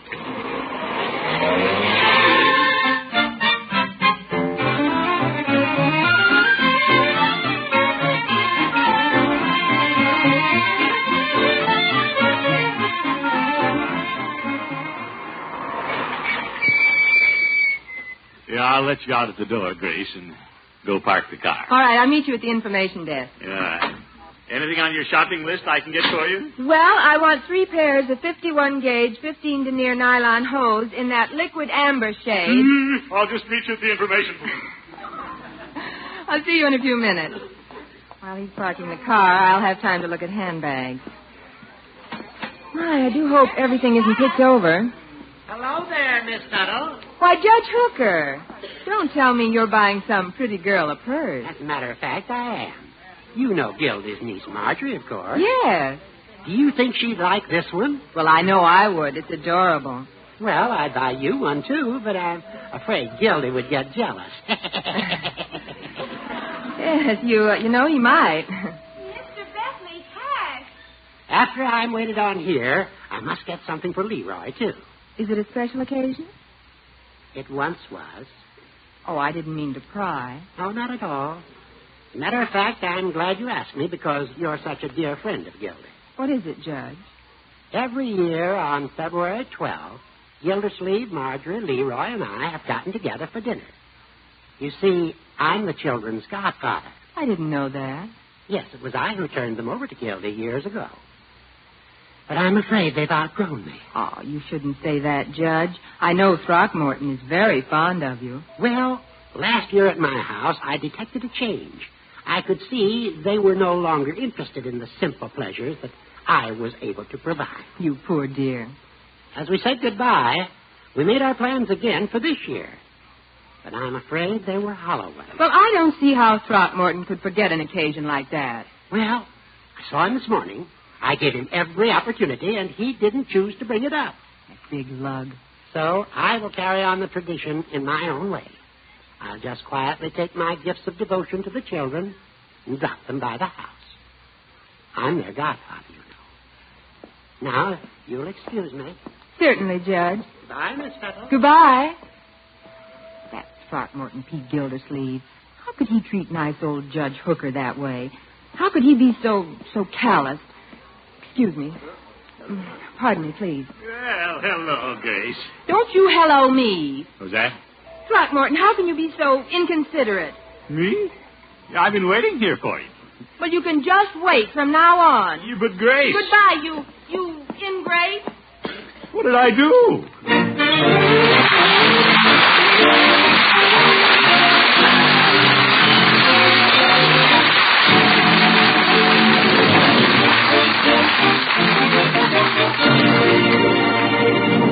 The Great Gildersleeve will be back in just a minute. Popcorn's a treat almost any time, but doesn't it taste best of all when the whole family's together on a winter evening and the corn comes freshly popped from your own kitchen? That's why, for a short time, the Kraft folks are making a very special offer. They want to prove that the easy, delicious way to fix your popcorn at home is with Kraft oil. And to urge you to try it, they're giving you a package of popcorn absolutely free when you buy Kraft oil at your grocer's. It's a 3-ounce package of Jolly Time popcorn, enough to make 3 quarts. And it's wrapped around the neck of the Kraft oil bottle. Then, when you have a hankering for popcorn, just heat a little Kraft oil in your skillet or popper and empty in the corn. Before you know it, your feast is ready to serve. And what a feast! Jolly Time pops fluffy and crisp in Kraft oil without a trace of oiliness. At the same time you pick up your gift package of popcorn, also look for a separate certificate worth $3 toward the purchase of a Whirlwind electric corn popper. You'll find these certificates wherever you see a Kraft oil displayed. Remember, both the popcorn and the certificate are absolutely free when you buy that wonderful salad and cooking oil, Kraft Oil.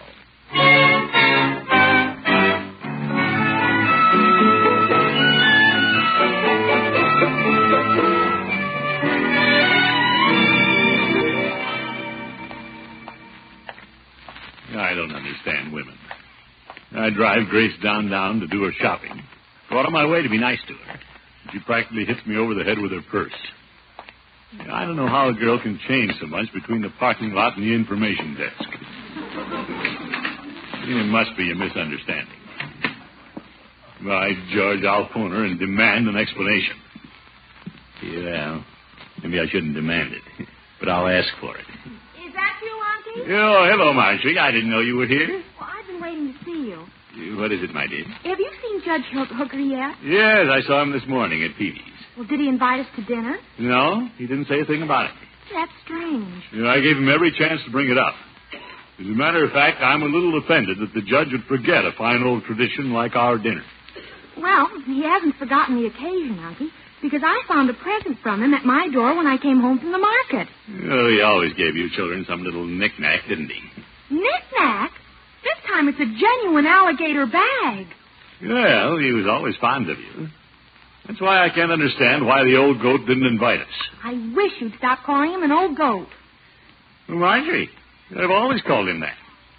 Sort of a term of endearment. You're such old friends, Unky. Why didn't you ask the judge what the matter was when you saw him this morning? Marjorie, I can't just invite us to his house. Now, excuse me a moment. I have to make an important phone call. Grace is upset with me, and I don't know why. She bawled me out in Hogan Brothers right in front of everybody. Oh?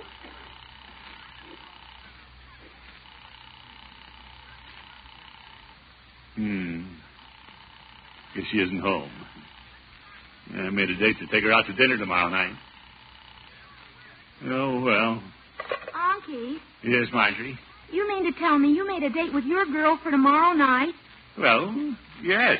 So that's why you don't want to go to the judges. But I... If this family can't give one evening out of the year to a man who is as nice to me as Judge Hooker was today, I don't know what we're coming to. Marjorie, I thought we'd all agreed that unless the judge invited us... And if he had, what would you have said? That you didn't want to come? No. That you had a date with the girl? Yes. No. Well, anyway, you certainly fixed things. I don't know what I did, but I did it again.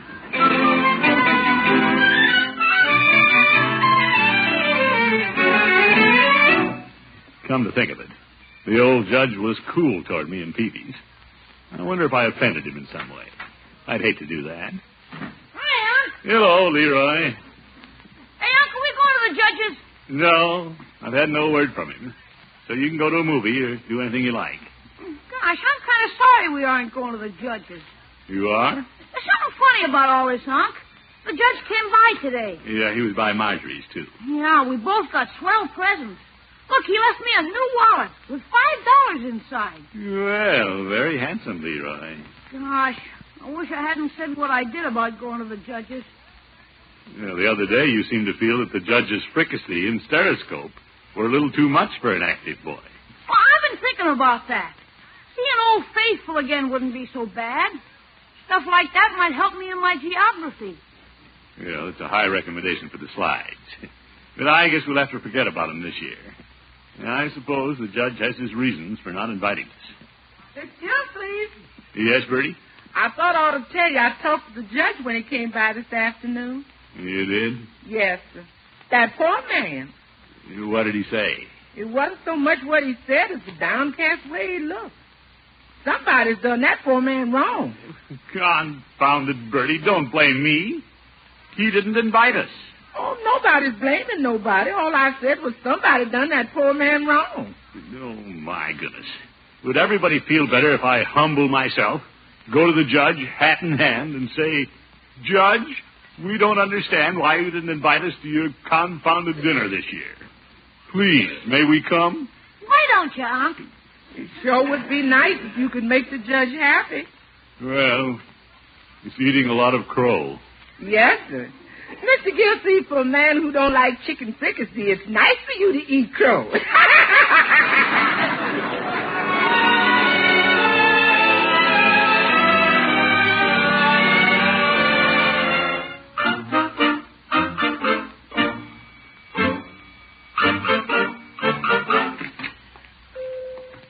Hello, Phoebe. Hello, Judge. Mr. Gildersleeve just phoned to see if you were here. Oh, he did? Seemed quite anxious to talk to you.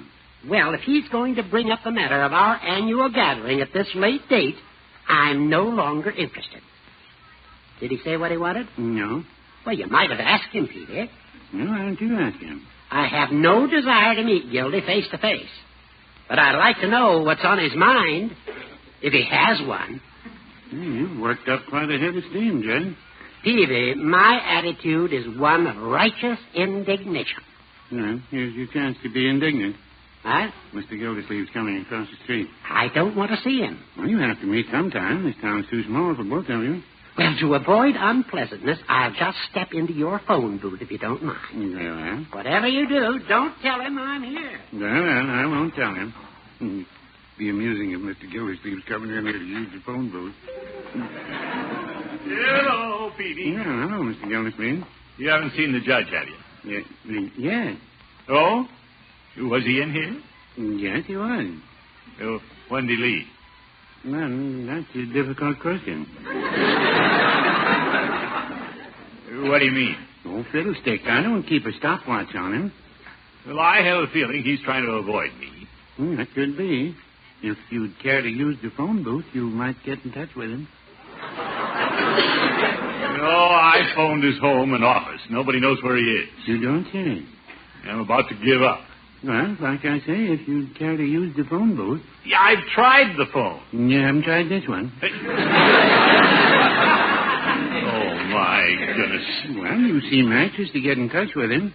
Well, I am. I have to eat crow.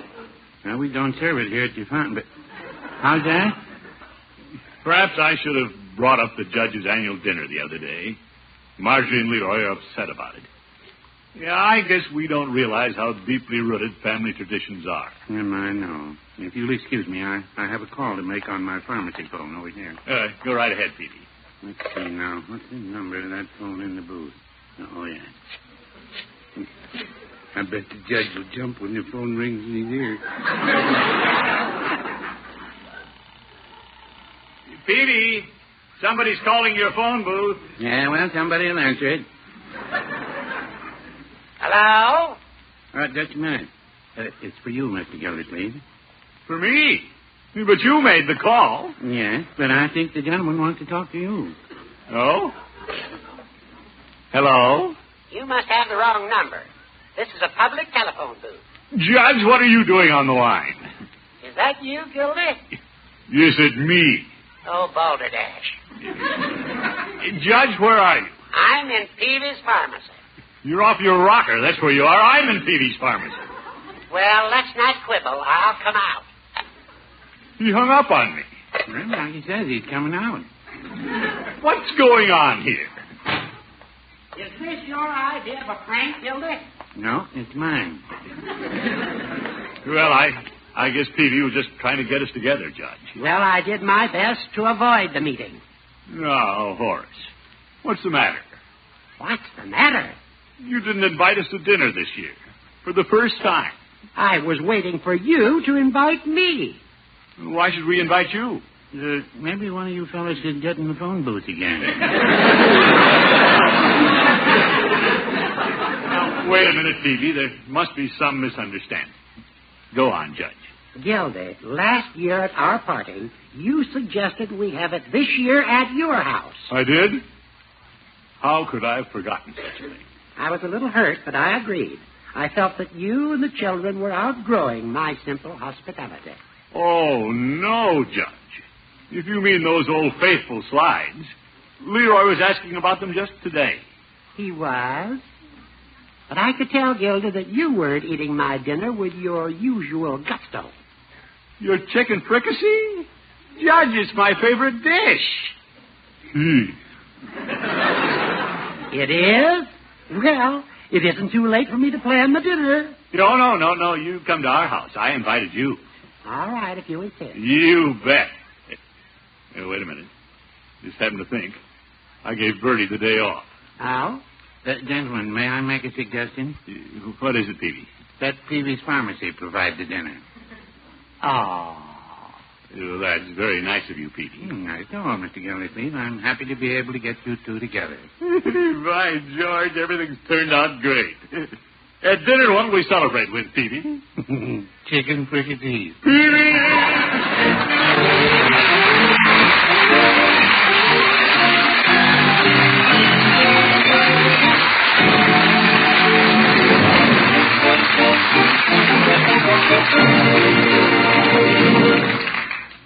The Great Gildersleeve will be back in just 30 seconds. This is the last announcement of Kraft Oil's sensational popcorn offer, now featured at your grocer's. Tomorrow, get a package of Jolly Time popcorn absolutely free when you buy a bottle of Kraft Oil. The Kraft folks make this offer to urge you to discover that the easy way to get fluffy, tender popcorn every time is the Kraft Oil way. Prove it tomorrow. Get your gift package of Jolly Time popcorn absolutely free when you buy Kraft Oil.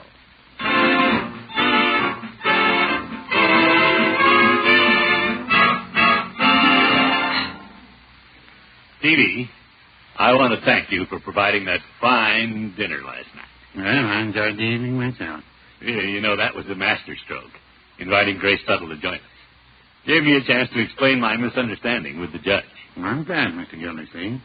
Miss Tuttle is a most attractive young woman. Yeah. You know, last night I didn't even mind looking at the judge's stereoscopic slides again. What do you think of them, Peavy? I didn't see him. I was looking at Miss Tuttle. Here's Leroy. Hi, Mr. Peavy. Hi, Aunt. Hello, my boy. Well, I just did my good deed for today. You're fine. Leroy's a Boy Scout, Peavy. Well, it's Boy Scout week. You bet. And the Boy Scouts and Scoutmasters deserve a pat on the back. They're doing a fine job. Okay, pat me on the back. I did a good deed. Oh, yes. What was it, Leroy? Well, Mrs. Peavy's parrot got away, and I caught it. You call that a good deed? Peavy, you don't seem very fond of the parrot. Well, I don't like some of the things it says to me. Oh? Every time Mrs. Peavy and I disagree, the parrot says, she's right, Richard. I haven't won an argument since that bird came into the house. Good night, folks.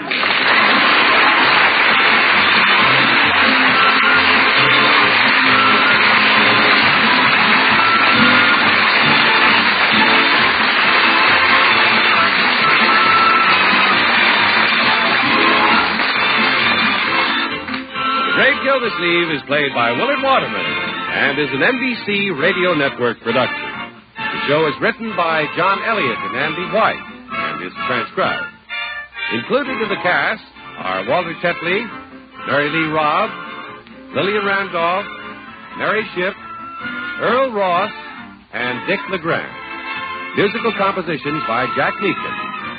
This is John Heaston saying goodnight for the Kraft Foods Company, makers of the famous line of Kraft quality food products. Be sure to listen in next week and every week for the further adventures of the Great Gildersleeve.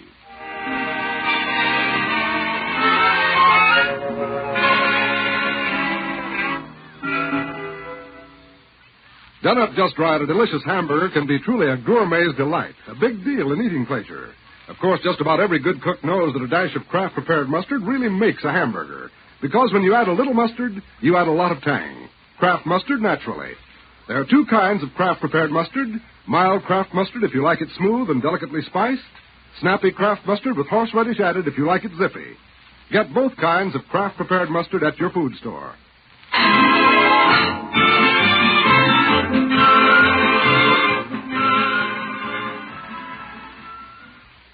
Yes, friends, this is Boy Scout Week, an all-time high of more than 3,300,000 Cub Scouts, Boy Scouts, explorers, and adult leaders are observing their 44th birthday throughout the United States. A fine organization making a great contribution to the boyhood of America. Now play You Bet Your Life with Groucho on the NBC Radio Network.